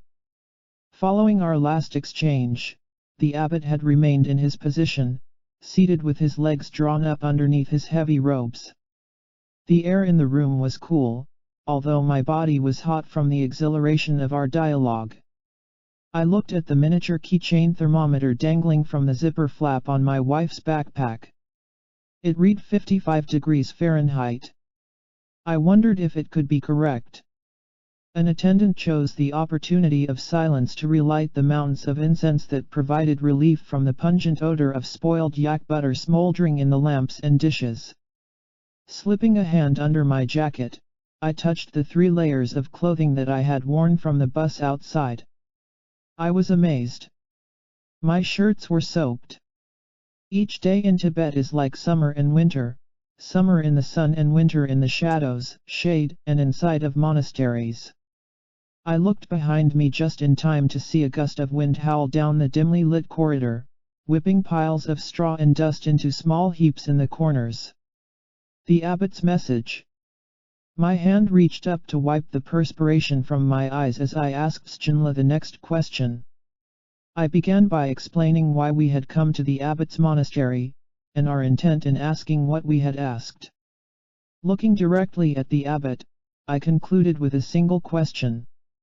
If there was one message that he could share with the people of the earth, I began, what would the abbot like for us to carry to the world outside of Tibet on his behalf? Even before Sjinla had finished translating, from his cramped position at the end of our poorly lit sanctuary, the abbot began speaking. I felt Sjinla's intensity, sometimes bordering upon frustration, as he searched for the English to convey what the ageless man was saying. On several occasions I would ask that the words be repeated or clarified. Often I would restate the translation in my own words, allowing Sjinla's expertise to help me through any inaccuracies. Turning to me specifically, his eyes betrayed what was happening within him. I sensed within Sjinla an acute awareness of his responsibility to communicate the abbot's words accurately. Together the 3 of us worked through the next few moments to be certain of what the abbot was offering. Each time we pray individually, the abbot says, we must feel our prayer. When we pray, we feel on behalf of all beings, everywhere. Sjinla paused as the abbot continued his reply. We are all connected, he said. We are all expressions of one life. No matter where we are, our prayers are heard by all. We are all the same one. Rather than answering my question directly, I sensed that the abbot was paving the way, laying the foundation for his response. Nodding in agreement, my body language conveyed what my skills of Tibetan language did not. I heard, I understood, and I was prepared for the rest of the answer. As to what message we could carry to the world outside of Tibet, the abbot responded passionately. Though his words were being conveyed through Sjinla, his tone and the language of his body were clear. Motioning toward us with a palms-up gesture from his heart, the abbot's hands spoke a language of their own. He looked directly at me as I listened to Sjinla carefully. Peace is of the greatest importance in our world today, he continued. In the absence of peace, we lose what we have gained. In the presence of peace, all things are possible: love, compassion, and forgiveness. Peace is the source of all things. I would ask the people of the world to find peace in themselves, so that their peace may be mirrored in the world. Each word became a source of amazement to my intellect, as well as a source of joy to my soul. The answers that the abbot shared were the same concepts, in some instances nearly the same words, as were recovered from the Dead Sea texts of the Essenes, written over 2,000 years ago. Through the Essene Gospels of Peace, for example, the Essenes begin a lengthy discourse on peace by opening with a single eloquent passage. The teaching simply begins with the statement, "Peace is the key to all knowledge, all mystery, all life." It was clear to each member of our group how important it was to the abbot that he be heard and understood. His patience with our direct and sometimes redundant questions was remarkable. For nearly an hour he remained cross-legged in a lotus position, seated upon the small stack of thin, maroon-colored pads that insulated him from the cold stone floor of the ancient monastery. The rapid-fire questioning eventually gave way, once again, to the silence of pondering our exchanges. For each person in the room, our time together had been both intense and heartfelt. Our audience with this holy man, who had devoted his entire life to pursuing wisdom in an ancient monastery high in the Himalayas, became our invitation to reconcile the experience within our lives. This man had graciously received us into the tiny quarters of his private study, and his patience with our questions touched me deeply. Again a silence filled the room. The abbot's eyes closed. This time, however, his chin dropped to his chest as he placed his hands in a position of prayer, palms and fingertips touching, pointed toward the ceiling. Holding the position with his hands, he touched his thumbs lightly to his forehead and held the position. That is the last image I have of the abbot. He appeared to be fatigued, perhaps from entertaining these 22 Westerners who had appeared unannounced in his monastery. As if a silent signal had been given, we knew that our time with the abbot was complete. Almost in unison, we began to untangle ourselves from the intricate positions that had allowed each person in the room a direct view of this beautiful man of ancient lineage. One by one, we stood silently, stretched, and, after speaking our respectful namaste, filed out into the darkened hallway. Room of knowledge. As we retraced the footsteps that had led us to the abbot's quarters, again we heard the sound of a low, almost indiscernible drone in the distance. It was the now familiar sound of many monks in a resonant room, creating the monotone chant used in Tibetan prayer. Each person perceives the sound differently. For me the tone hovers between the threshold of hearing through my ears and actually feeling the sound in my body. It appears to vibrate from somewhere in the center of my chest. Once one has heard the sound, it is unmistakable. In this moment, it sounded far away. Sunlight illuminated the end of the hallway as we approached a narrow ladder of wooden stairs. There was no railing for support, and we immediately assumed the position that had worked well in similar instances at other monasteries. Strapping down our backpacks and handing cameras, bottles of water, and loose gear to one another, we freed our hands to go down the rough-hewn timbers of each step, backwards. The stairs were at such a steep angle that few were willing to look down as they descended the ladder in a forward position. Modesty sometimes goes right out the window during such maneuvers. Traveling with a small group under primitive conditions for days on end, the modesty of new friendships had already given way to familiarity within our virtual family. Those on the ground reached up to guide the person on the ladder to a place of safe footing, often supporting whatever portion of the body descended the ladder first. One at a time, each person was lowered to the hardened mud floor below. A young monk, perhaps 14 years old, had been waiting for us in a small antechamber behind the ladder.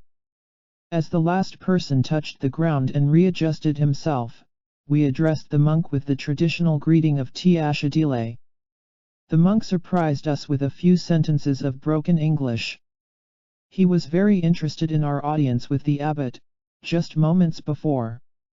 Apparently our visit was rare, and it was difficult even for the monks in residence to be graced with such an opportunity.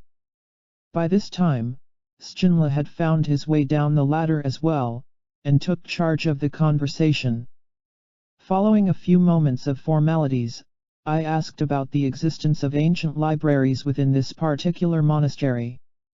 I knew that among the many gifts that the Tibetans have kept safe in our world, they are meticulous record keepers. The beauty of this is that they appear to document without placing judgment on what they are recording. Perhaps it is their ability to live compassion in all that they do that allows their unbiased recording of the world around them. In the absence of a right or wrong regarding the events that they have experienced, they simply record what they have witnessed. Through their documentation of the events that were meaningful in their lives, I suspected that perhaps there would be written records of the wisdom that the abbot had shared. I was particularly interested in the mode of prayer based in feeling.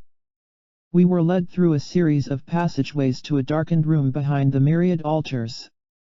Massive statues representing the many aspects of Buddha flanked each hallway and continued into yet another room of the protectors. Here we could barely make out the figures of immense proportions upon the walls that glistened with the residue of butter lamps. Knowing that this monastery was over 15 centuries old, I suspected that the soot had accumulated for at least several hundred years. For a radius of 18 feet or so, the flickering strobe-like effect of each lamp betrayed a scene of demons and dark forces. Closer inspection showed that each was engaged in combat with the forces of light, in ancient metaphors mirroring the tests, successes, and failures of every human through our earthly life. Stooping through an opening into another dimly lit room, my eyes adjusted to a very different scene. Of all the beauty and experiences that had filled our days for the 2 preceding weeks, what I witnessed in this moment was worth the entire journey. Stacked from the floor to the ceiling, perhaps 30 feet above my head, disappearing into dark corridors and scattered among shelves covered with dust measured in fractions of an inch, were books. Rows upon rows of books. Some were neatly stacked. Some were haphazardly thrown upon others, falling into random heaps. Many of the books were so jumbled and disorganized that it was impossible to tell where one row ended and another row began. Noticing my amazement at the disarray, the young monk spoke to Stjnla. Except for the gasps of awe and amazement, these were the first words that we had heard since entering the room. I suspected he was offering an explanation. Stjnla turned to me and spoke. The soldiers ransacked this room looking for jewels and gold. The soldiers? I exclaimed. Do you mean the soldiers from the revolution in 1959? Surely others have been in this room since that time. It has been nearly 40 years. Yes, Stjnla answered, those are the ones. Others have come to these rooms. They have been few. The monks believe that the soldiers brought bad fortune. Their spirits are left here, held in place by the protectors. My eyes searched for a meaningful place to begin investigating as I stepped forward into one of the corridors. Holding my flashlight up high, for as far as my eyes could see there were hundreds of manuscripts, texts printed and bound in traditional Tibetan fashion. Each book began as a long, narrow cover of wood or animal hide. The rigid coverings varied in size, averaging perhaps 12 inches long by 3 to 4 inches wide. Another cover of similar description formed the top of the book, with the pages stacked between the two, as loose sheets of cloth, paper, or yak hide. The entire text was bound to keep the pages from falling out. Sometimes the bindings were elaborate, with brightly colored silk and linen. Sometimes they were simply held together with leather thongs. The young monk nodded with approval as I reached up to examine one of the texts. I had chosen a book that was already unwrapped, so as to disturb as little as possible in the library. To my disappointment, and not to the monk's surprise, the pages of the book were so delicate that they crumbled at my touch. Our young guide was obviously moved by our excitement at his library. Apparently few people knew of its existence, and even fewer visited it. I turned to Sjinla and asked what were contained within these documents. Were they simply many copies of a single text, perhaps the teachings of Buddha? Was there more? By this time, our group had spread out. Each person was exploring a different aisle of different texts, sensing that something rare and wonderful was held in the pages of these ancient books. Without turning to face the monk, Sjinla shouted my question out loud. Without hesitating, the young monk smiled. He and Sjinla exchanged a few words before Sjinla offered a response to my question. Everything, he said. The monk says that within the writings in this particular room are records of everything. Stopping to face Sjinla, I held my light to show just enough of our faces so that we could see one another speak. What do you mean, everything? I asked. What does everything include? Sjinla began. Written into the pages of these books are the teachings and experiences that have touched the people of Tibet for centuries. As far back as anyone can remember, the wisdom of great mystics has found its way here to be preserved for future generations. In the pages of these books lie the foundations of many philosophies, from Tibetan Bon and Buddhist writings to Christian ones, and those explained by the abbot. All is recorded here in the books that surround us as far as our eyes can see. I knew that each monastery was a school of sorts. Designed to preserve the secret traditions of the ages, each school specialized in one particular form of wisdom. Our journey had already taken us to monasteries that focused on the traditions of combat and martial arts, for example. Other monasteries preserved the wisdom of telepathy and psychic studies, debate, or the healing arts. The focus of this particular school was the preservation of knowledge. Without prejudice or judgment, information was simply recorded and stored upon the fragile pages of countless numbers of books, such as the ones we were seeing before us. This is the reason that we have come, I thought to myself. Here we have seen the traditions of prayer and have the opportunity to document them through texts written by those practicing these traditions nearly 2,000 years ago. This moment is worth the entire journey, and I know that there is more to come. In their texts, the Essenes had referred to a mode of prayer that is not accounted for by prayer researchers today. Here, in a cold monastery located in the remote mountains of western Tibet, I had witnessed this prayer and was shown sources documenting its history and origin. As the translations continued that day, my sense was confirmed that the Tibetans were continuing, at least in part, a lineage of wisdom whose elements predated history. How would I share this ancient yet sophisticated technology with others? All matter originates and exists only by virtue of a force which brings the particles of an atom to vibration and holds this most minute solar system of the atom together. We must assume behind this force the existence of a conscious and intelligent mind. This mind is the matrix of all matter. Max Planck. Chapter 7. The Language of God. The Lost Science of Prayer and Prophecy. Ancient traditions suggest that the effect of prayer comes from something other than the words of the prayers themselves. Perhaps this offers a clue as to why so many people appear to have lost their faith in prayer. After the biblical edits of the 4th century, details underlying the language of prayer gradually faded from the traditions of the West, leaving only the words behind. During this era, many began to believe that the power of prayer lived in the spoken word alone.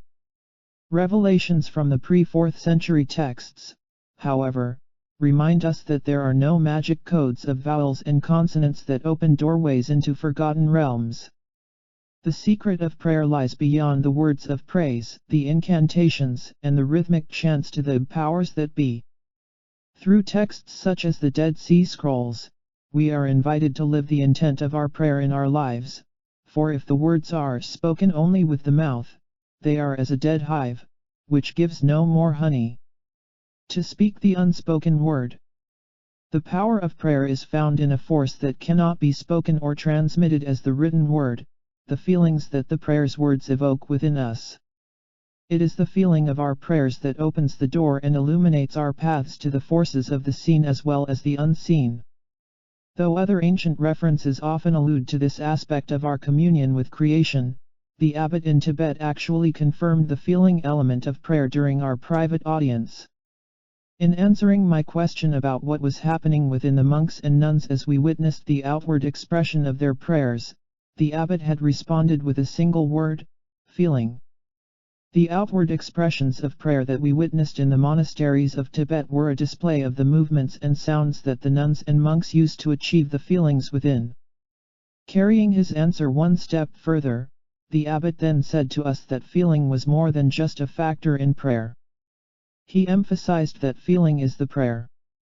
Through our communion with the elements of this world, we are given access to the great mysteries of life, the opportunity to see the unseen, to hear that which cannot be heard, and to speak the unspoken word. In its purest form, prayer has no outward expression. Though we may speak a prescribed sequence of words handed down for generations, they must generate a quality of feeling within us in order to touch the world around us. At best, any words that we choose to speak our prayers out loud can be only an approximation of the feeling they describe within. How could the great masters teach of such feelings 2,000 years ago? How are we to share them today? Often, when I am asked to speak to groups about the possibility of prayer, a question arises that reminds me of a conversation I had with my mother years ago. One evening, as we spoke on the telephone between brief visits and across several time zones, I was sharing insights into a new workshop that I had prepared on the science of compassion. As I offered a definition of prayer involving feeling and emotion, my mother asked a question that has been echoed by many people in many situations since that time. Openly and innocently, she simply said, "What is the difference between emotion and feeling?" I always thought that they were the same. I was interested to hear my mother's understanding of these sometimes nebulous experiences that play such a key role in defining our lives. Not surprisingly, her explanation resembled the definitions commonly accepted in the West today. For example, some dictionaries consider the two words nearly interchangeable, using each one to define the other. In the American Heritage Dictionary of the English Language, the word feeling is defined as an emotional state or disposition, a tender emotion. In the same text, emotion is defined in one place as a strong feeling and in another as a synonym for feeling. While these definitions may serve the purposes of today's world, the ancients recognized a distinction between them. Further, though closely related, thought and feeling are identified as discrete elements, keys, which may be focused to effect change in the conditions or our bodies, our world, and beyond. As above. In an account 20 centuries old, the people of the Holy Land asked their leaders a question that continues to ring in our minds today. Except for specifics of the conditions, the question remains hauntingly similar. With regard to peace in our world, those who have come before us asked, "How, then, may we bring peace to our brothers, for we would that all of the sons of men share in the blessings of the angel of peace?" Essene Masters offered a reply illustrating the role of thought, feeling, and the empowering nature of prayer. Defying the logic of today, their words remind us that peace is more than simply the absence of aggression and war. Peace transcends the end of a conflict or a statement of policy. While we may force the outward appearance of peace upon a people or a nation, it is the underlying thinking that must change to create a true and lasting peace. In words that sound surprisingly Buddhist as well as Christian in nature, the Essene Masters replied that three are the dwellings of the Son of Man. They are his body, his thoughts, and his feelings. First shall the Son of Man seek peace with his own body. Then shall the Son of Man seek peace with his own thoughts. Then shall the Son of Man seek peace with his own feelings. The ancients offered eloquent insight into a way of thinking that allows us to redefine what we experience on the outside by addressing what we have become on the inside. Similar in some respects to the philosophies of Western health practices, one school of medicine brings about change by attacking the condition of illness itself. This approach eliminates foreign bodies with chemicals, or surgically removes the organs and tissue that appear diseased. A second school of thought looks beyond the outward expression of our body's appearance to the underlying factors that may be source of the condition, where the unseen forces of thought, feeling, and emotion become the blueprint to understanding and changing the conditions of our lives that no longer serve us. To change the conditions of our outer world, we are invited to actually become the conditions of our desire from within. When we do so, the new conditions of health or peace are mirrored in the world around us. This is essential to the Essene passage offered previously. To bring peace to those whom we love in this world, we must first become that very peace. In the language of their time, the authors of the Dead Sea Scrolls even offer insights into the technology that allows this healing quality of peace. It must occur in our thoughts, feelings, and bodies. What a powerful and empowering concept. As I share the Essene passages in group settings, I watch the faces of the audience from my vantage point at the front of the room. The change begins slowly at first. While some people simply record the words in their notebooks with little display of emotion, others become excited as they immediately grasp the significance of the ancient teachings.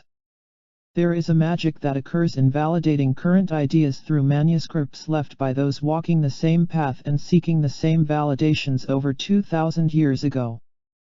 Through their insights, the Essene elders made clear distinctions among emotion, thought, and feeling. While closely related, thought and emotion must first be considered independently, then merged into a union of feeling that becomes the silent language of creation. The following descriptions of each experience are keys leading us into the heart of our lost mode of prayer. Emotion. Emotion may be considered the source of power that drives us forward toward our goals in life. It is through the energy of our emotion that we fuel our thoughts to make them real. In itself, however, the power of emotion may be scattered and without direction. It is in the presence of thought that our emotion is given direction, breathing life into the image of our thoughts. Ancient traditions suggest that we are capable of two primary emotions. Perhaps more accurately, we may say that through our lives we experience various conditions that resolve to a single emotion. Love is one extreme of such conditions. Whatever we have come to believe is love's opposite is the second extreme, often described as fear. The quality of our emotion determines how it is expressed. Sometimes flowing, at other times lodged within the tissues of our body, emotion is closely aligned with desire, the force that drives our imagination to resolution. Thought. Thought may be considered the guidance system that directs our emotion. It is the image or idea created by our thought that determines where our emotion and attention are directed. Thought is closely associated with imagination. Surprisingly to many people, in itself thought alone has little energy, it is only a possibility with no energy to give it life. This is the beauty of pure thought. In the absence of emotion, there is no power to make our thoughts real. It is our gift of thought in the absence of emotion that allows us to model and simulate the possibilities of life harmlessly, without creating fear or chaos in our lives. It is only in our love or fear for the objects of our thoughts that we breathe life into the creations of our imagination. Feeling.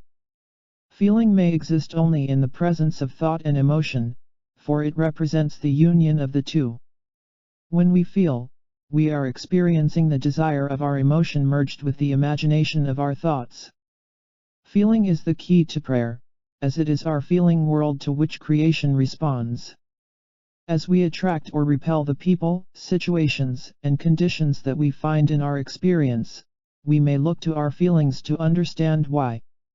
To have a feeling, by definition we must first have both an underlying thought and an emotion. The challenge in developing our highest levels of personal mastery is to recognize what thoughts and emotions are represented as our feelings. From these three brief and possibly oversimplified definitions, it becomes apparent why it is impossible to think away frightening and painful experiences. Thought is only one component of our experience, the seeing in our mind of possible outcomes. Pain, however, is a feeling, the product of our thought fueled by our love or fear for what our mind believes has occurred. With this formula in mind, the Essene Masters invite us to heal the memories of our most painful experiences by changing the emotion of the experience itself. As an ancient basis for the modern axiom energy follows attention, a concise parable from the Lost Gospel Q describes this concept: whoever tries to protect his life will lose it. These few deceptively brief words explain why we sometimes attract into our lives those experiences that we least choose to have. In this example, as we prepare and defend ourselves against each possibility and every situation where we could lose our lives, the model suggests that we are actually drawing attention to the very experience that we are choosing to avoid. In the not wanting, we create the conditions that allow it to be. Rather than focusing our attention on what we do not want, a higher choice is found in identifying that which we choose to bring into our lives, and living from that perspective. Affirmations provide a beautiful example of precisely this principle. In recent times, affirmations have become very popular with followers of some spiritual and esoteric teachings. In these traditions, it is suggested that by affirming the things that we choose to experience in our lives, often many times each day, they will come to pass. As a rule of thumb, the less cluttered the affirmation, the clearer the effect. The words of our affirmations often echo a desire for life change, such as, "My perfect mate is manifesting for me now," or "I am abundant, now and in all future manifestations." I know people who carry their affirmations to the level of a serious discipline. They begin preparing for their day in the bathroom with post-it notes all around the mirror, reminding them of their affirmations. As they drive to work in the morning, the notes continue on the dashboards of their cars and hang from their rear-view mirrors. In their offices at work, on their desks, bulletin boards, and stuck to the screens of their computers are even more notes, each note serving as a vigilant reminder of those things that they chose to have, change, or bring into their lives. Clearly, affirmations have opened powerful doors for some people. For the first time, individuals have begun to feel empowered and responsible with regard to the events of their lives. For some people, their affirmations have obviously worked. For many, however, they have not. After months of countless reiterations of creative reminders with no result, they have simply stopped saying affirmations. Our ancient model of thought, emotion, and feeling may help those people to understand what has happened or failed to happen. When prayer doesn't work. Recently I conducted an informal survey among seminar participants regarding prayer. The results of each survey were used to provide a modern-day example of the nature of prayer for that particular audience. I began each survey by simply asking the audience, "When you pray, what do you find yourself praying about?" Standing in front of a flip chart, I recorded the many and varied scenarios that members of each group described. After 6 months of these informal surveys, from audiences representing a cross-section of ethnic, geographic, and age-defined backgrounds, 4 broad categories of prayer emerged from the descriptions: more money, better jobs, better health, and better relationships, in precisely that order. Applying our model of prayer as thought, feeling, and emotion, we may explore why our prayers work and what happens when they do not. For example, at the top of our list, the most common prayer noted was for more money.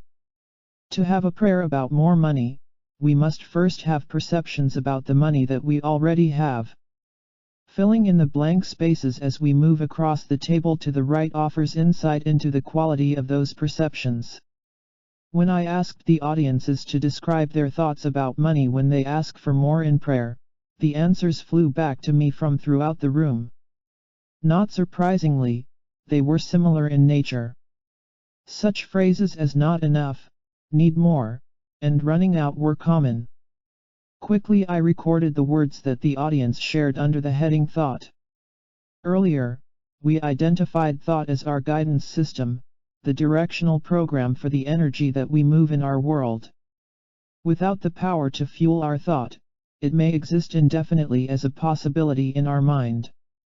The potential of thought in the absence of the energy to fuel our thought, we know as a wish. For our thought to become empowered, we must give it energy. Perhaps this is the answer to why our prayers sometimes appear to go unanswered. In the absence of the power to bring our affirmations and prayers to life, they may exist indefinitely as potential, well-intentioned wishes. It is our gift of emotion that empowers the possibility of our wish. Recognizing that we may choose love or fear as the emotion that fuels our thought, more often than not our perceived need for anything is based in fear. When we say we need more, that there is not enough, or that we are running out of, fear is generally the emotion driving such statements. Acknowledging that there may be exceptions, I placed the word fear at the head of the emotion category in our chart. From these outwardly simple elements of prayer, we gain tremendous clarity into the mechanism of how and why our prayers work as they do. Addressing each audience with the results of its chart, I would pose a question.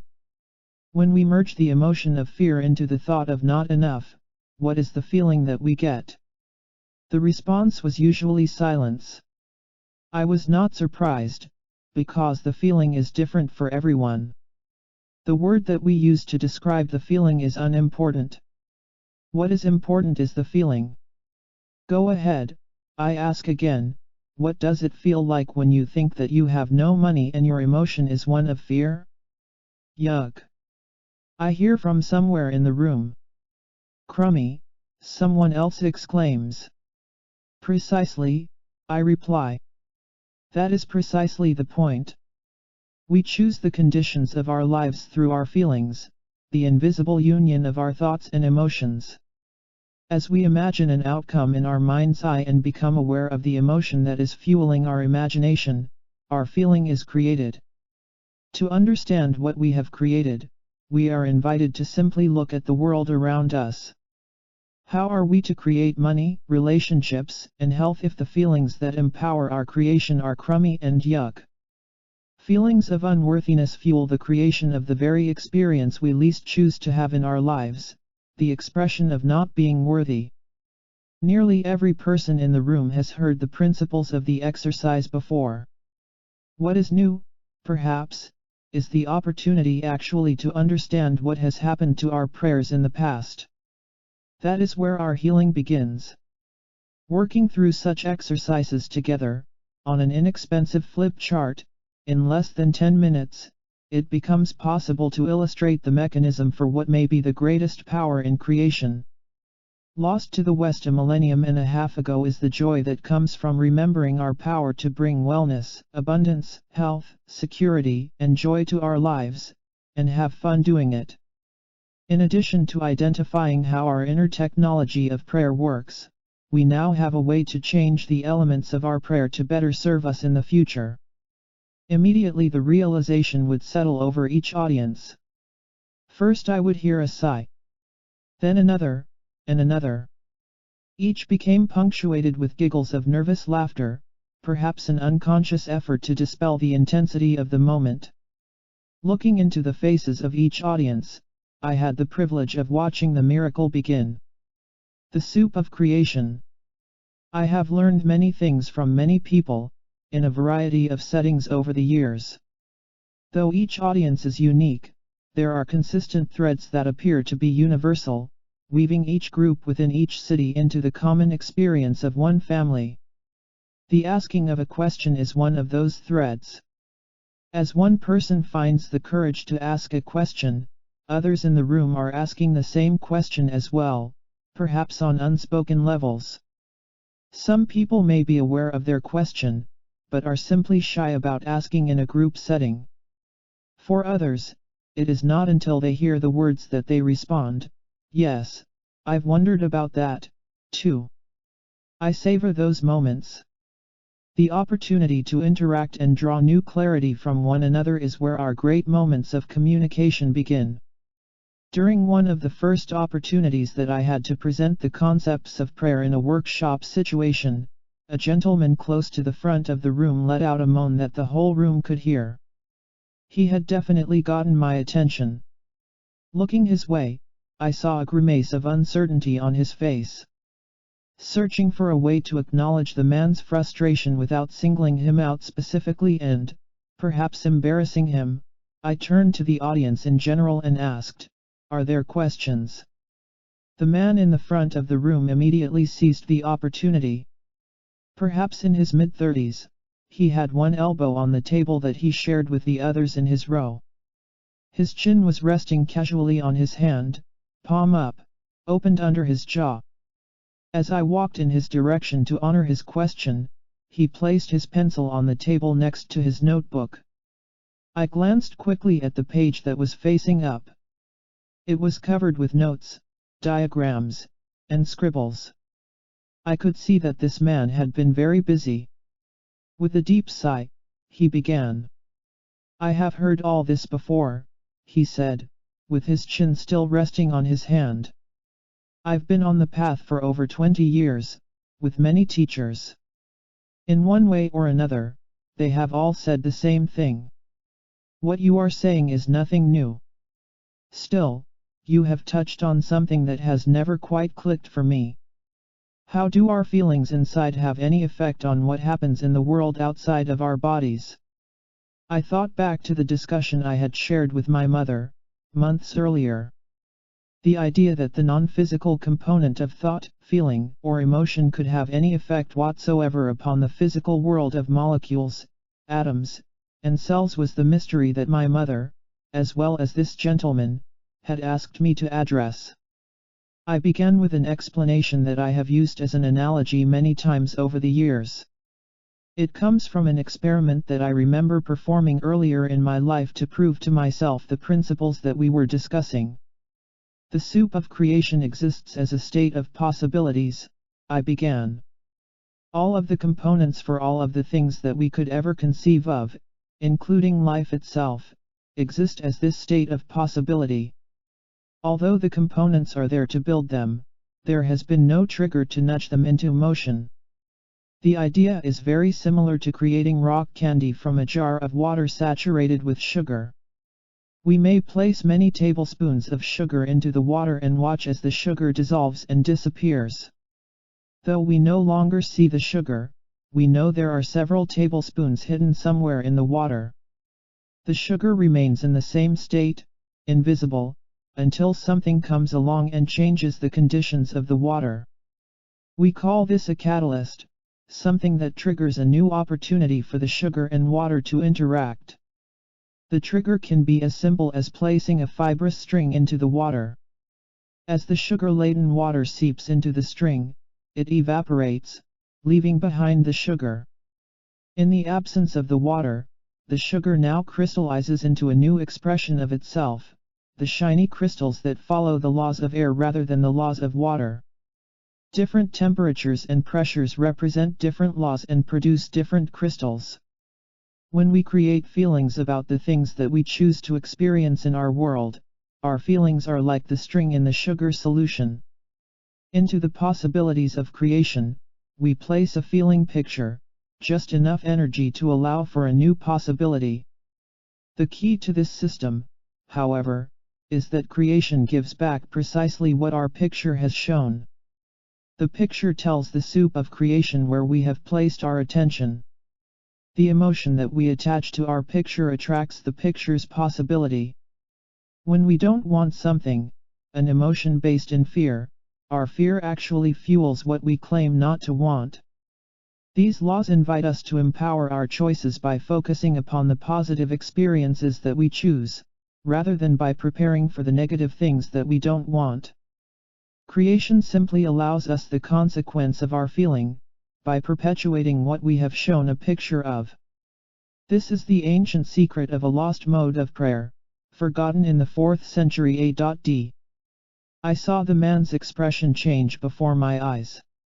In a matter of seconds, this simple experiment, replicated today in mayonnaise jars bathed in the sunlight of countless windowsills in unnumbered classrooms throughout the world, explained a possibility that had mystified him for years. How do we pray?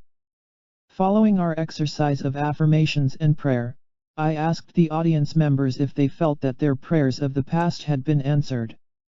At first there was a silence, a hesitancy to answer. Slowly, people began to raise their hands to say no or only sometimes. These people were telling me that for the categories of prayer regarding money, jobs, relationships, and teachers, many felt that their prayers had not been answered. My next question was why? Where do we turn to understand the sophisticated technology of prayer, and how do we apply it in our lives? For purposes of study, prayer researchers divide the many applications and methods of prayer used in the West into broad categories. For example, Margaret Paloma, a sociology professor at the University of Akron, Ohio, identifies 4 classes, or modes, as described below. Colloquial prayer. We speak to God in our own words, informally describing problems or giving thanks for the blessings in our lives. Dear God, please, this one time, if you allow my car to get to the gas station at the next exit of the freeway, I promise that I will never let the gas tank of my car get this low again. Petitionary prayer. In this type, we claim our good from the creative forces of our world for specific things or outcomes. Petitionary prayer may be formal or in our own words. Mighty I am presence, I claim the right to heal. Ritualistic prayer. Here we repeat a predetermined sequence of words, perhaps on special occasions or at prescribed times. Bedtime prayers such as Now I lay me down to sleep or the God is great, God is good of mealtimes are familiar examples. Meditative prayer. A meditative prayer is a prayer beyond words. In meditation we are silent, still, open, and aware of the presence of the creative forces within our world and our bodies. In our stillness, we allow creation to express itself through us in the moment. To many people, the practice of meditation is beyond the scope of prayer. In the strictest sense of the word, if the meditation involves a thought, a feeling, and an emotion, it may be defined as both meditation and prayer. The above 4 modes, used individually or combined with one another, constitute the bulk of prayer modalities used in the West today. Throughout my experience of the indigenous and esoteric traditions, there have always been references to a mode of prayer that has never seemed to fit into any of these categories. Journeys into some of the most sacred places remaining on earth today have revealed a mode of prayer that is reserved for initiates and serious students of spiritual studies. The temple walls of Egypt, the customs of Native Americans in the north and the curanderos, healers, in the mountains of Peru have all demonstrated a form of prayer that does not appear to be accounted for in Western traditions. Is it possible that a 5th mode exists which allows us to merge our thoughts, feelings, and emotions into a single, potent force of creation? Furthermore, is this the force that opens directly to the healing processes of our bodies and our world?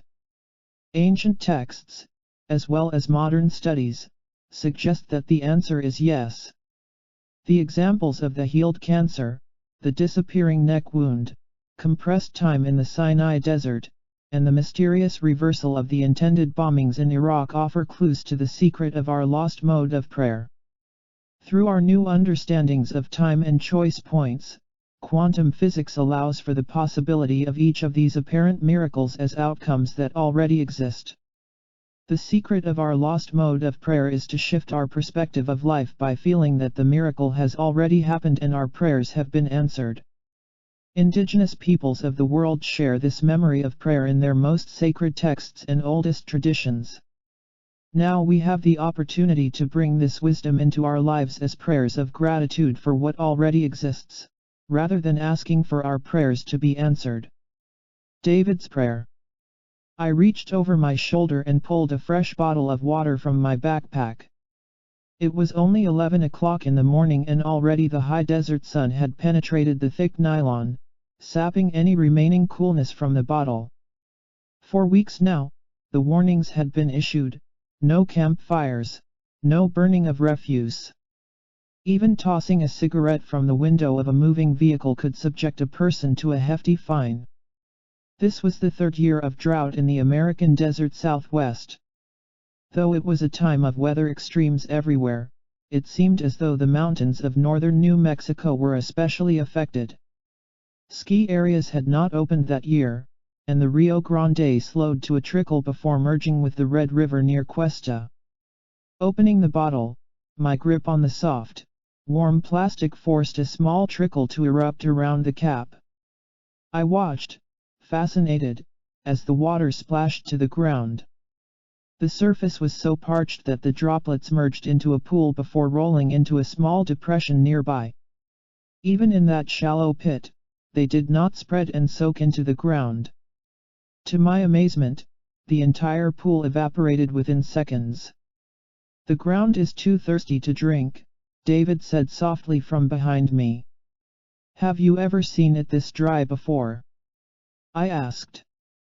"The old ones say that it has been over 100 years since the rains have left us for so long," David replied. "That is why we have come to this place, to call to the rain." I had met David years earlier, before I actually moved into the high desert north of Santa Fe. We had each been on a sacred journey away from our homes, families, and loved ones. His people called such a journey a vision quest. For me, it was an opportunity to escape my corporate commitments and live close to the land, a periodic evaluation of my purpose and direction in life. 5 months after our first meeting, I found myself living full-time in the mountains that I had previously visited for solitude. Though David and I seldom saw one another, when we did it was as if we had spoken only the day before. There was never any awkwardness or need to apologize for our lack of correspondence. We each knew that we had to place priorities on the events of our lives that demanded our attention in the moment. In the present moment we were together, sharing a hot morning in the summer desert.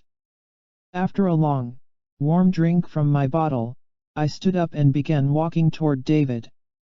Already he was a good 20 steps ahead of me. I followed him along an invisible path that only he could see. Our pace quickened as we made our way through thick stands of knee-high sage and chamiso bushes. I watched the ground in front of me. Each of his footsteps kicked up a small puff of dust that disappeared in the hot, dry breeze. Behind us there was not a trace of the trail that we were creating.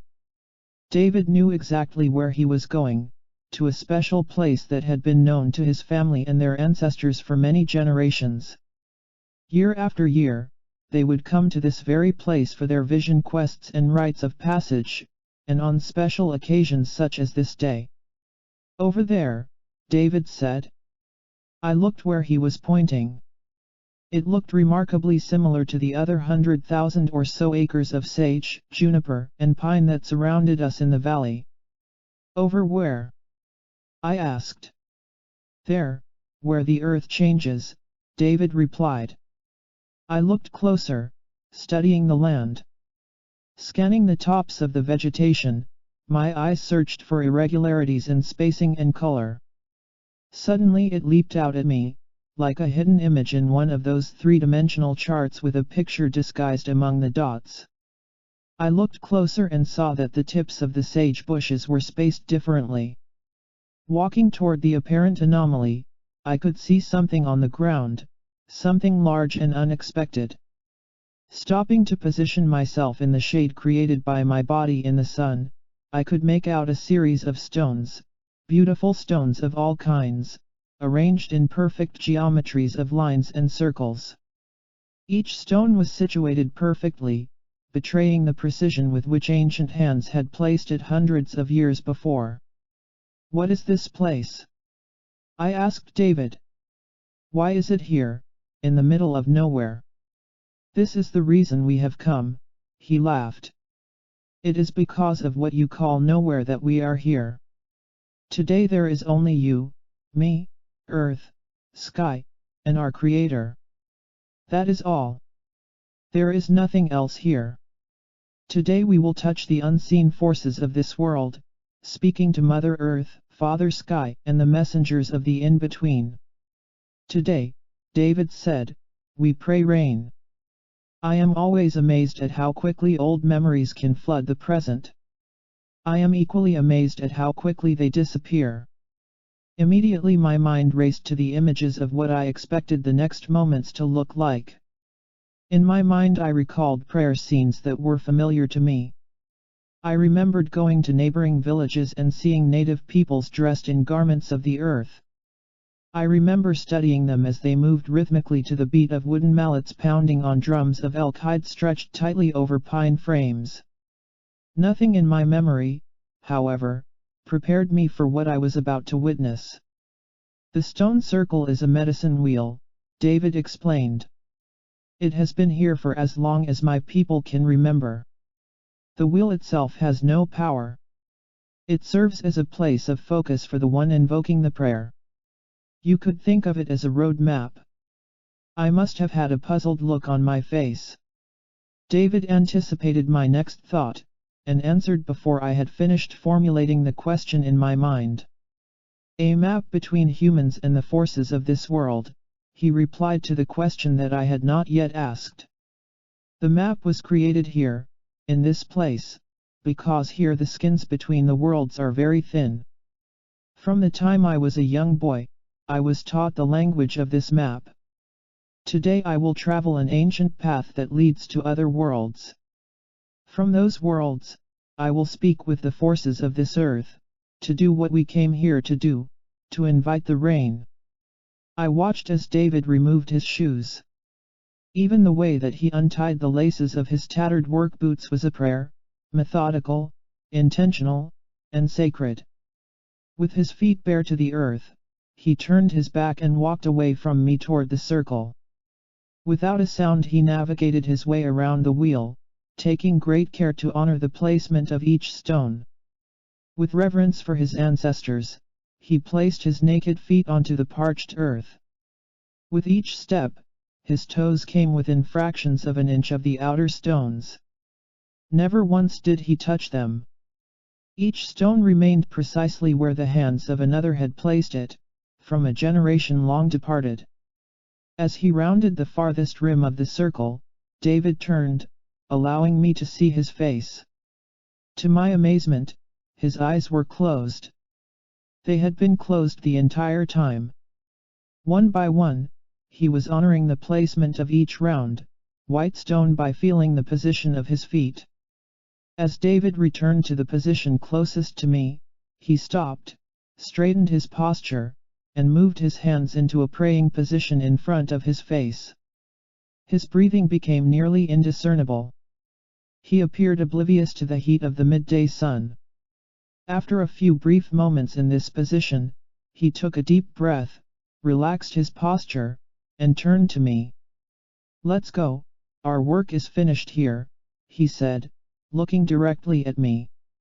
"Already?" I asked, a little surprised. It seemed as though we had just arrived. "I thought you were going to pray for rain." David sat on the ground to put his shoes back on. Looking up, he smiled. "No, I said that I would pray rain," he replied. "If I had prayed for rain, it could never happen." That afternoon the weather changed. The rain began suddenly, with a few splats on the deck facing the mountains to the east. Within moments the droplets grew larger and more frequent, until a full-fledged thunderstorm was underway. Huge black clouds hovered over the valley, obscuring the Colorado Mountains to the north for the rest of the afternoon and into the evening. The water accumulated faster than the earth could absorb it, and before long, local fears of flooding became a reality. I stared out at the 11 miles of sage between me and the mountain range to the east. The valley looked like a vast lake. Later in evening, I watched the weather reports on the local stations. Though not surprised, I remember feeling a sense of awe as the colored climate maps flashed across the screen. Animated arrows indicated a typical pattern of cool, moist air angling down from the Pacific Northwest, across Utah, and into Colorado, as it often did for the summer months. Then, unexplainably, the jet stream changed its course and did something unusual. I watched, amazed, as the air mass dipped with precision into southern Colorado and northern New Mexico before looping tightly back to the north, resuming its path across the Midwest. With the dip came low pressure and cool air to mix with the warm, moist air moving up from the Gulf of Mexico, the perfect recipe for rain. From the reports, it sounded as though there would be rain, and a lot of it. I called David the following morning. "What a mess!" I exclaimed. "Roads are washed out. Homes and fields are flooded everywhere. What has happened? How do you account for all of this rain?" The voice on the other end of the phone was silent for a few seconds. "That is the problem," David said. "That is the part of the prayer that I have not figured out yet." By the following day, the ground was wet enough to accept more water. I drove through several small villages on my way into the nearest town. People were ecstatic with the coming of the rain. Children were playing in the mud. Farmers were at the feed and hardware stores, resuming the business of livestock and agriculture. The crops had sustained minimal damage.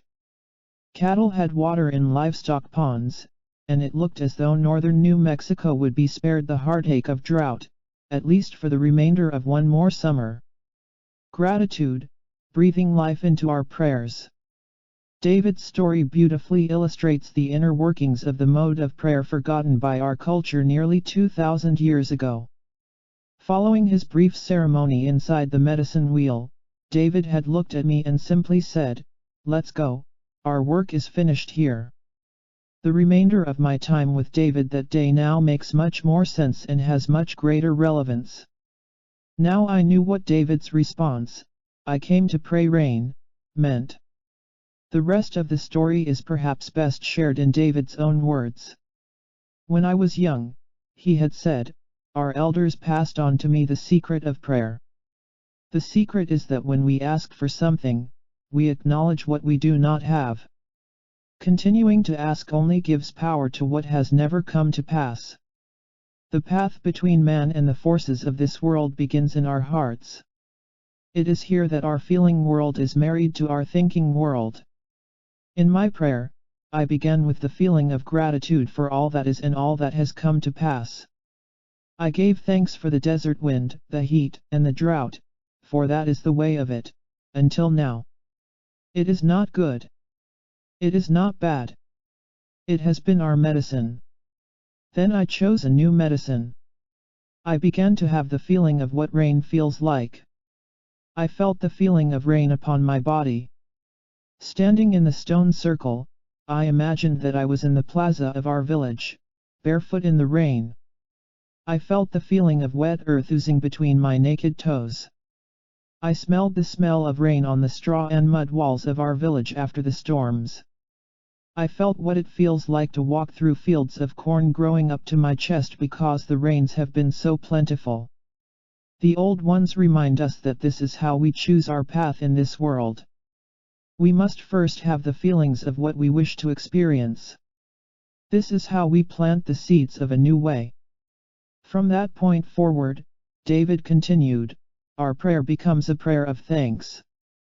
Thanks? Do you mean thanks for what we have created? No, not for what we may have created, David replied. Creation is already complete. Our prayer becomes a prayer of thanks for the opportunity to choose which creation we experience. Through our thanks, we honor all possibilities and bring the ones we choose into this world. In his way, in the words of his people, David had shared with me the secret of communing with the forces of our world and our bodies. Though I had heard with my ears and understood what he had said, his words have even more meaning today. Our lost mode of prayer. Following my time with David, again I searched in the texts, some ancient, some contemporary. I discovered that many groups, organizations, and philosophies had hinted at our lost mode of prayer. Many continue to do so today, with techniques suggesting that we think like our prayers have come to pass or come from the place that our prayer is accomplished. As I have searched further into their technologies, however, almost universally the element of feeling is absent. In the mid-20th century, the man known simply as Neville brought the lost mode of prayer to the forefront of contemporary thinking through his pioneering work in the laws of cause and effect. Born in Barbados, West Indies, Neville eloquently described his philosophy of bringing our dreams alive through the use of feeling by inviting us to make our future dream a present fact by assuming the feeling of our desire fulfilled. Additionally, Neville suggests that it is our love for our new state that empowers its birth into existence. Unless you, yourself, enter the image and think from it, it is incapable of birth. Examining a specific prayer, such as a prayer of peace, may add a degree of concreteness to these sometimes nebulous concepts. Much of our conditioning in Western traditions has invited us to ask that peace come to pass in specific circumstances of our world. In asking for peace to be present, for example, we may unknowingly be acknowledging the lack of peace in our world, perhaps inadvertently reinforcing what may be viewed as a state of non-peace. From the perspective of our fifth mode of prayer, we are invited to create peace in our world through the quality of thought, feeling, and emotion in our body. Once we have created the image of our desire in our mind and felt the feeling of our desire fulfilled within our heart, it has already happened.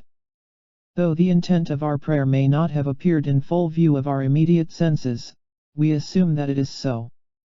The secret to the fifth mode of prayer lies in acknowledging that when we feel, the effect of our feelings has occurred somewhere, upon some level of our existence. Our prayer, then, originates from a very different perspective.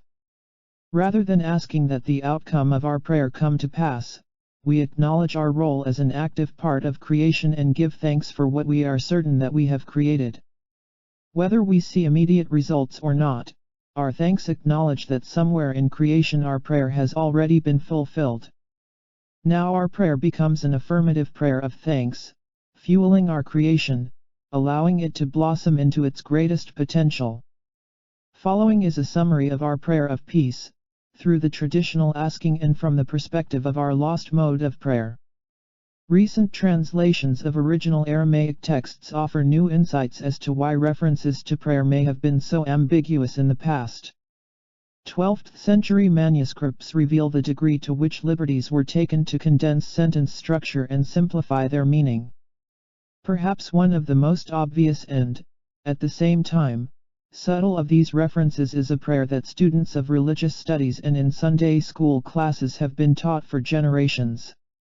This fragment of our lost mode of prayer invites us to ask that our heart's desire come to pass and we shall receive the benefit of our prayer, as in the familiar admonition, "Ask and you shall receive."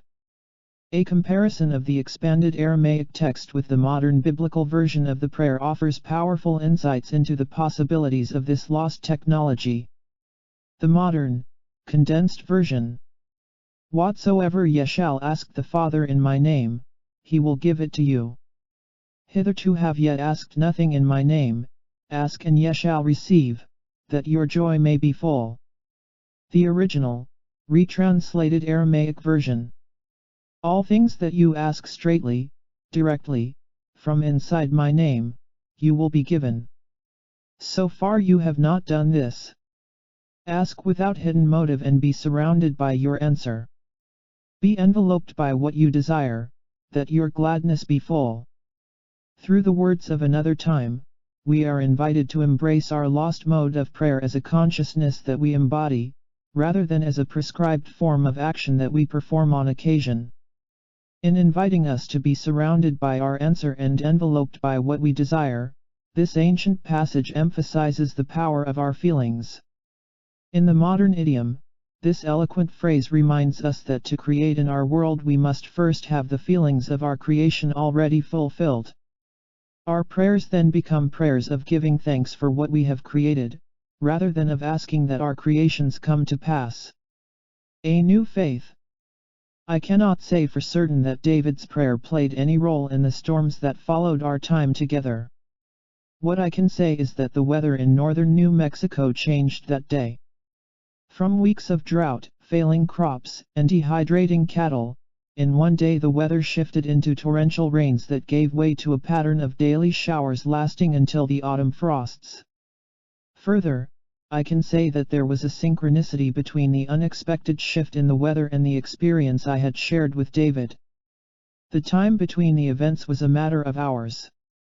How are we to prove an event of such magnitude and significance? The people of the native villages in the desert southwest need no proof. Beyond doubt, they know that within each of them lives the power to commune directly with the creative forces of this world and beyond. They do so without expectations, without judging the outcome of their communion. For example, if the rains had not come, David would have viewed the absence of rain as a part of his prayer, rather than as a sign of failure. His prayer was without condition. He placed no time frame on the outcome of his communion with the forces of nature. David had shared a sacred moment with the powers of creation, planted the seed of a possibility through his prayer, and given thanks for his opportunity to choose a new outcome. His unwavering faith that his prayer had accomplished something is the key to embracing our lost mode of prayer. In our modern world, we often find ourselves expecting quick gratification and a rapid response. The processing time of our computers, for example, is more than 50 times faster than when microcomputers were first introduced in the early 1980s. We thought that they were fast then. Waiting for more than a fraction of a second after typing our command into the keyboard often evokes anxiety from a response that was state-of-the-art only a few short years ago. Microwave ovens have halved the time required to boil water with conventional electricity or gas. Now, we wait impatiently as the digital counter marks down the seconds until our water boils. There has been a tendency to view the results of prayer in much the same way. If results are not immediately forthcoming, we may feel that our prayer has not worked. The ancients knew better. When David prayed rain, he knew beyond any doubt that his prayer had invited a new possibility to be present. He also knew that his prayer was a possibility only. Perhaps the effect was not immediately visible to our eyes. As he and I stood in the sage field, high in the deserts of northern New Mexico, the fact that we did not immediately see rain was of little consequence to David. He was confident in his ability to choose a new outcome, and his confidence came naturally for him. David's certainty that he had planted a seed of possibility somewhere in the ethers of creation, leads us to re-examine a word that may have lost meaning in recent times. That word is faith. Though it is defined in the American Heritage College Dictionary as belief that does not rest on logical proof or material evidence, the ancient and indigenous peoples of our world accept a much broader definition of faith. Their understandings remain as valid today as in generations past, when faith was the key to communicating with the unseen forces of our world. Through their wonderfully integrated view of our role in creation, faith becomes the acceptance of our power as a directive force in creation. It is this unified perspective that allows us to move forward in life, trusting that through our prayers we have planted the seeds of new possibilities. Our faith allows us to rest assured that our prayers are accomplished. In this knowledge, our prayers become expressions of thanks, giving life to our choices as they blossom in our world. The paths of the infinite garden must be traversed by the body, the heart, and the mind as one. The Essene Gospel of Peace. Chapter 8. The Science of Man. Secrets of Prayer and Healing.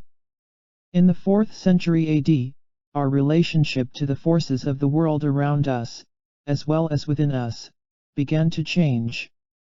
When the words validating these relationships were edited from the texts that had preserved them, we began to view ourselves as observers, passively witnessing the wonders of nature and the functions of our bodies.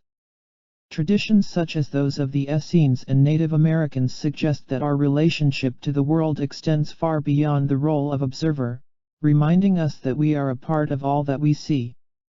In a world of such interconnectedness, it is impossible to watch passively as a leaf falls from a tree or an ant races across the ground. The very act of observing places us in the role of participant. The physicist Niels Bohr offered a theory in the late 1920s that suggested this very relationship, and described a similar view in modern terms. It had been noted that on the atomic level, matter sometimes behaved strangely, in contradiction to accepted theory. In simplified terms, Bohr's theory, known as the Copenhagen view, postulated that the observer of any event becomes part of the event, just by the act of observing. In the very small world of atoms, the observation takes on a greater significance as atom-sized objects are disturbed by any attempt to observe them. From this line of thinking, it is clear that modern science is searching for a language to describe the relationship of unity that the Essenes employed as the basis of their prayers. Viewing ourselves as independent of the world around us has precipitated a sense of separateness, an in here versus out there attitude. From the time of our childhood, we begin to believe that the world just happens. Sometimes good things occur, at other times things that are not so good. Our world appears to happen all around us, often for no apparent reason.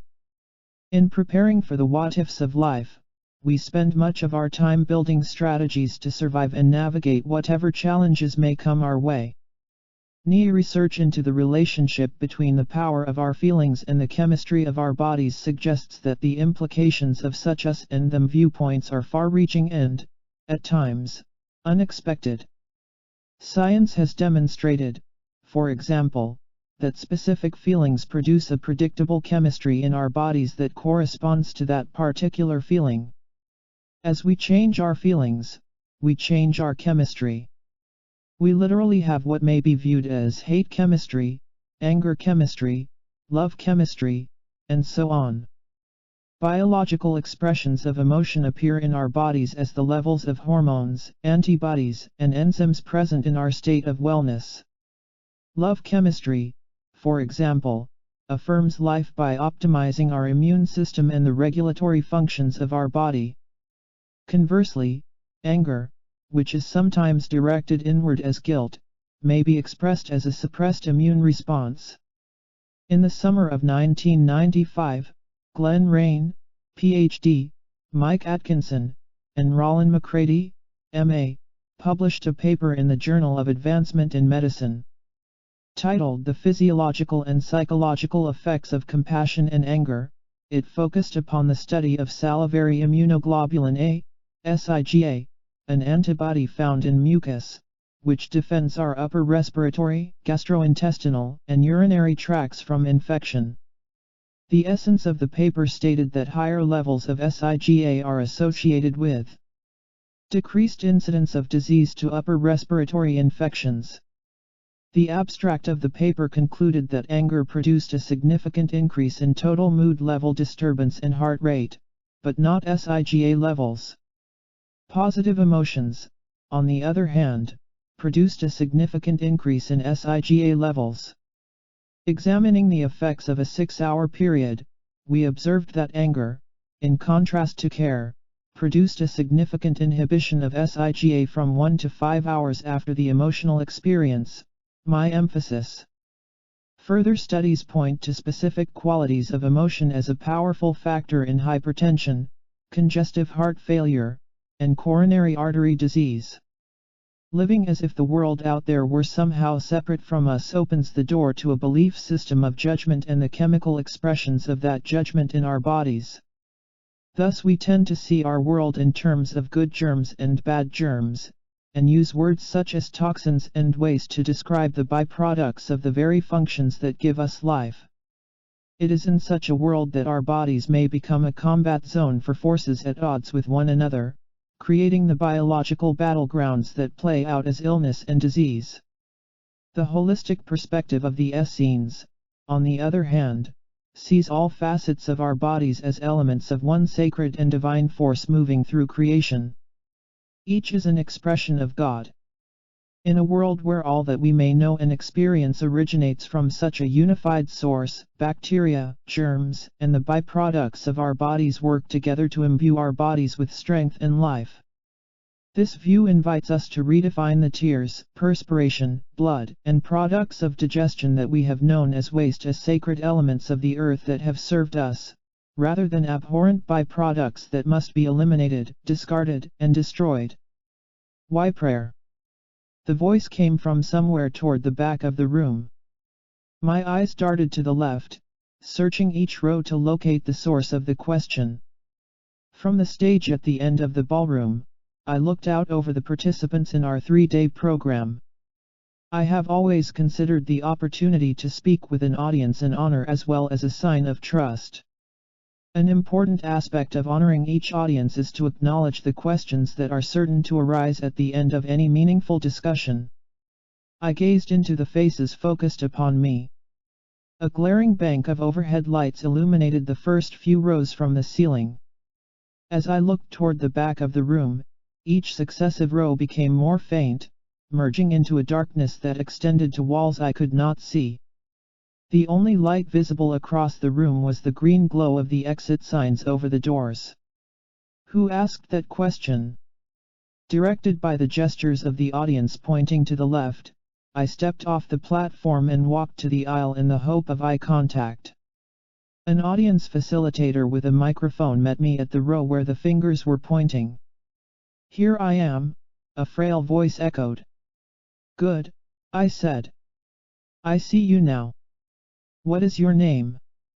"Evelyn," the tiny voice whispered awkwardly into the microphone. "My name is Evelyn." "Evelyn, would you please repeat your question?" I asked. "Certainly," she replied. I simply asked, "Why prayer? What good does it do, really?" I heard the question that Evelyn was asking. I sensed an innocence underlying her question as my mind listened to the words themselves. In the circles of my friends and conversations, the role of prayer and prayer's relevance were common themes of our everyday discussions. Over long-distance conference calls and worldwide vigils coordinated on the Internet, we discussed the applications, origins, and techniques of prayer. Often our conversations were directed to the specifics of global events unfolding in the moment. In my recollection of our conversations, however, we had never discussed the actual purpose of prayer. Not really. Evelyn was doing her work well. By asking her question, she was inviting me to draw an answer from deep within myself to a question that I had never been asked. It was one of those moments that occur only rarely. Somehow her question threaded its way through the centuries of logic and reason, slipping into the reality of the moment. I had little idea of what I was about to say.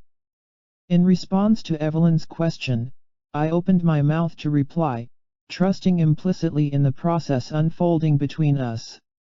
One by one, the words tumbled from my mouth, in the precise instant that each was formed.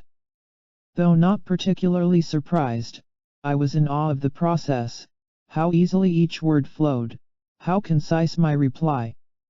"Prayer," I began, "is, to us, as water is to the seed of a plant." That was all. My response was complete. A silence fell over the room. Together the audience and I paused to consider the power and simplicity of those 13 words. I thought about what I had said. The seed of a plant is whole and complete unto itself.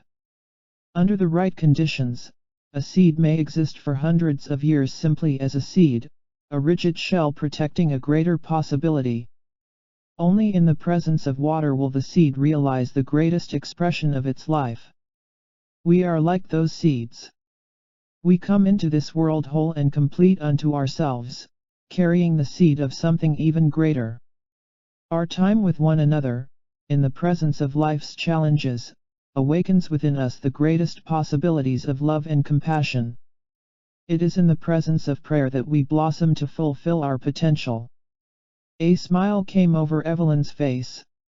I sensed that she already knew the answer that she had masterfully drawn from me.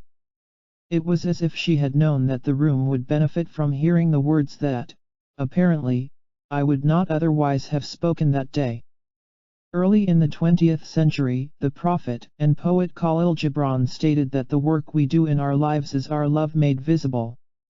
In her courage to stand in a room of several hundred people, most of whom were strangers to her, and speak timidly into her microphone, Evelyn drew from me a response that served each of us in that moment.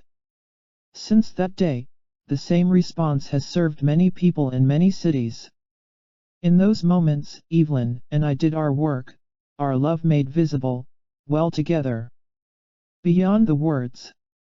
I remember praying a lot as a child. I said my prayers in the way that I had been taught, at mealtime, bedtime, during holidays, and on special occasions.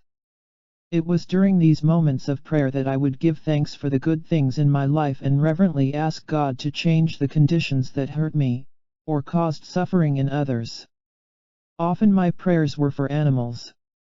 I have always felt especially close to the animal kingdom, and took the liberty of sharing our family home with the wildlife that I would find in the wooded areas near our house in northern Missouri.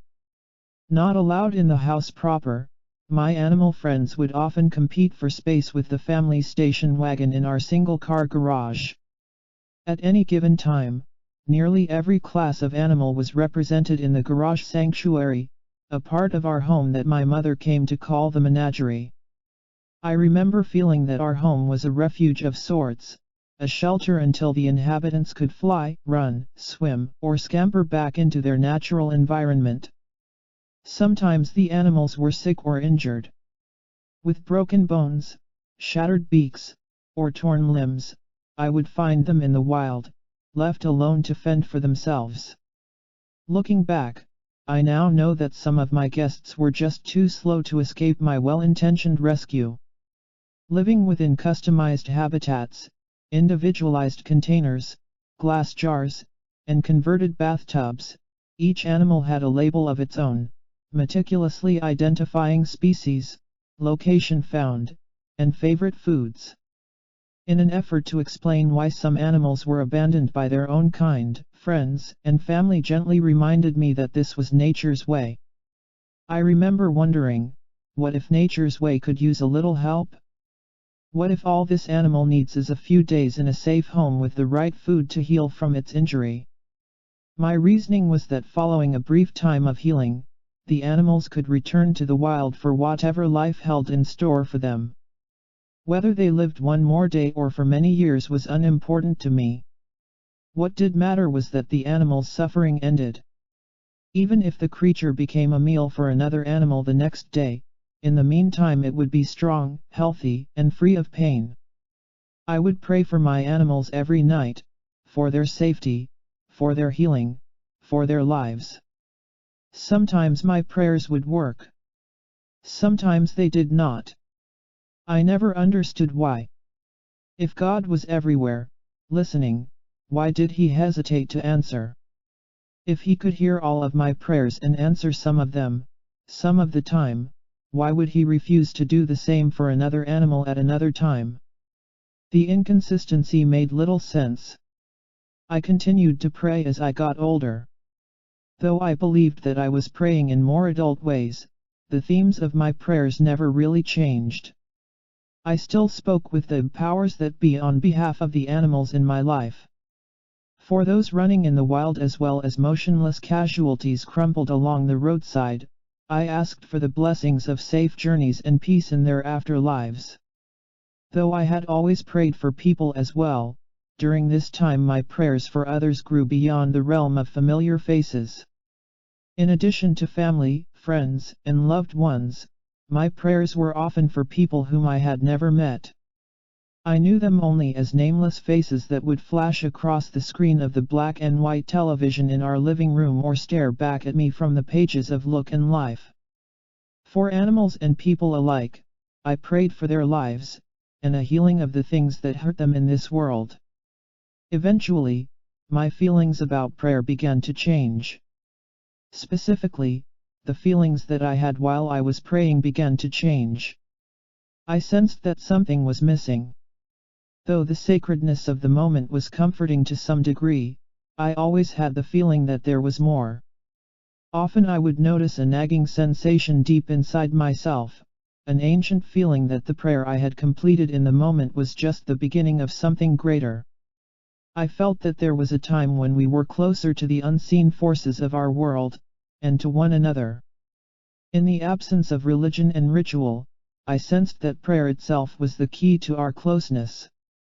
Somewhere in the mists of our ancient memory, I knew that there must be more to the silent language that allows us to commune with the forces of our world and beyond. In the early 1990s, I received the first inkling as to why my prayers had felt incomplete. The clue appeared unexpectedly one day as I was leafing through a copy of an ancient text given to me by a friend. What set this document apart from similar works was that the translator had returned to the original language of the authors for his references, rather than reiterate the words of other scholars, possibly distorted over time.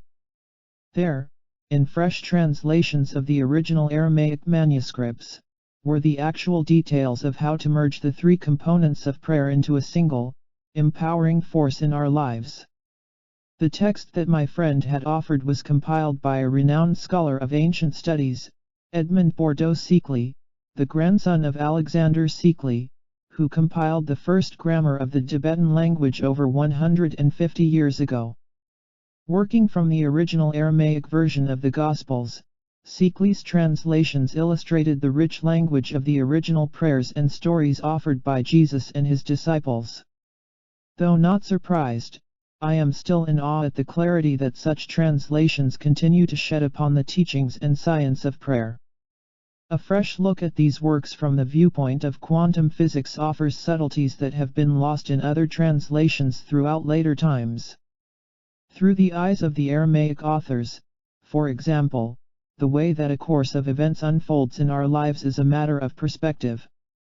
Whether we consider global history or personal healing, ancient scholars remind us that all possibilities have already been created and are already present. Rather than forcing solutions upon the events of our lives, we are invited to choose which possibility we identify with, and live as if it has already occurred. Clearly, this is not to suggest that our will is imposed upon others in the form of prayer. Rather, it is our willingness to allow for all possibilities without judging any of them, and knowing that we may attract or repel each through the choices we make in our lives that provides the subtle difference. Choosing an outcome through prayer does not guarantee that it will come to pass. Our prayer simply opens the door to the possibility of that outcome. The question now becomes, how may we bring specific outcomes into the focus of the present through prayer? When three become one. Through their writings we know that the ancient Essenes believed that we commune with our world through our perceptions and senses. Every thought, feeling, emotion, breath, nutrient, or movement, or combination of any of these, was considered to be an expression of prayer. From the Essene perspective, as we sense, perceive, and express ourselves throughout our day, we are in constant prayer. Through the poetic grace and powerful metaphors of their time, Essene texts remind us that our body, heart, feelings, and mind work together in much the same way as a chariot, horse, and driver. Though considered independently, the three work hand in hand to provide our experience of life. In this analogy, the chariot is our body and the driver is our mind. The horse represents the feelings of our heart, the power that carries the horse and driver over the road of life. It is through the strength of our physical body, the wisdom of our heart's experience, and the purity of our intentions that we determine our quality of life. If prayer is, in fact, the forgotten language through which we choose the outcomes and possibilities of life, in a very real sense each moment may be considered as a prayer. In each moment of our waking and sleeping lives, we are continuously thinking, feeling, and emoting, contributing to the outcome of our world. The key is that sometimes our contributions are direct and intentional, while at other times we may be participating indirectly, without even knowing of our contribution. Experience of the latter type may best be described by those who feel that life just happens to them. People having this experience often sense that they are bystanders simply observing the processes of life happening around them to their friends, family, and loved ones, even to the earth itself. Feelings of this experience range from the awe and wonder of the birth of a new baby to a sense of helplessness at the tragic loss of life in times of war or natural disaster. Watching the horrors of refugees driven from their homes in the Kosovo crisis of 1999, or the outrage of mass killings in a public school, are examples of such moments of feeling helpless. Recently translated texts, some of them over 2,000 years old, offer another way to participate actively, to do something during such experiences of life. Recognizing the effectiveness of prayer's silent power, the ancients describe a form of prayer known today as active prayer. As these components of prayer are merged into one, we are offered a bridge into the language of creation. Through this bridge we may choose the outcome of a given situation from a series of possibilities. 500 years before the birth of Jesus, the Essene Masters invited us to focus the power of prayer's individual elements, thought, feeling, and emotion, experienced as our heart, mind, and body, into a single focused outcome. The key to such mastery is echoed in a single passage: the paths are 7 through the infinite garden, and each must be traversed by the body, the heart, and the mind as one. It is this unified force of heaven's language, spoken through our bodies, that imbues life into our prayers and assures us that whosoever shall say unto this mountain, Be thou removed, and be thou cast into the sea, that those things which he saith shall come to pass. Consider the effects of prayer through a simple model. Over 50 years ago, in 1947, Dr. Hans Jenny, pronounced Jenny, developed a new science to explore the relationship between vibration and form. Through well-documented studies, Dr. Jenny demonstrated that vibration produced geometry. In other words, by creating vibration in a material that we can see, the pattern of the vibration becomes visible in that medium. When we change the vibration, we change the pattern. When we return to the original vibration, the original pattern reappears. Through experiments conducted in a variety of substances, Dr. Jenny produced an amazing variety of geometric patterns, ranging from very complex to very simple, in such materials as water, oil, and graphite and sulfur powder. Each pattern was simply the visible form of an invisible force. The significance of these tests is that Dr. Jenny proved, beyond any doubt, that vibration causes a predictable pattern in the substance that it is projected into. Thought, feeling, and emotion are vibration.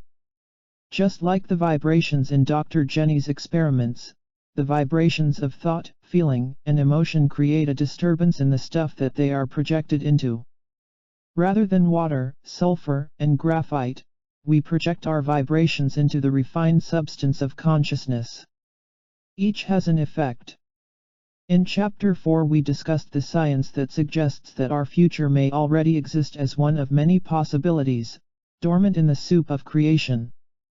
As we make new choices in our lives each day, we awaken new possibilities, and fine-tune the eventual outcome. This view implies that each time we ask for something in prayer, a possibility exists where our prayer is already answered. If this view of our world is correct, then in the garage menagerie of my childhood, for example, each shattered beak, torn limb, and broken bone was one possible outcome for that moment. In the same moment, another outcome existed where each animal in my care was already healed. Each outcome already existed. Each possibility was real. The key to choosing one outcome from among many possible outcomes is our ability to feel as if our choice has already come to pass. From our previous definition of prayer as feeling, then, stated another way, we are invited to find the quality of thought and emotion that produces such a feeling, living as if our prayer had already been answered. For how may we benefit from the effect of our thought and emotion, if each pattern is moving in a random direction? If, on the other hand, the patterns of our prayer are focused into union, how can the stuff of creation fail to respond to our prayer? When thought, feeling, and emotion are not aligned, each may be considered as out of phase with the others. While there may be brief areas of overlap, much of the pattern is unfocused, working in different directions, independent of the rest of the pattern. The result is a scattering of energy. For example, if our thought is "I choose the perfect mate in my life," a pattern of energy is released that expresses that thought.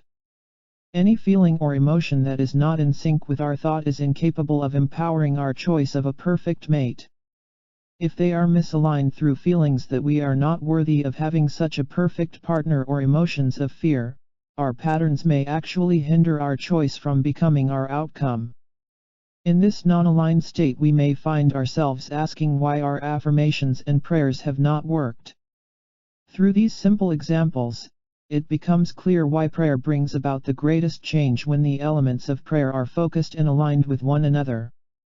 Without using the word prayer, and certainly in a less technical fashion, the idea of unifying thought, emotion, and feeling and living from the place of our heart's desire was offered early in this century using a very different language.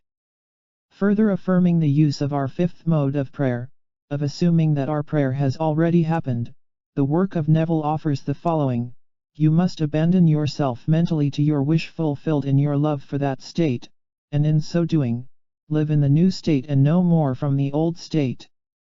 Though effective, Neville's descriptions of our ability to change outcomes and choose new possibilities in our lives may have made little sense to the people of the early 20th century.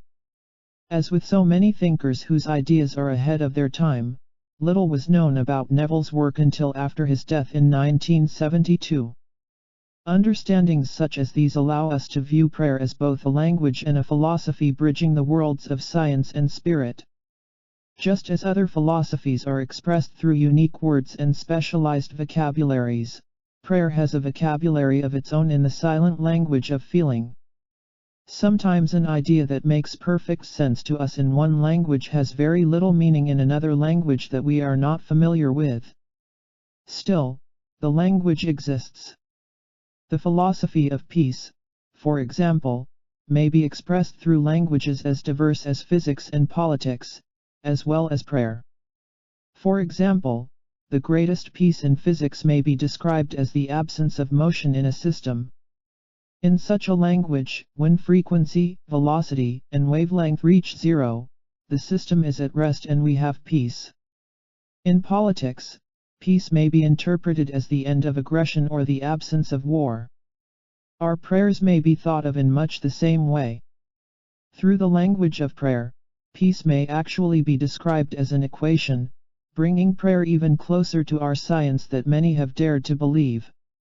Rather than the equations of numbers and variables, however, logic, feeling, and emotion become the components in our equation of prayer. Taking the form of a standard mathematical proof, if such and such is so, then we witness such and such an outcome. Our equation of active prayer may be seen as follows. In the presence of this union, the forces of our inner technology may be focused and applied to our outer world. As we align the components of prayer, we find ourselves speaking the silent language of creation, the language that moves the mountain, ends the wars, and dissolves the tumors. The beauty of prayer is that it is not necessary to know precisely how it works to benefit from its miraculous effects. In this universal technology, we are simply invited to experience, feel, and acknowledge what our feelings are saying to us. Our prayers come to life as we focus upon the feeling of our heart's desire, rather than the thought of our knowing world. The forgotten key. I knew that the answer existed somewhere in the texts that surrounded me. Somewhere among the books, papers, documents, and manuscripts scattered on the floor around me were words that ancient masters had written over 2,000 years ago, with moments just like this in mind. They knew that in some future generation the same questions would be asked that were posed to the masters in the first millennium AD. Though it would be a different world, the questions would be the same, questions regarding our relationship to the cosmos, our Creator, and one another.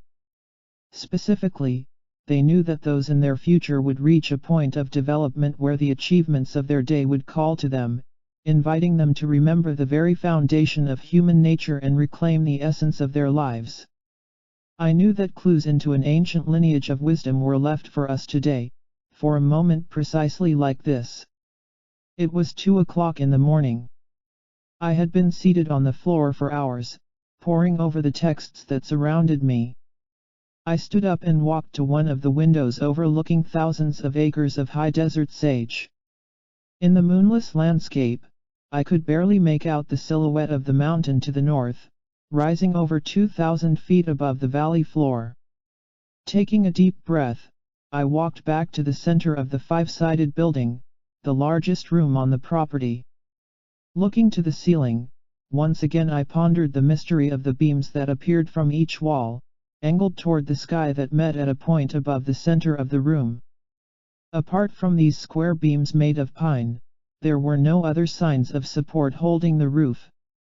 I had always marveled at how each beam, 8 inches square, was anchored into the earthen walls, 24 inches thick, to hold up the ceiling. The structure provided a very sacred space. It always felt as though I were in the womb of the earth when I found myself in the dome, as some people in the valley like to call it. It was perfect for evenings such as this one. Taking a deep breath, I sighed and reclaimed my space on the floor. I had dedicated several weeks to piecing together fragments of an understanding that would describe what I believed were the elements of a science lost to the West nearly 1700 years ago. Reaching for a document that I had seen hundreds of times before, once more I began to leaf through the pages. Suddenly my eyes focused on a sequence of words that I had schemed just fractions of a second before.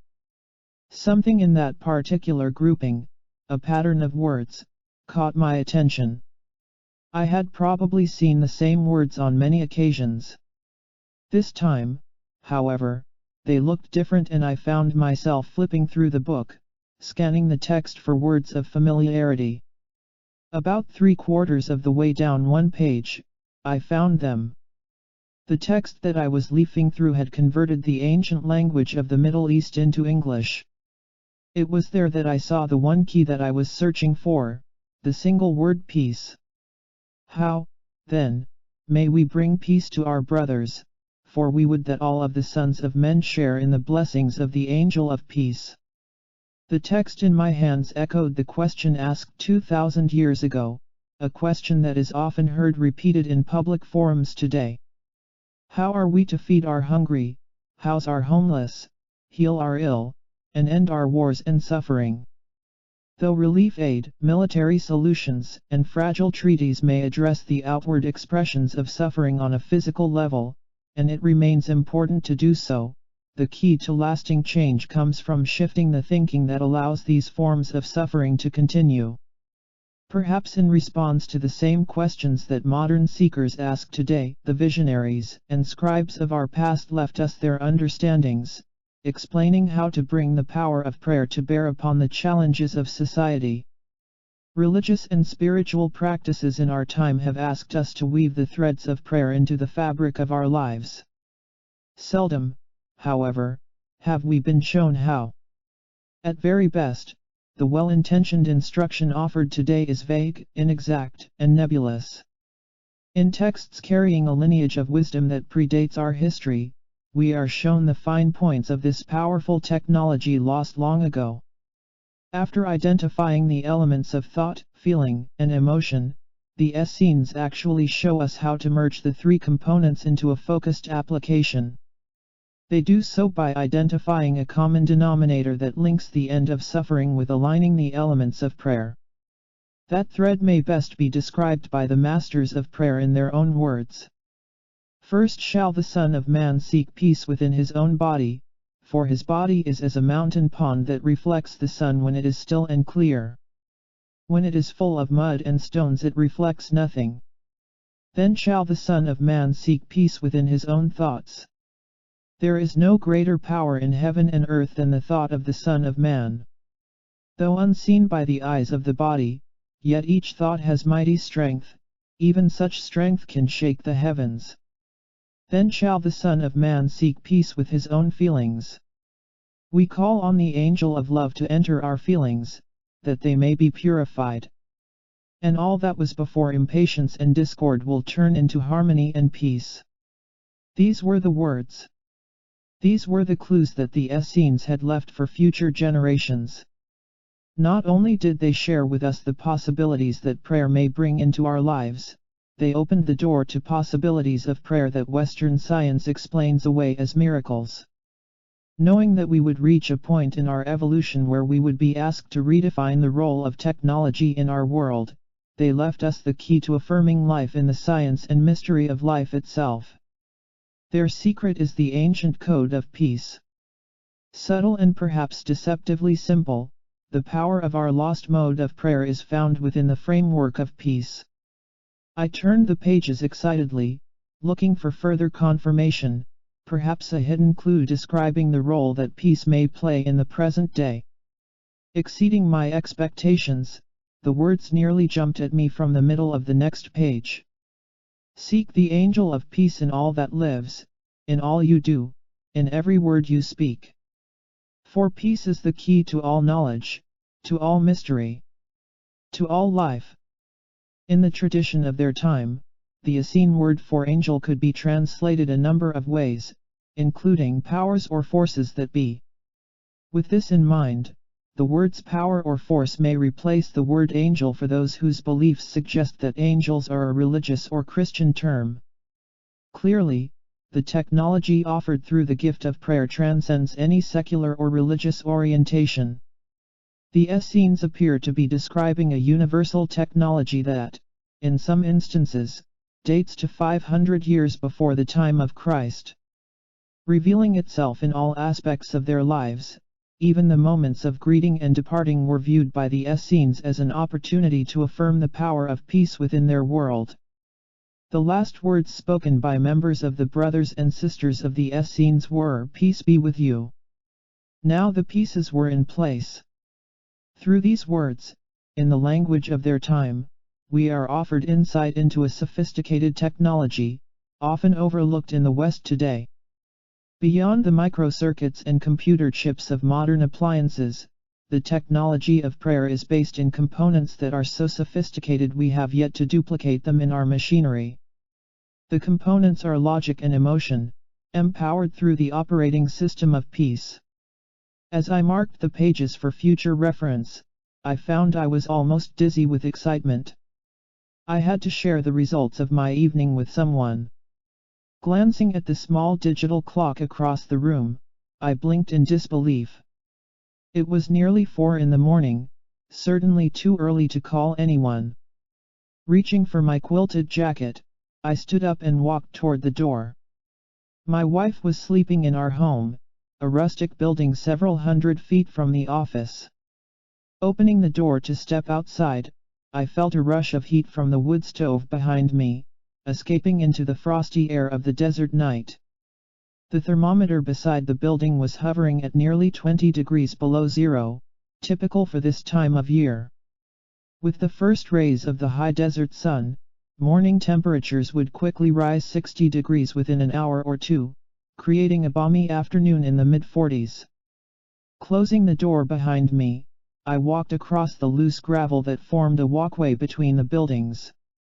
For just a moment, I stopped. It was a precious moment. With the exception of my breath, hanging in clouds of steam in front of my face, there was no sound. It was absolutely silent.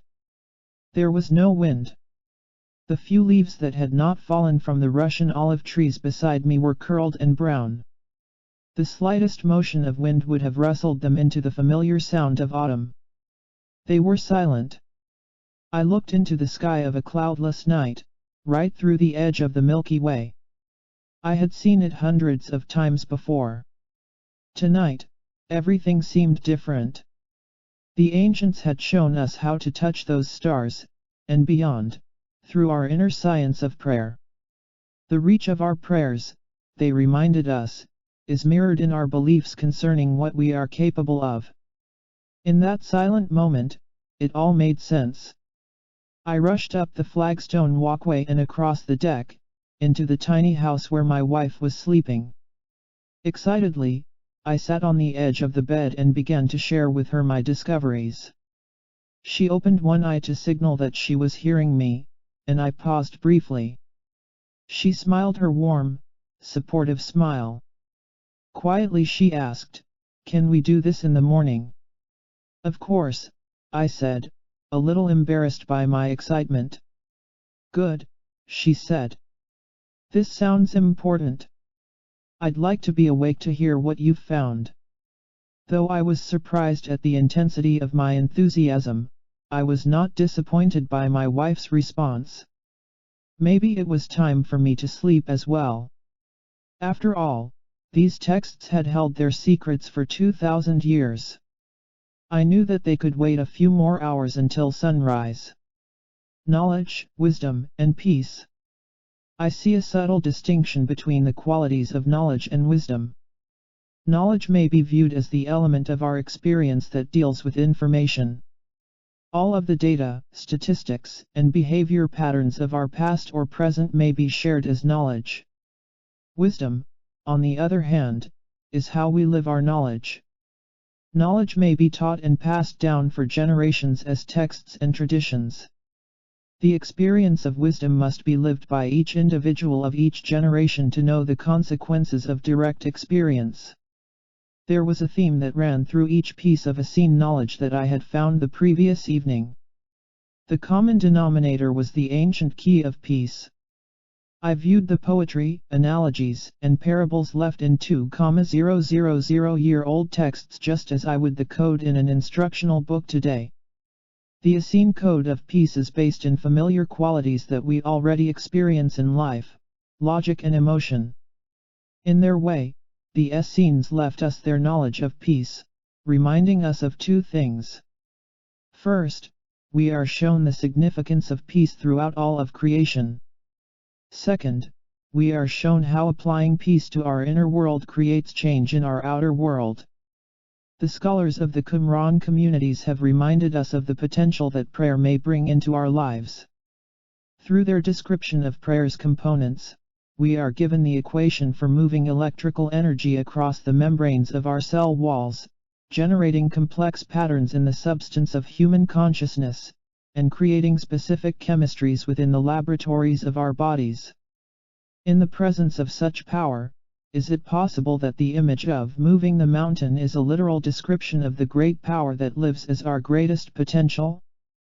In light of science's confirmation of prayer's effects, we must reconcile the possibility of such a power within our lives. Of all the distortion that has occurred in the translations of our most sacred texts, the last key to our technology of prayer is one element that slipped through the 4th century edits of the Nicene Council and remains with us today. Though the words may have been streamlined somewhat, enough of the original intent remains to usher a new perspective into our lives. Elements of this key exist today in our biblical texts as well as in the Essene manuscripts predating our Bible by several hundred years. Such crossover passages fuel the belief that the two documents arose from a common origin.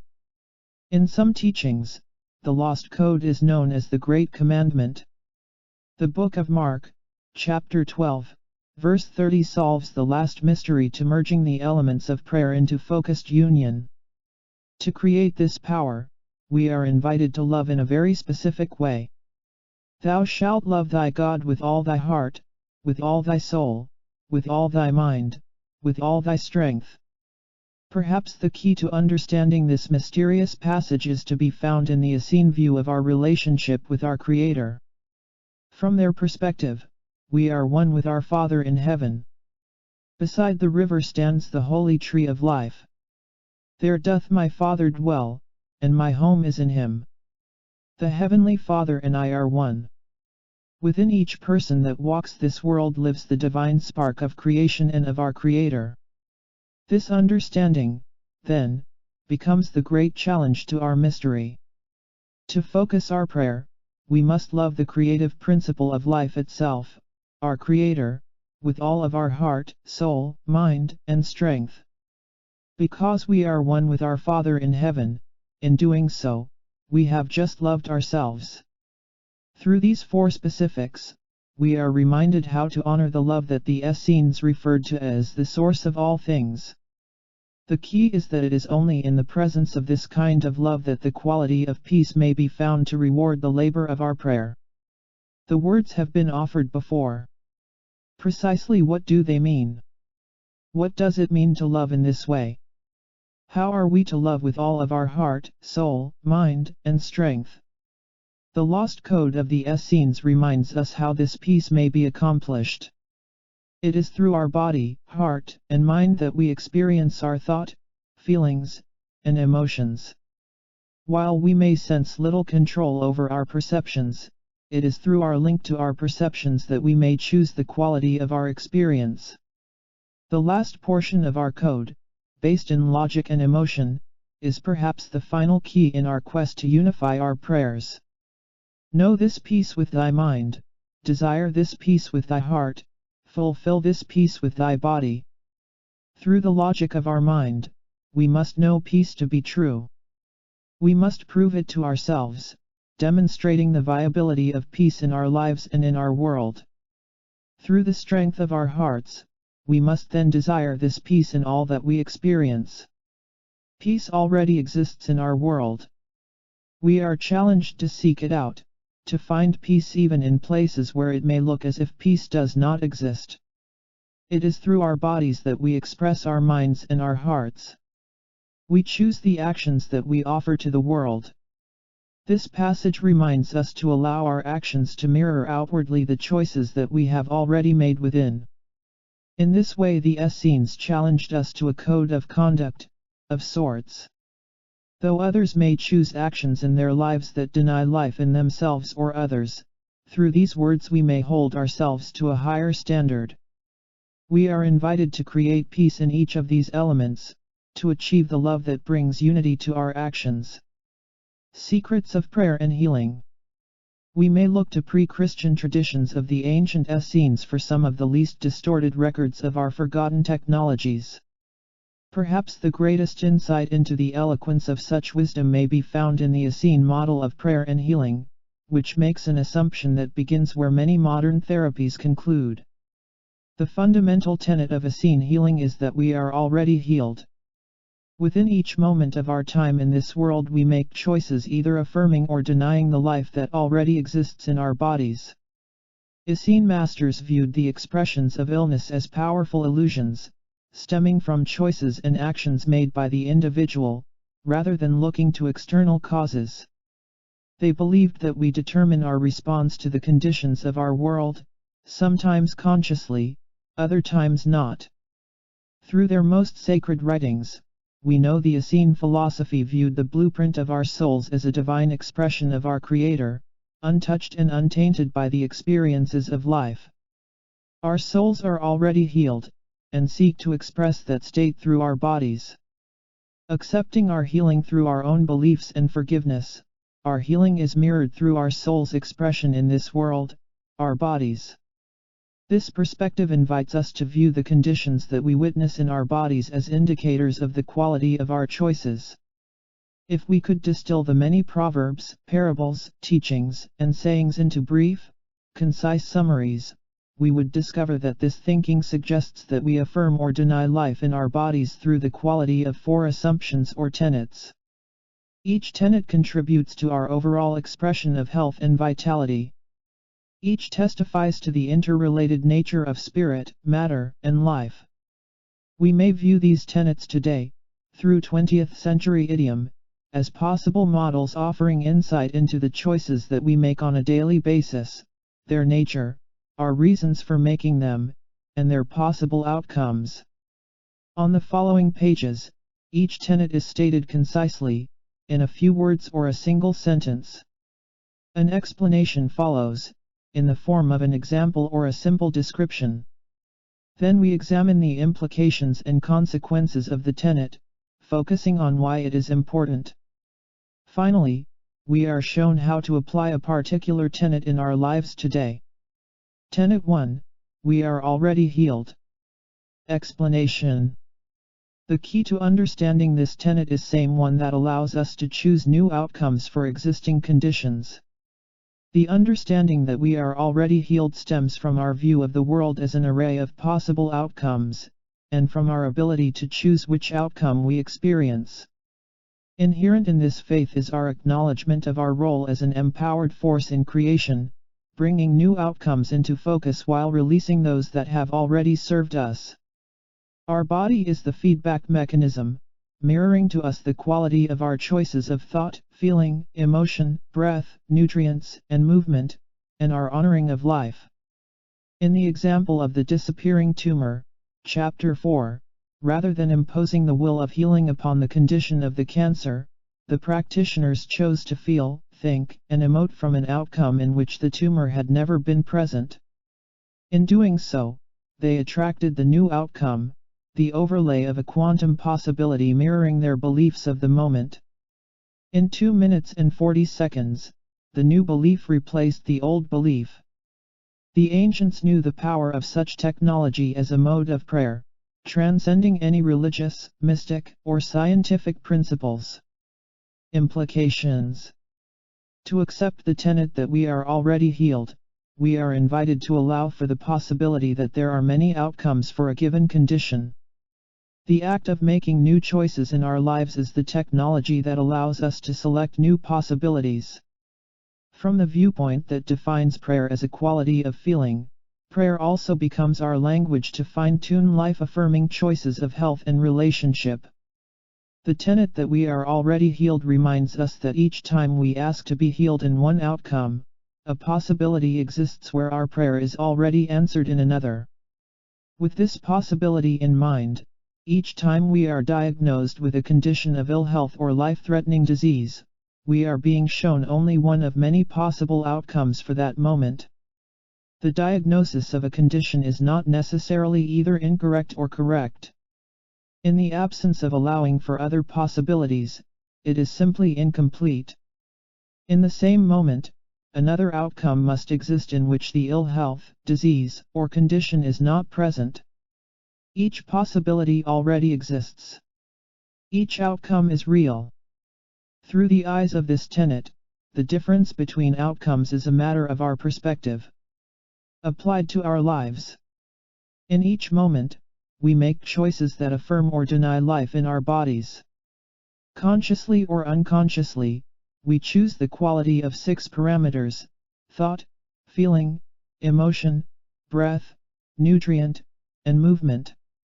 For each of the parameters, we must ask whether we provide ourselves the highest quality of each that we are capable of. In the event that we discover conditions within our bodies that we choose to change, our quality of health is our signal to look at one or a combination of the 6 parameters of life. Applying our lost mode of prayer to the tenet that we are already healed, our prayer becomes a clarification of the conditions that we choose to portray to the world, rather than a plea for a change in our present condition. Feeling and living from the knowledge that new conditions are present tunes us to the outcome of our new choice. Tenet 2. There is only one of us here. Explanation. Global census figures indicate that there are approximately 6 billion people living on Earth today. This tenet reminds us that each person is a unique, individualized expression of a single, unified awareness. Within this oneness, the choices and actions of each person affect all others to some degree. Implication. The implications of this tenet are vast and, at the same time, tremendously relevant. In its broadest sense, our role within a unified awareness means that there can be no isolated actions, no them and us. No longer can we view the conditions of our world as their problems and our problems. In a field of unified consciousness, each choice that we make and every act we perform in each moment of each day must affect every other person in this world. Some actions produce a greater effect and some a lesser one. Still, the effect is there. Each time we choose a new way to deal with the challenges of life, our solution contributes to the diversity of human will that ensures our survival.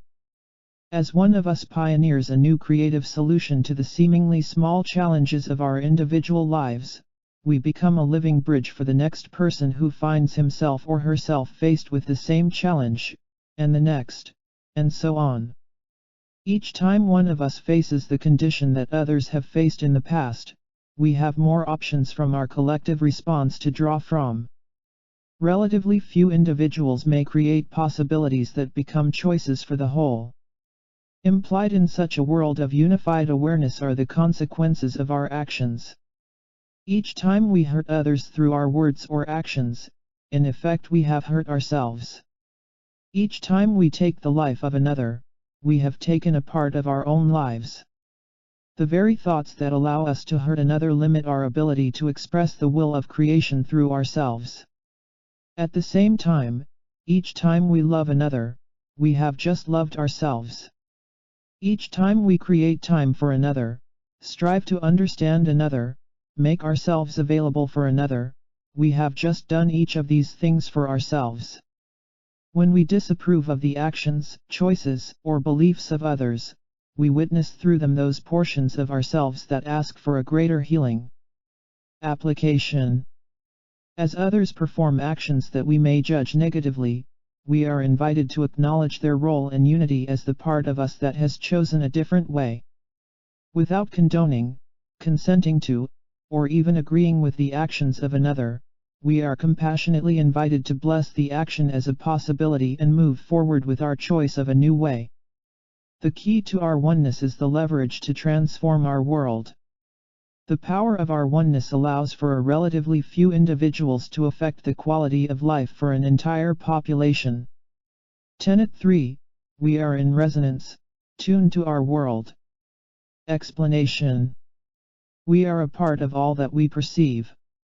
As bundles of atoms, molecules, and compounds, we are made of precisely the same elements that our world is made of, nothing less and nothing more. The foundation of many ancient and indigenous beliefs, this tenet invites us to remember that through unseen threads and immeasurable cords, we are part of every expression of life. In a world of such resonance, every rock, tree, mountain, river, and ocean is a part of us. Whatever happens to the materials of our world is felt by our bodies. The materials that surround us in our daily lives mirror the quality of choices that we have made in our lives. Without exception, our homes, our automobiles, our pets, and our earth mirror to us, in each moment, the quality, implications, and consequences of our life choices. Implication.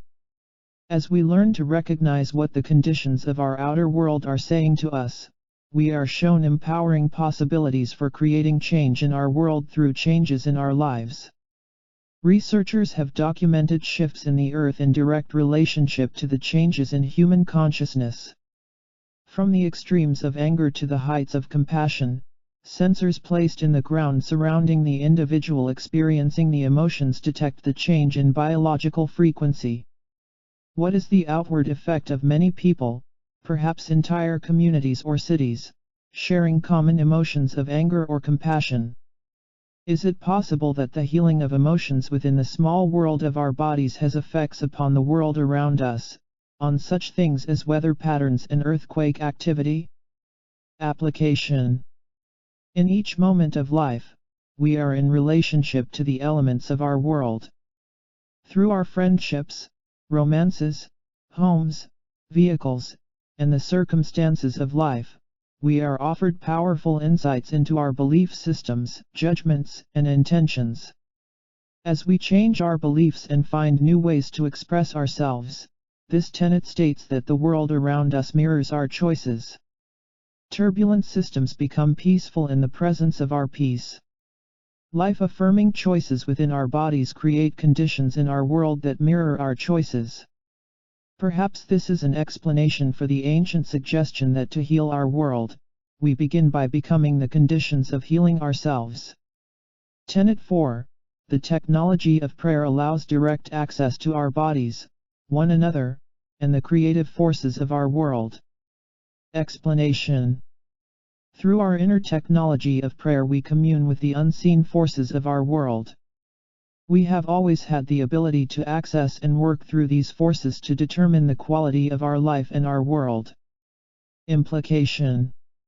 The experiences of our outer world mirror the choices that we have made in each moment, with each breath. Sometimes we are aware of our choices, sometimes not. Recent research has documented that our emotions and feelings directly influence the expression of DNA in our bodies. Additional studies now suggest that it is our DNA that influences the way atoms and molecules of our outer world behave as well.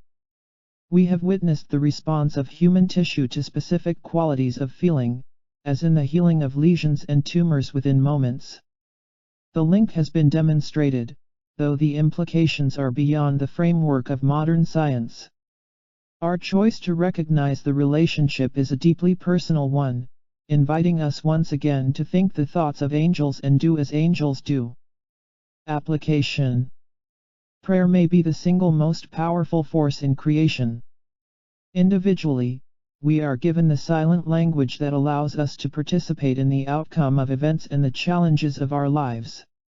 Together, mass prayer is our opportunity to share in the outcome of our world. Ancient traditions and modern scientists suggest that prayer is the sophisticated technology that allows us to recognize the possibilities of future outcomes and choose which outcome we experience. As we become the very conditions that we choose to experience in our world, we attract the outcome that mirrors our choice. In doing so, wars, disease, and suffering no longer simply happen, rather, we are shown a mechanism for their occurrence. At the same time, we are offered the power to choose again. How ironic it is that the findings of 20th century technology, largely the product of defense and military applications, have led to the insights directing us to the powerful yet simple science of prayer. The foundation is now in place.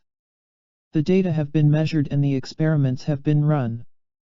We have proved, at least under certain conditions, that thought and emotion produce feeling, and that feeling produces the vibratory patterns that affect our world. As we change the quality of our feeling, we change the pattern of the vibration, thus shifting patterns of our outer world. The question now becomes how, and to what degree, do our patterns of feeling affect the world around us? If we can find a link between the invisible force of human feeling and the effect of our feelings on the world around us, then we have come full circle. Such a link would give new credibility to ancient traditions and the abilities of mystics and yogis reported over the years. Perhaps the work of Vladimir Poponin may offer some of the first evidence to confirm a direct link between matter and human DNA. Moving mountains, the DNA phantom effect. In the early 1990s, Moscow's Russian Academy of Sciences reported a startling relationship between DNA and the qualities of light, measured as photons. In a report detailing these early studies, Dr. Vladimir Poponin described a series of experiments suggesting that human DNA directly affects the physical world through a new and previously unknown field connecting the two. Recognized as a leading expert in the field of quantum biology, Dr. Poponin was on loan to an American research institution when this series of experiments was carried out. The experiments began as the patterns of light in a vacuum were measured in a controlled environment. After all of the air was removed from a specially designed chamber, the patterns and spacing of the light particles followed a random distribution, as expected. These patterns were double-checked and double-recorded, to be used as a reference for the next portion of the experiment. The first surprise came as physical samples of DNA were placed inside the chamber. In the presence of genetic material, the spacing and patterns of the light particles shifted. Rather than the scattered pattern that the researchers had seen before, the particles of light began to fall into a new pattern resembling the crests and troughs of a smooth wave. The DNA was clearly influencing the photons, as if shaping them into the regularity of a wave pattern through an invisible force. The next surprise came to the researchers as they removed the DNA from the chamber. Fully believing that the particles of light would return to their original state of random distribution, something very unexpected occurred. The patterns were very different from those seen before the DNA was introduced. In his own words, Papyrus described the light as behaving surprisingly and counterintuitively. After rechecking the instruments and rerunning the experiments, the researchers were faced with finding an explanation for what they had witnessed. In the absence of the DNA, what was affecting the particles of light? Did the DNA leave something behind, a residual force of some kind, that lingered long after the biological material had disappeared? Papyrus writes that he and the researchers were forced to accept the working hypothesis that some new field structure is being excited. To emphasize that the effect was related to the physical DNA molecule, the new phenomenon was named the DNA phantom effect. Papyrus's new field structure sounds surprisingly similar to the matrix of Max Planck's force and the effects suggested in ancient traditions. This series of experiments is important because it clearly demonstrates, perhaps for the first time under laboratory conditions, a relationship that offers even greater credibility to the effect of prayer in our physical world. In this instance, the DNA was more or less a passive collection of molecules unattached to the brain of a conscious living being. Even in the absence of direct feeling pulsing through its double helix antenna, there was a force and a measurable effect in its immediate world. Researchers suggest that the average-sized person, of average height and weight, has many trillions of cells in his or her body. If each cell, each antenna of feeling and emotion within an individual, carries the same properties affecting the world around them, how much is the effect amplified? Now, rather than random feelings coursing through the cells of that one person, what happens if the feeling is a result of a specific form of thought and emotion, regulated as prayer? Multiply the effects of this one individual, empowered through a specific mode of prayer, by even a fraction of the 6 billion or so people in our world today, and we begin to get a sense of the power inherent in our collective will. It is the power to end all suffering and avert the pain that has been the hallmark of the 20th century. The key is that we must work together to achieve such a goal. This may prove to be the greatest challenge of the third millennium. In our own language we have the vocabulary to describe our forgotten relationship to the forces of our world, the intelligence of the cosmos, and one another. Using some of the most sensitive devices of our time to measure fields of energy that we did not even acknowledge 50 years ago, our own science has now validated the relationship of which the ancients reminded us over 2,000 years ago. We have direct access to the forces of our world, and we have come full circle. This is the language to move mountains. It is the same language that allows us to choose life over cancerous tumors, and create peace in situations where we may believe that peace does not exist. When we read of healing miracles in times past, no longer are we left wishing that the same miracles could occur today.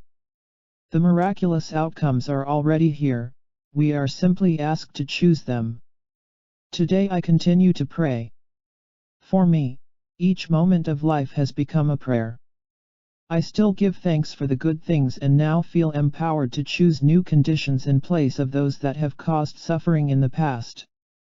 My training in the hard sciences has shown me that there are few mysteries and little we cannot validate, if we dare to accept the laws that nature shows us in the miracle of each day. Prayer has demonstrated to me that certain things are, regardless of our ability to prove them in the moment. For example, I know that some of the most sacred memories of our heritage have been scattered throughout the monasteries, churches, tombs, and temples of those who have come before us. I also know that the same memories live on in the customs and traditions of peoples that we may previously have judged as primitive. I know that we are capable of beautiful dreams, great possibilities, and unspoken depths of love. Perhaps most important, I know that a possibility already exists in which we have ended the suffering of all creatures by honoring the sacredness of all life. That possibility is already here and with us now. I know these things to be true, because I have seen them. The moment we allow for such possibilities on a mass scale becomes the first moment of new hope. It is that moment that we will always remember. It is the moment when we override the last day of prophecy. Nation shall not lift up sword against nation, neither shall they learn war any more, for the former things are passed away. The Essene Book of Revelation. Chapter 9. Healing Hearts, Healing Nations. Rewriting our future in the days of prophecy. Only moments earlier, I had been alone. Walking along the old road that paralleled the valley to the west, I threaded my way through chest-high stands of mountain sage, still wet from the morning frost. The ground was soft and dry beneath a thin layer of ice that crunched under my feet. With each step, my feet sank into the fragile mixture of clay and soil, leaving a perfect impression of my lug-soled work boots in the desert floor behind me. Searching in the glow of pre-dawn, I could see someone walking toward me. As I squinted to adjust my eyes, I knew that it was Joseph. We had agreed to meet, as we often did, simply to walk, talk, and share the morning. The first rays of the winter sun cast long shadows from behind the Sangre de Cristo mountains towering to the east. Together we stood with our backs to the rocks and gazed at the magnificent vista before us. Standing on the rim of a valley containing over 130,000 acres of an especially fragrant sage, Joseph stopped and inhaled a deep breath. This entire field, he began, as far as our eyes can see, functions as a single plant. His words formed brief clouds of steam as his breath merged with the chill of air still cold from the night. There are many bushes in this valley, he continued, and every plant is joined to the others through a root system that is beyond our view. Though they are hidden from our eyes, beneath the ground, the roots still exist. The entire field is one family of sage. As with any family, he explained, the experience of one member is shared to some degree by all others. I listened to what Joseph was saying. What a beautiful metaphor, I thought, of the way that people are connected to one another through life. Though we see many bodies that we believe are strangers, living independent lives of unrelated tasks, there is a single thread of awareness that binds us as a family. Our connection is through a system that we do not see.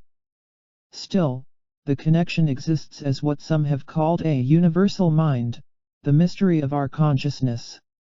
Like the sage plants, we are all related during our journey through this world. In consciousness, there is only one of us here. Sometimes the great mysteries of life become clear only when we stop thinking about them. Though we may know information in our minds, the meaning of a mystery must be felt before it can be lived. In the innocence of the moment, sharing the experience of another sometimes becomes the catalyst to awaken new understandings within ourselves. Now I know why. I often think back to that morning, awed by the eloquent simplicity with which Joseph described the relationship of the sage plants. In addition to understanding how we are connected, Joseph's explanation also described the possibilities of such a relationship. For example, when one area of sage develops a tolerance to an insect or a particular chemical, the entire family demonstrates the same tolerances. The key is that many benefit from the experiences of just a few.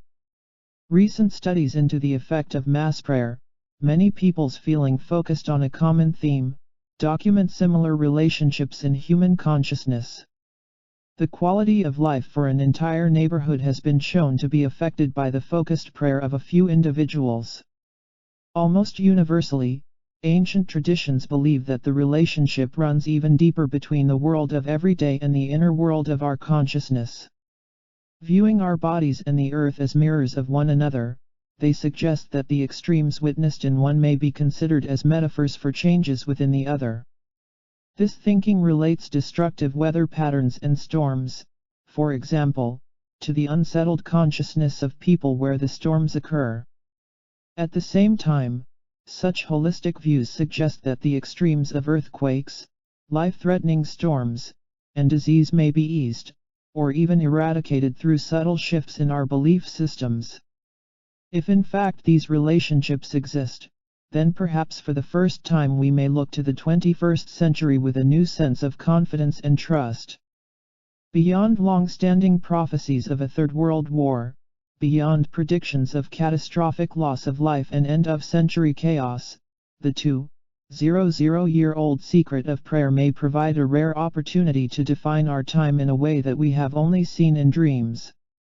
Rather than protecting ourselves from events that may appear to have power over us, we may actually choose the life-affirming conditions that transcend illness, suffering, and war in our future.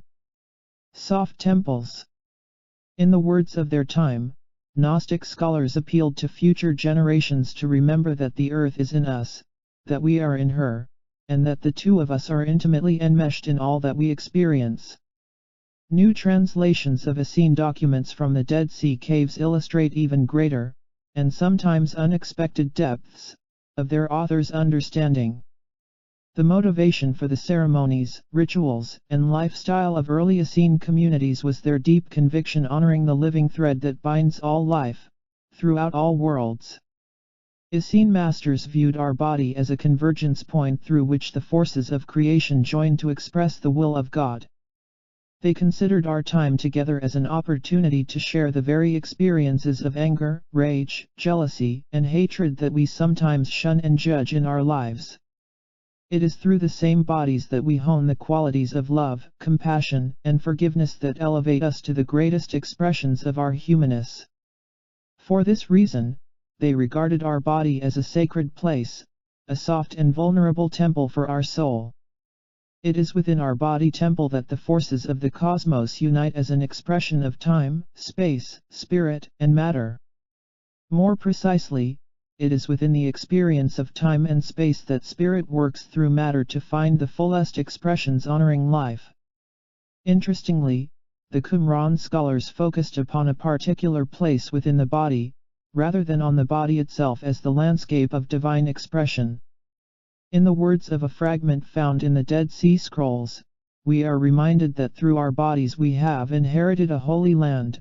This land is not a field to be plowed, but a place within us where we may build our holy temple.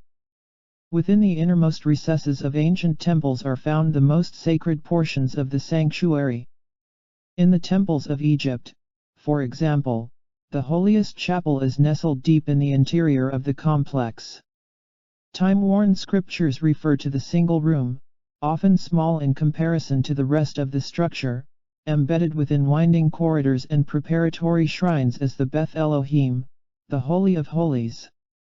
It is in the Holy of Holies that the invisible world of spirit touches the physical matter of our world. Carrying this metaphor from the hard temples of stone to the soft temples of life, our bodies must have a Holy of Holies as well. Perhaps in a manner yet to be recognized by the science of today, the innermost portion of our living temples represents the sacred place where the body of matter is touched by the breath of spirit. Does such a place exist within us? In a report from the Third Annual Conference of the International Society for the Study of Subtle Energies and Energy Medicine, scientists documented the non-physical force of emotion actually changing the physical molecule of DNA. Based in rigorous testing of individuals capable of emotional self-management, as well as control subjects without any specialized training, the study reported that individuals trained in generating focused feelings of deep love were able to intentionally cause a change in the conformation, shape, of the DNA. Specific qualities of emotion, produced at will, determined to what degree and how tightly the two strands of the molecule of life were coiled. This study is important for a number of reasons. The way that our basic building block of life is configured plays a key role in the way DNA repairs and reproduces itself in our bodies. The question has remained as to what determines the actual shape of the DNA molecule. Confirming the long-held suspicion that emotion greatly affects our health and quality of life, these reports now demonstrate, perhaps for the first time, that emotion is the missing link, a direct line of communication to the very core of life itself.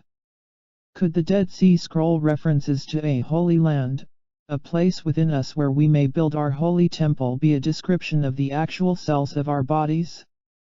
After all, this is the place where science has now witnessed the marriage between spirit and matter. If this is the case, then each cell within the temple of our bodies is, by definition, a holy of holies. Each cell must be considered sacred. The moment that our technology allowed us to witness spirit shaping the world of matter, emotion shaping DNA, we opened the door to a new era acknowledging the relationship between our beliefs and our experience. The understandings gleaned from something as unlikely as 2,000-year-old texts, now validated by 20th century science, may be considered a kind of biological unified theory. Such a theory offers a long-sought mechanism to describe our relationship to all life. Beyond science, religion, and mystic traditions, we have no name for our revised worldview as yet. Echoing the indigenous traditions of ages past, views of this kind are reminiscent of the words that our abbot left with us in Tibet. "We are all connected," he had said. "We are all expressions of one life. We are all the same one." Perhaps the similarity of his words to those of Joseph describing the sage, and to the Essene texts, is no coincidence. Records indicate that a particular sect of the Essenes, the Carmelites of Mount Carmel, transported copies of their most sacred writings into remote regions of the world to preserve them from the corruption that was befalling such texts following the time of Jesus. Native American elders describe tribal memories of emissaries bringing Essene traditions to North America nearly 2,000 years ago. Additional texts found their way into secluded monasteries of Central Asia during the same period. One of these documents, known to historians as the Aramaic Gospel of Matthew, is also known as the Gospel of the Nazarenes, the Gospel of the Hebrews, and the Gospel of the Ebionites. All of these names refer to the same manuscript. This particular text is clearly documented as having found its way into isolated monasteries of Tibet during the 1st century AD, and has been established as considerably older than the finished version of the New Testament. Gateway beyond the worlds. An irony often appears with the development of an advanced technology. Generally, the simpler the technology appears to the user, the more complex the systems are behind the scenes to allow such simplicity. A beautiful example of this concept may be found in our picture-driven computers and point-and-click technology. Each time we move our computer cursor across the screen and click on the picture of a program that we choose, we have set into motion an amazingly complex series of operations. Internal pointers, machine language, shells of operating systems, and application programs are brought to life at the speed of electrons racing along pathways of microcircuits. All we did was point to a picture and push a button. Fortunately, we are not required to know any of the events occurring behind the scenes. In fact, it may be a relief not to know. Our inner technology of accessing creation operates in much the same way. As we master certain experiences in our lives, it is those very experiences that open the doors to other worlds and possibilities that we may only have dreamed of in the past. Perhaps without even realizing the power of their writings, ancient scholars remind us that from the moment of our birth we are conduits of the easy-to-use, yet highly sophisticated, technology to transform our world. The teachings of the Ebionite and Nazarene communities hint at the lost language and forgotten power living within each of us. It is this silent language that allows us to become gateways, bringing the qualities of heaven to earth. The wisdom, peace, and compassion that we experience in our dreams, for example, may become the reality of our world by reflecting such qualities in our daily lives. Through an excerpt from an Essene text, we are reminded of the possibilities of such a relationship. Who doth build on earth the kingdom of heaven, shall dwell in both worlds. Our lost language of prayer is the bridge linking the worlds of heaven and earth. Only through the communions will we learn to see the unseen, to hear that which cannot be heard, and to speak the unspoken word. As deceptively simple as our most advanced computer technology, the implications of these pre-Christian concepts touch our lives in ways that we may never suspect. They imply that we each participate in the outcome of global events as well as the health of our bodies and the quality of our relationships. Sometimes we are aware of our participation, and sometimes not. In light of these understandings, centuries-old references suggesting that our lifetime is a rare window of opportunity now take on new meaning and perhaps greater significance. It is during our time, through managing our choices, that we are invited to create an outer world that mirrors our innermost prayers and dreams. Miracle in the Andes. In the spring of 1998, the weather phenomenon known as El Niño was wreaking havoc throughout the world, in the form of extremes of temperature, rainfall, and winds. In the mountains along the west coast of South America, Peru was experiencing the brunt of storm systems moving onto the mainland from the Pacific Ocean. After massive rains of record proportions, the flooded lowlands ran together, forming a new lake covering 2,000 square miles. Rich farmlands that had been handed down in families for generations had changed into a permanent freshwater landform so large that the new lake is now visible on satellite photographs. In other parts of Peru, however, El Niño created the reverse effects, with below-average rainfall and a drying of the dense jungle growth created from rains earlier in the year. The mountain highlands in the southern portion of the country became particularly susceptible to a rare period of extreme dryness and the danger of inaccessible forest fires. Located at an altitude nearly 2 miles above sea level, the ancient temple complex of Machu Picchu, portions of which are now believed to have been built before the time of the Incas, is situated in the midst of some of the most luxuriant forest in the country. One of the most popular and mysterious archaeological sites remaining on Earth today, the massive temple complex draws thousands of tourists each year and is a national treasure. The absence of rain, combined with the already low humidity of such elevations, created the conditions for fires that could become a disaster of catastrophic proportions.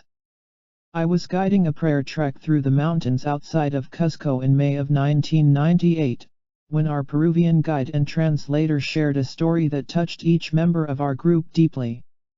At the same time, her story confirmed our belief in the focus of our journey, to explore and embrace the lost science of prayer. Maria stood at the front of our tour bus as we wound our way through the narrow roads to the ancient site of Pisjak, with the temple complex situated over 2 miles above sea level. The next morning we would begin a 4-day trek through the Andes to our destination at the lost city of Machu Picchu.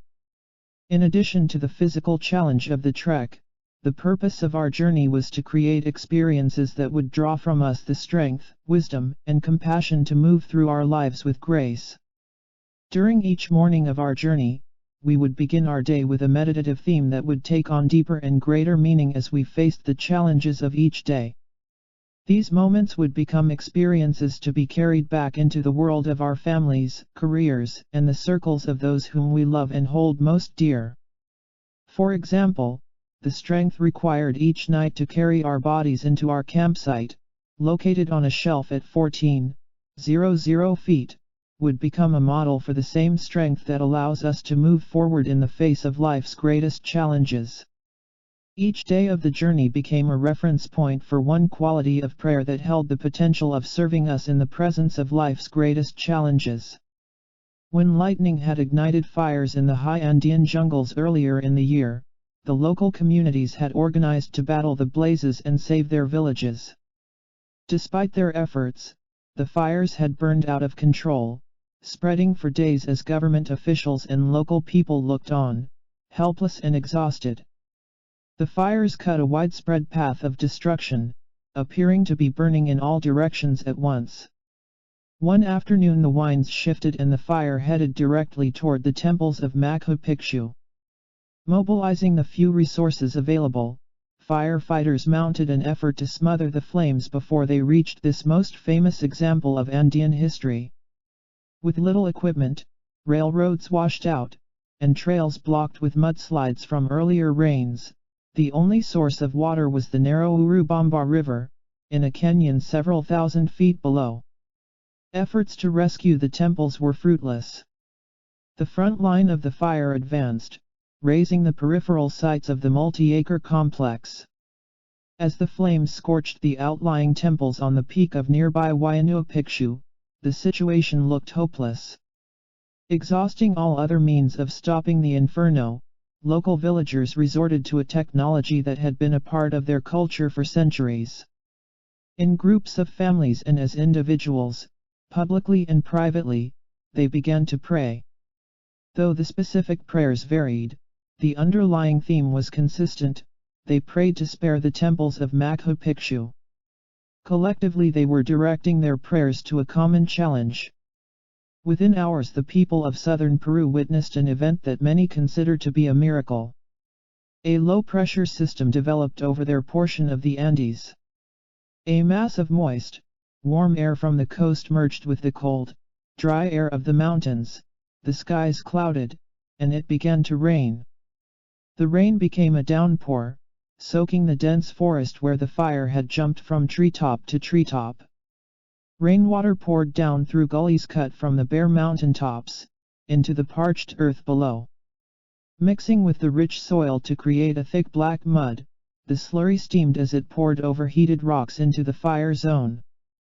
Within hours the flames had disappeared, leaving smoldering tree trunks in the wake of the worst fire in the recorded history of the area.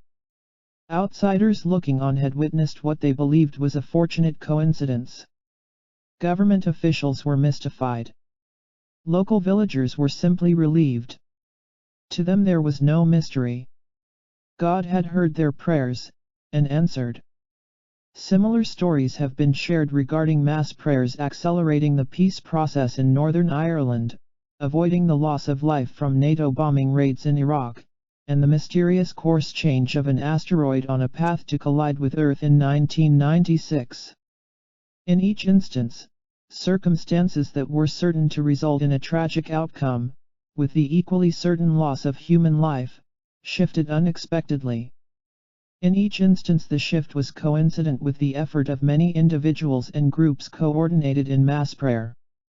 Western science has now validated that, at least to a degree, our outer world of atoms and elements mirrors our inner world of thought and emotion. Could creating peace and cooperation in our world be as simple as joining in unified prayers of the same? For hundreds of generations the framework of prayer as a support system in times of joy as well as crisis has played a central role in the lives of individuals, families, and communities.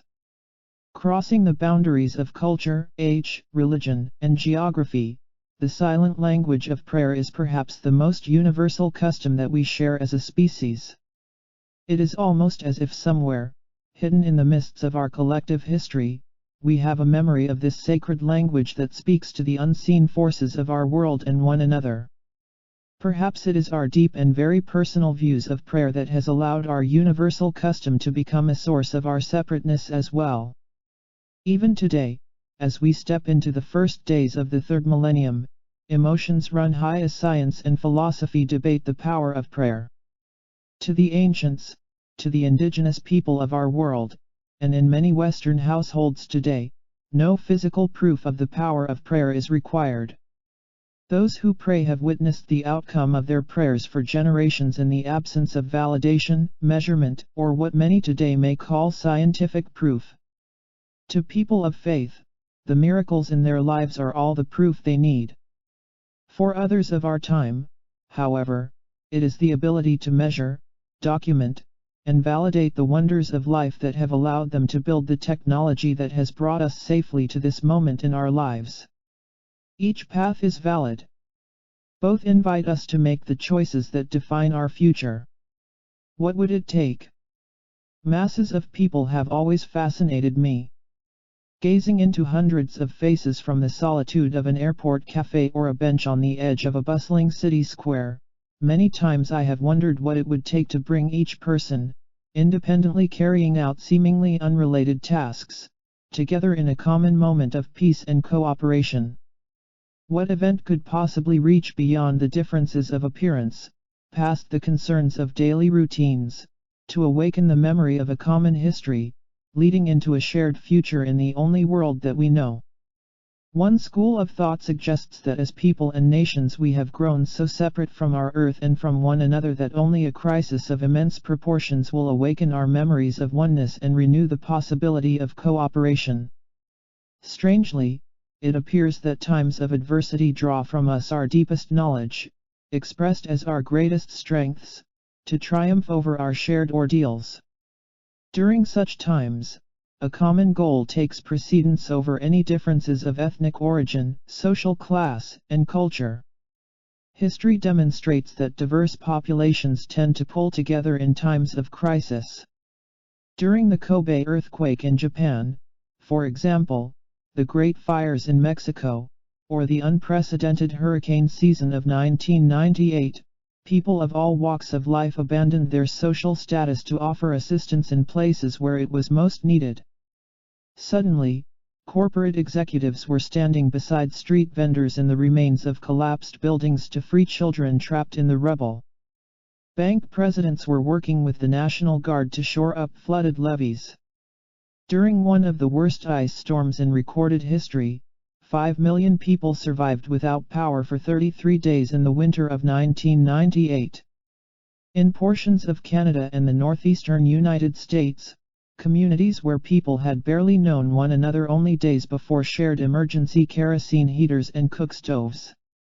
It may be that a similar scenario, perhaps on a global scale, will be the impetus to merge our inner technology of prayer, quantum thought, and the power of human emotion. The threat of a rogue asteroid hurtling toward Earth, for instance, or a disease that cannot be stopped with conventional medicine, might be a catalyst for such cooperation.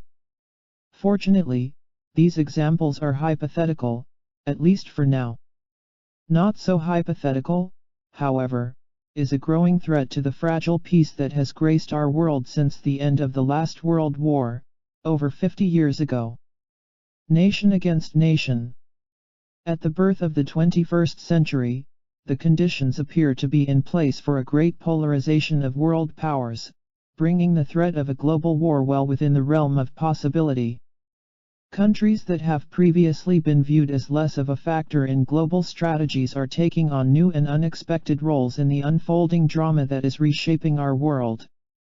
The last 2 years of the 20th century, for example, saw a number of new countries joining the exclusive ranks of those possessing nuclear arms.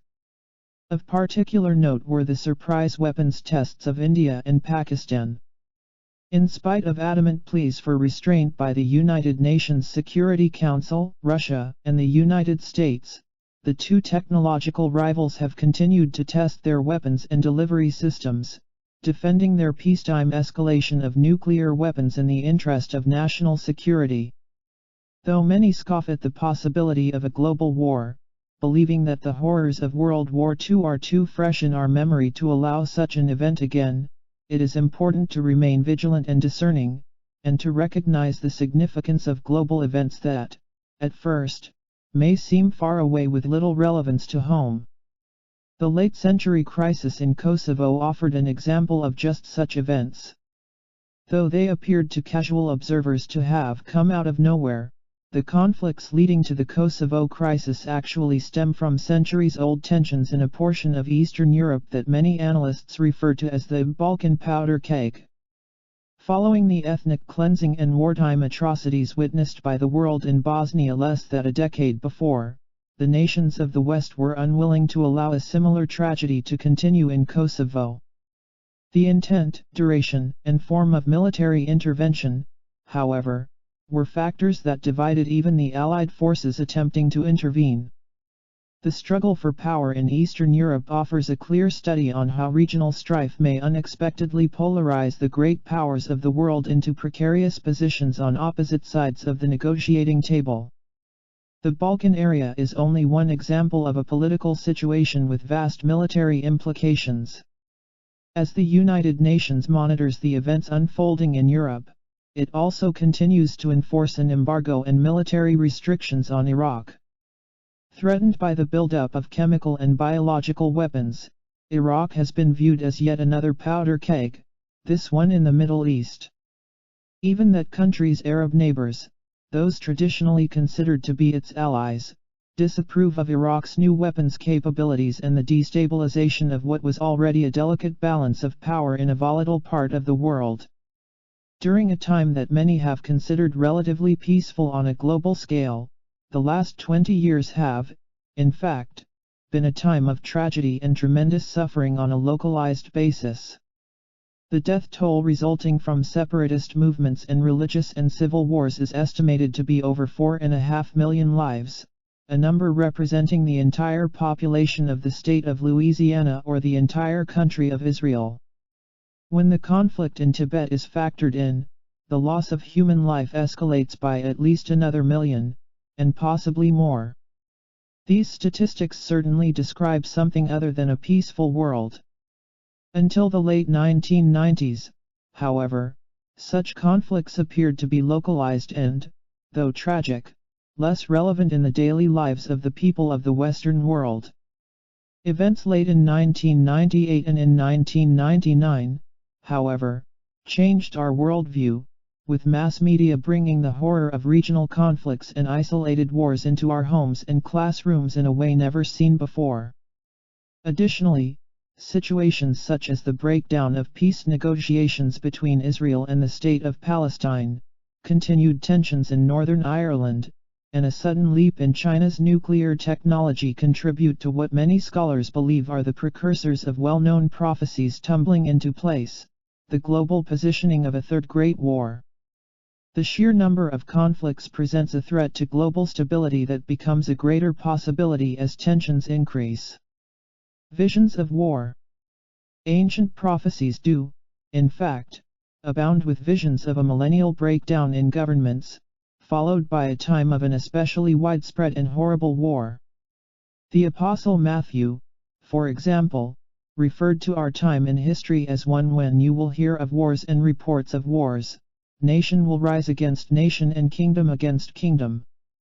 Often included in such prophecies are a variety of interpretations as to the cause and nature of the outcome. Ranging from shortages of natural resources such as water and oil to disagreements over fertile land, many prophets have seen the birth of the third millennium as a time of unprecedented warfare between the great powers of the earth. A nearly universal theme of conflict pervades the end-of-century forecasts from the well-known visions of Edgar Cayce and Nostradamus to those of such lesser-known prophets as Bishop Christianos Agita and a Bavarian visionary named Stormberger. Born in the 18th century, Stormberger demonstrated remarkable precision in his prophecies of a 20th-century world. Among his predictions were the specifics of a conflict that became World War II, the Great Depression, and a third global tribulation, another world war. After the second great struggle between the nations will come a third universal conflagration, which will decide everything. There will be entirely new weapons. In one day more men will perish than in all the previous wars together. Enormous catastrophes will take place. Of particular interest in Stromberger's future vision is his comment that the war will come as a surprise to many.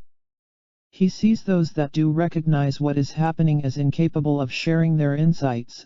The nations of the earth will enter into these calamities with open eyes. They shall not be aware of what is taking place, and those who will know and speak will be silenced. The Third Great War will be the end of many nations. Stromberger is unclear on whether the end of the nations will be due to their being absorbed by other powers or to their devastation from the new weapons. In some of his clearest quatrains, Nostradamus describes his millennial vision of war as occurring in the year 2000. In Centuries 10, Quatrain 74, he writes, "In the year that the great seventh is completed, 2000, there shall occur at the time of slaughter not far from the start of the grand millennium." Calling to mind the hundreds of thousands of refugees forced to flee the Balkan states in the last years of the second millennium, Bishop Christianos Agita foresaw in his 4th century prophecy a time when there will be wars and fury that will last a long time, whole provinces shall be emptied of their inhabitants, and kingdoms shall be thrown into confusion.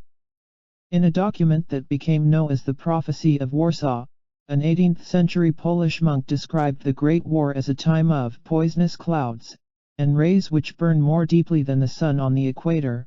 Armies will march encased in iron, flying ships full of dreadful bombs and arrows, and flying stars with sulfuric fire which exterminate entire cities in an instant.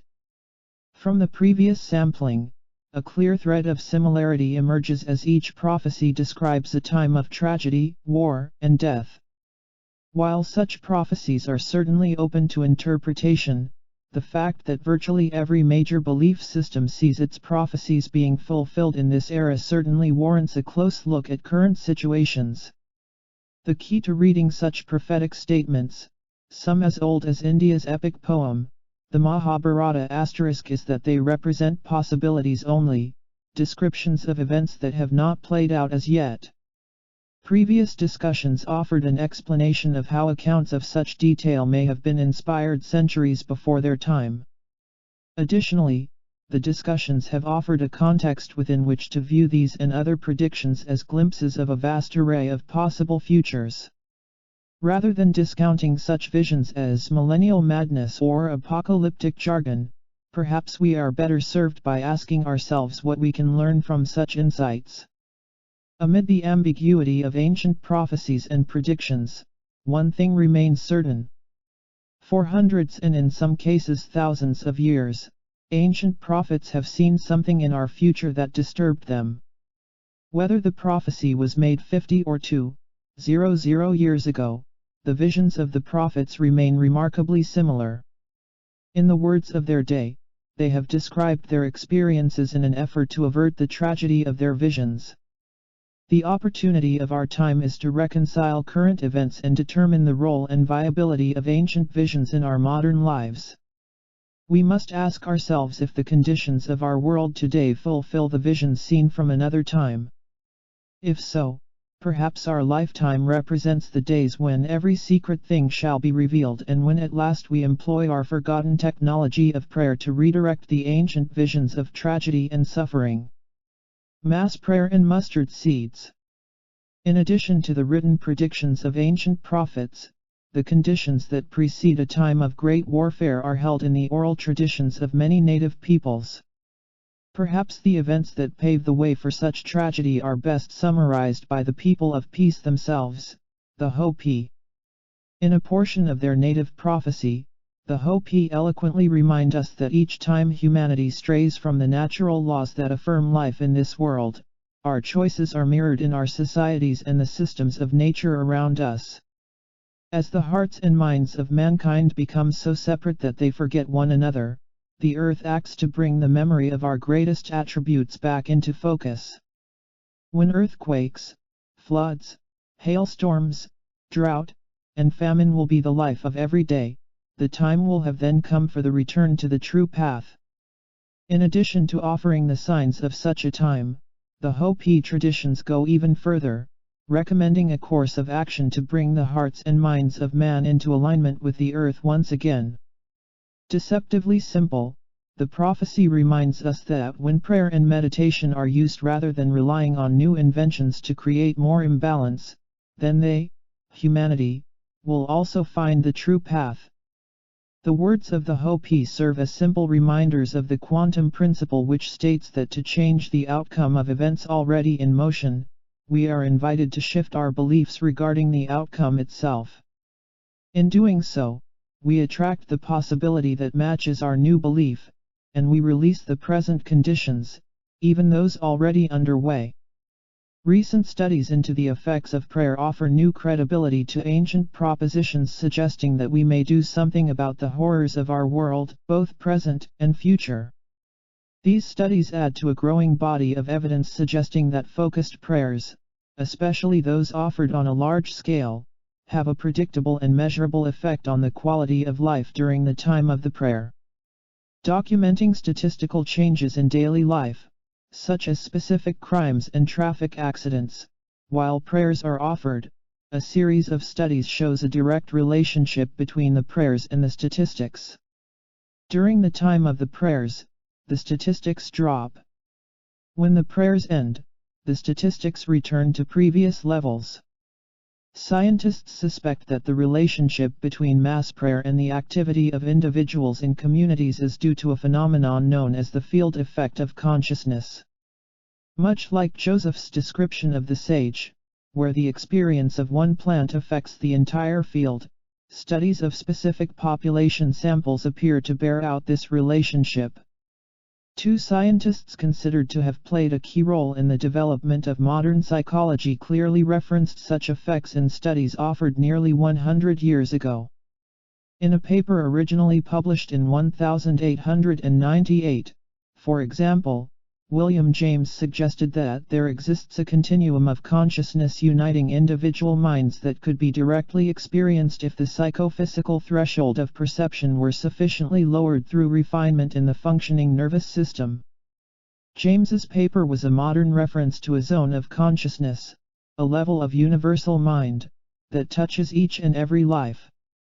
By using specific qualities of thought, feeling, and emotion, we may tap into this universal mind and share in its benefits.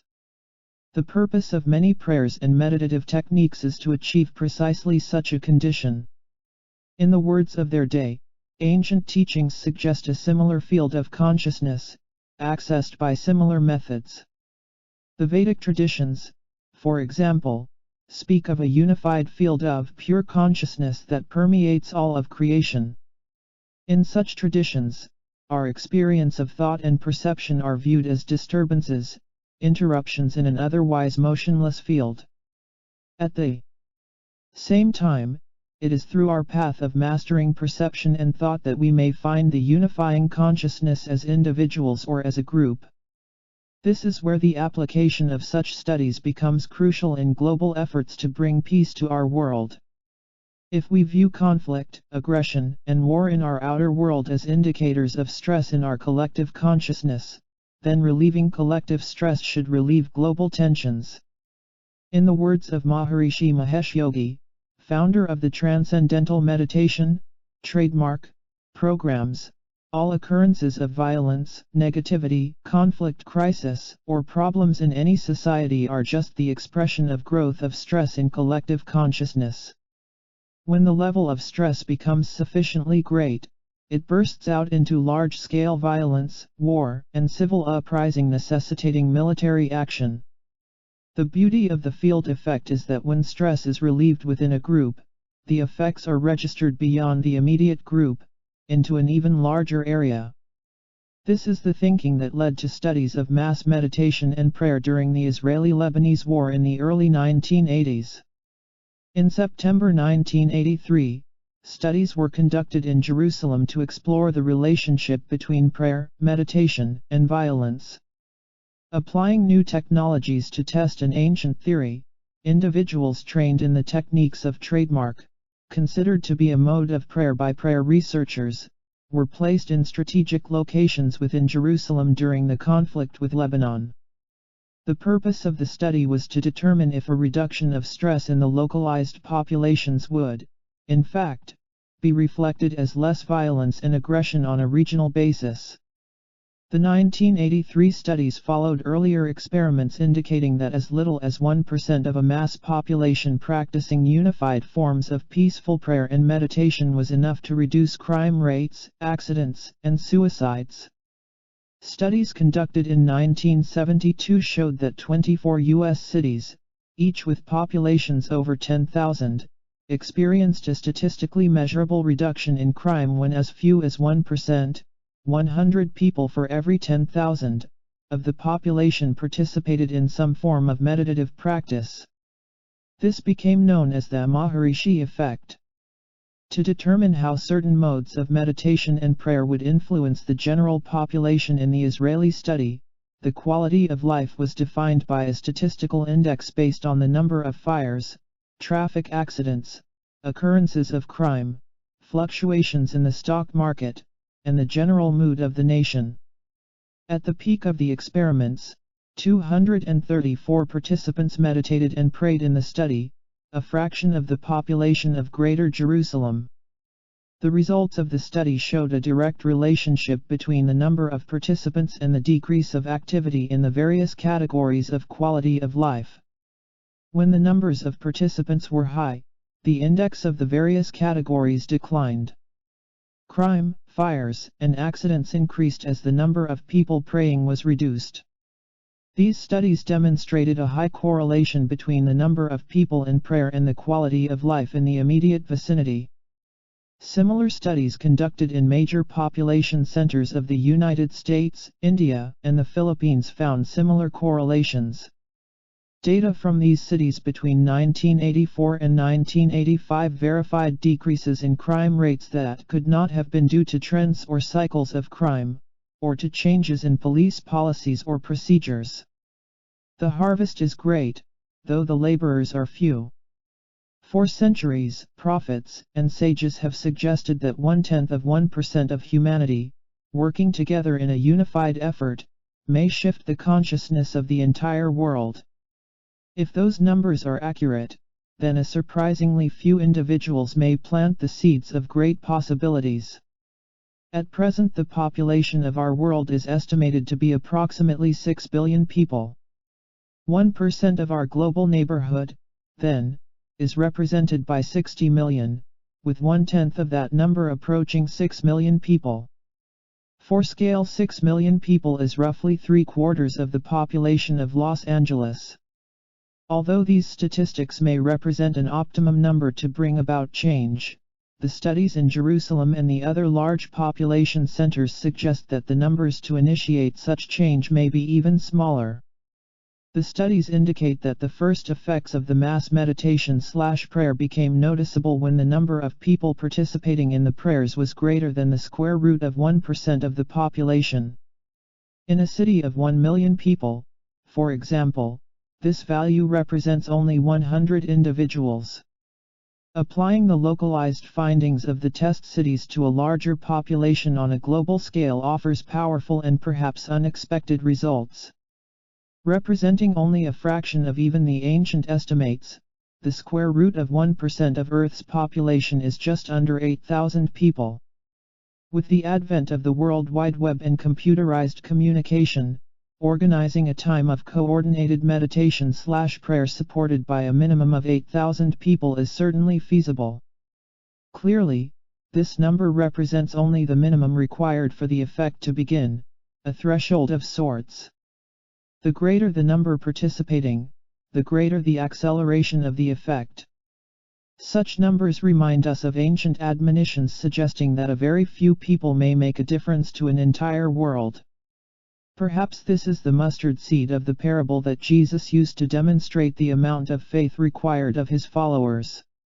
Of such faith, we are reminded in the Lost Gospel Q that the harvest is abundant, but the workers are few.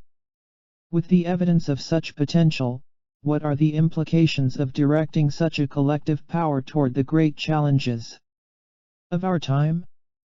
Perhaps we have already witnessed the effect of such global choices in instances such as the peace prayer on the eve of the military action in Iraq in November 1998.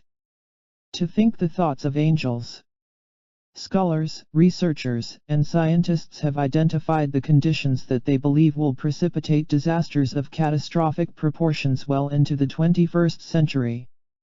A combination of politics, social changes, and rogue weather patterns have already taken the lives of hundreds of thousands of individuals, primarily women and children, in the last days of the 20th century. While well-intended efforts are underway to alleviate the present conditions, they have proven temporary at best. Rather than viewing political treaties and military solutions as answers, perhaps now is the time to recognize them as bridges to a new way of thinking.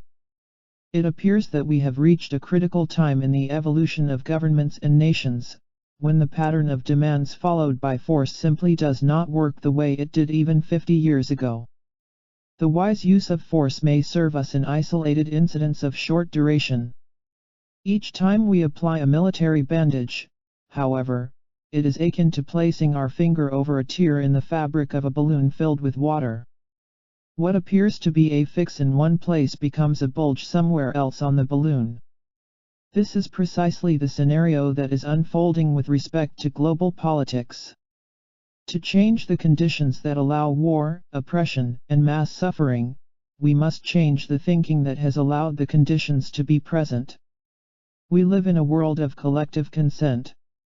The conditions of war and suffering on a large scale mirror the elements that make such conditions possible on a small scale.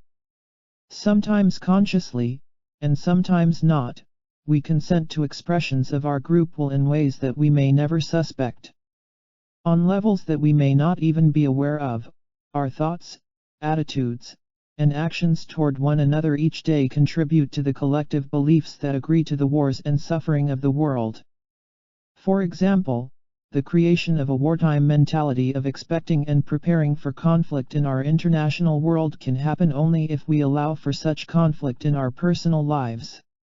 As we live individual episodes of defending ourselves in romance and personal relationships, outsmarting others in our schools, and out-strategizing co-workers and competitors, quantum physics reminds us that these individual expressions of our lives pave the way for similar expressions, amplified by many orders of magnitude, in another time and place.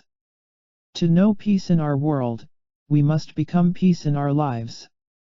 From the quantum perspective, it makes little sense to shove people impatiently out of the way to get to our parked vehicle, then dart in and out of traffic, rudely cutting off other drivers as we race across town to a rally supporting global peace. The subtlety of this concept became even clearer to me in the final moments of an interview that I was completing shortly after the crisis in Kosovo began in early 1999. On a syndicated radio station that was heard throughout the United States, the moderator had graciously set aside the first hour of a live program for us to develop concepts and offer broad brush strokes of possibility before taking questions on a call-in line. I had just finished describing the quantum concepts of many outcomes and the power of prayer to choose our future, when the call came in. After introducing the caller, our host invited the gentleman on the other end of the line to ask his question. Following praise for our interview and compliments for the program, the caller began. "Greg, I understand what you have said about the power of prayer and how many people praying together have a greater effect than random prayers of individuals. Now," he continued, "my question is, why don't you organize a vigil, and let's use our power of prayer to cause a heart attack in the dictator responsible for all of this trouble in Eastern Europe?" There was an awkward stillness on the air, as both the moderator and I reeled from the question. "I suppose that would be my question to answer," I said, breaking the silence. "It's all yours, Greg," the moderator's voice replied. "Taking the life of a world leader, even to stop the violence in his country, is to miss the point of our power of prayer. It is precisely this kind of thinking that has allowed the atrocities of war in the first place," I replied.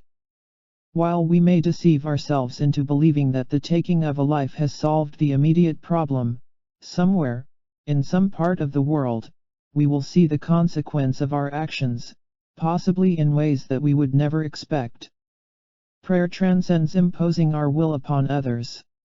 Prayer represents our opportunity to become more than such cycles by employing our science of feeling to bring new possibilities to an existing situation." "I think I understand what you are saying," the caller replied. "I hadn't thought of it quite in those terms. Maybe, instead of killing him, we can just hurt him.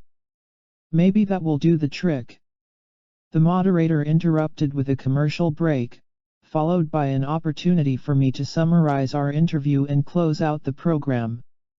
For the rest of the evening and for days afterward, I thought about the caller and the pain that must have been in his life to lead him to such conclusions. While I believe that his question represented an extreme viewpoint, at the same time the caller demonstrated how deeply embedded warlike thinking has become in our culture.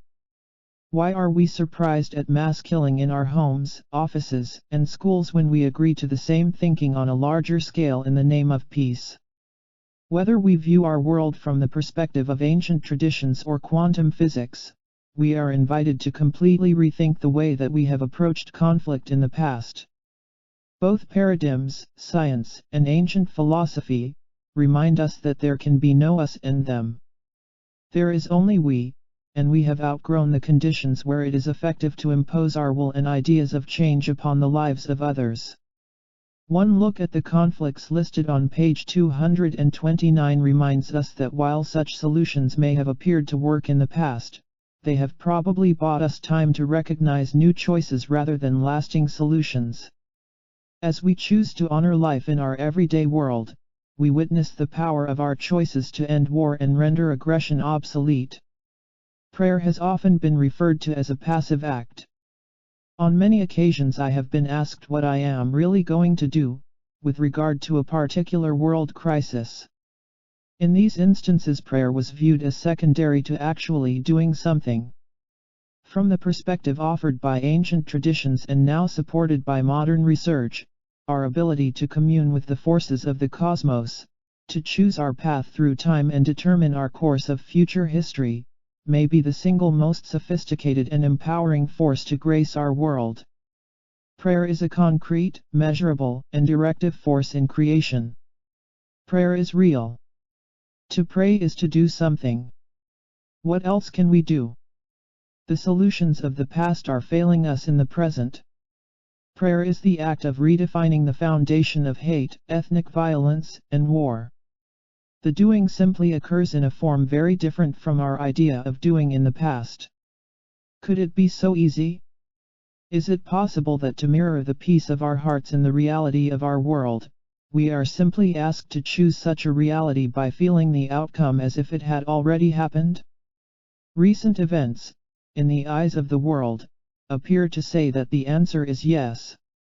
At the doorway to the 21st century, we stand on the threshold of a time when the survival of our species may actually depend upon our ability to marry our inner and outer sciences into precisely such technologies. As we redefine the roles of political affiliations, military alliances, and the boundaries of nations, the power of mass prayer cannot be discounted. The implications of applying our technology of prayer on a global scale are of immense, perhaps unfathomable proportions. Our lifetime represents a rare moment when, perhaps for the first time in our history, we can determine the outcome of this moment.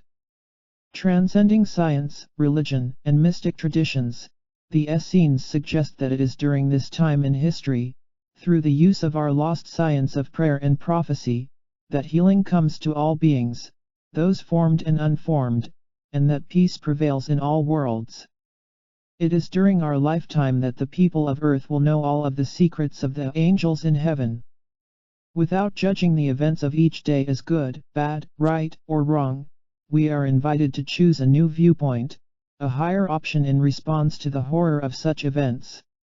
If the tenets of prayer and peace are valid, then the pain of those in Africa, the Balkans, the Middle East, and anywhere else where human life is our suffering as well. The ancient secrets of healing remind us that there is only one of us here in our world. As we alleviate the pain of others, we alleviate our pain as well. As we love others, we love ourselves. Each man, woman, and child of this world has the power to create a new possibility, to change the thinking that allows suffering. Those who have come before us prepared us well for this time in our history.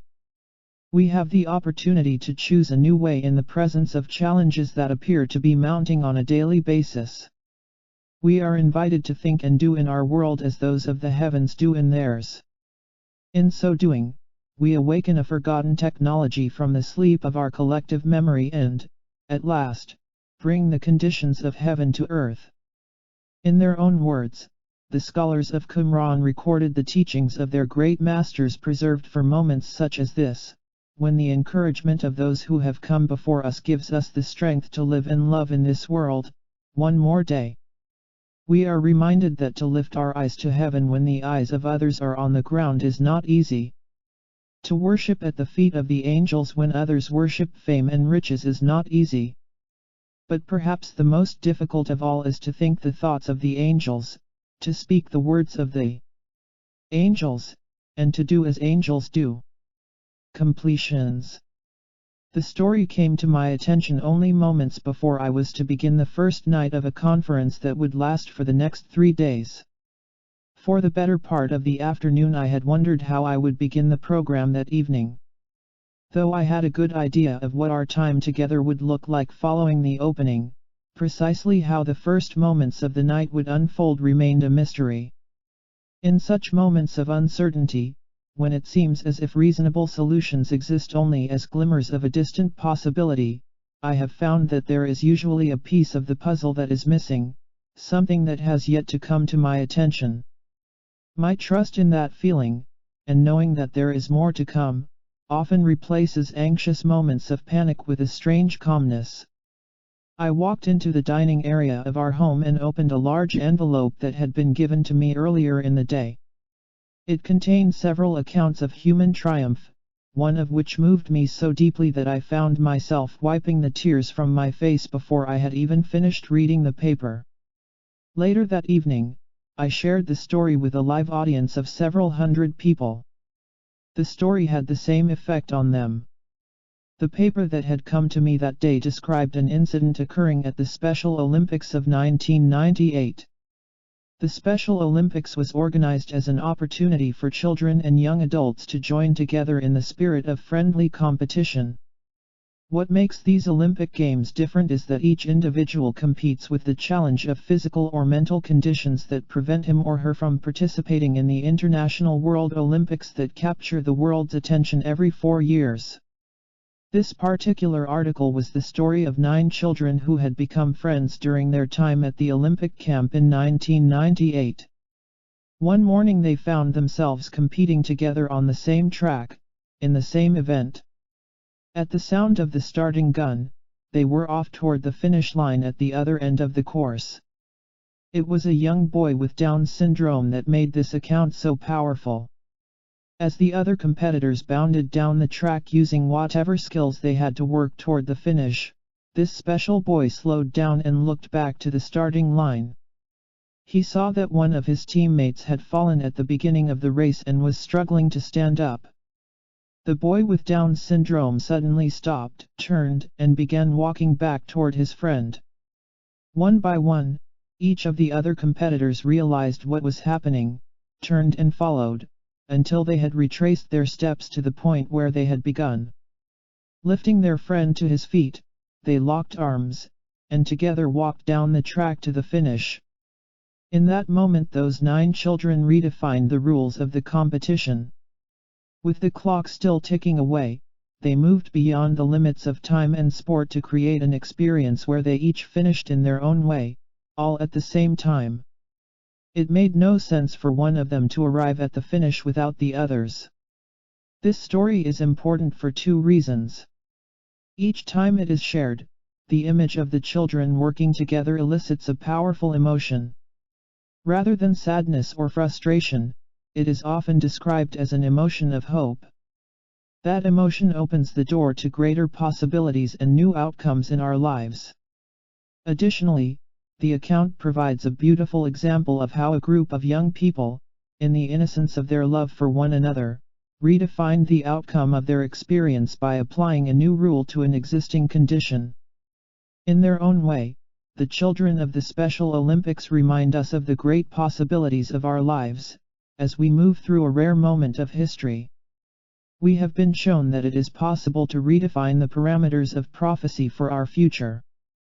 The evidence reminds us that we intercede on our own behalf each time we respond to the challenges of our daily lives.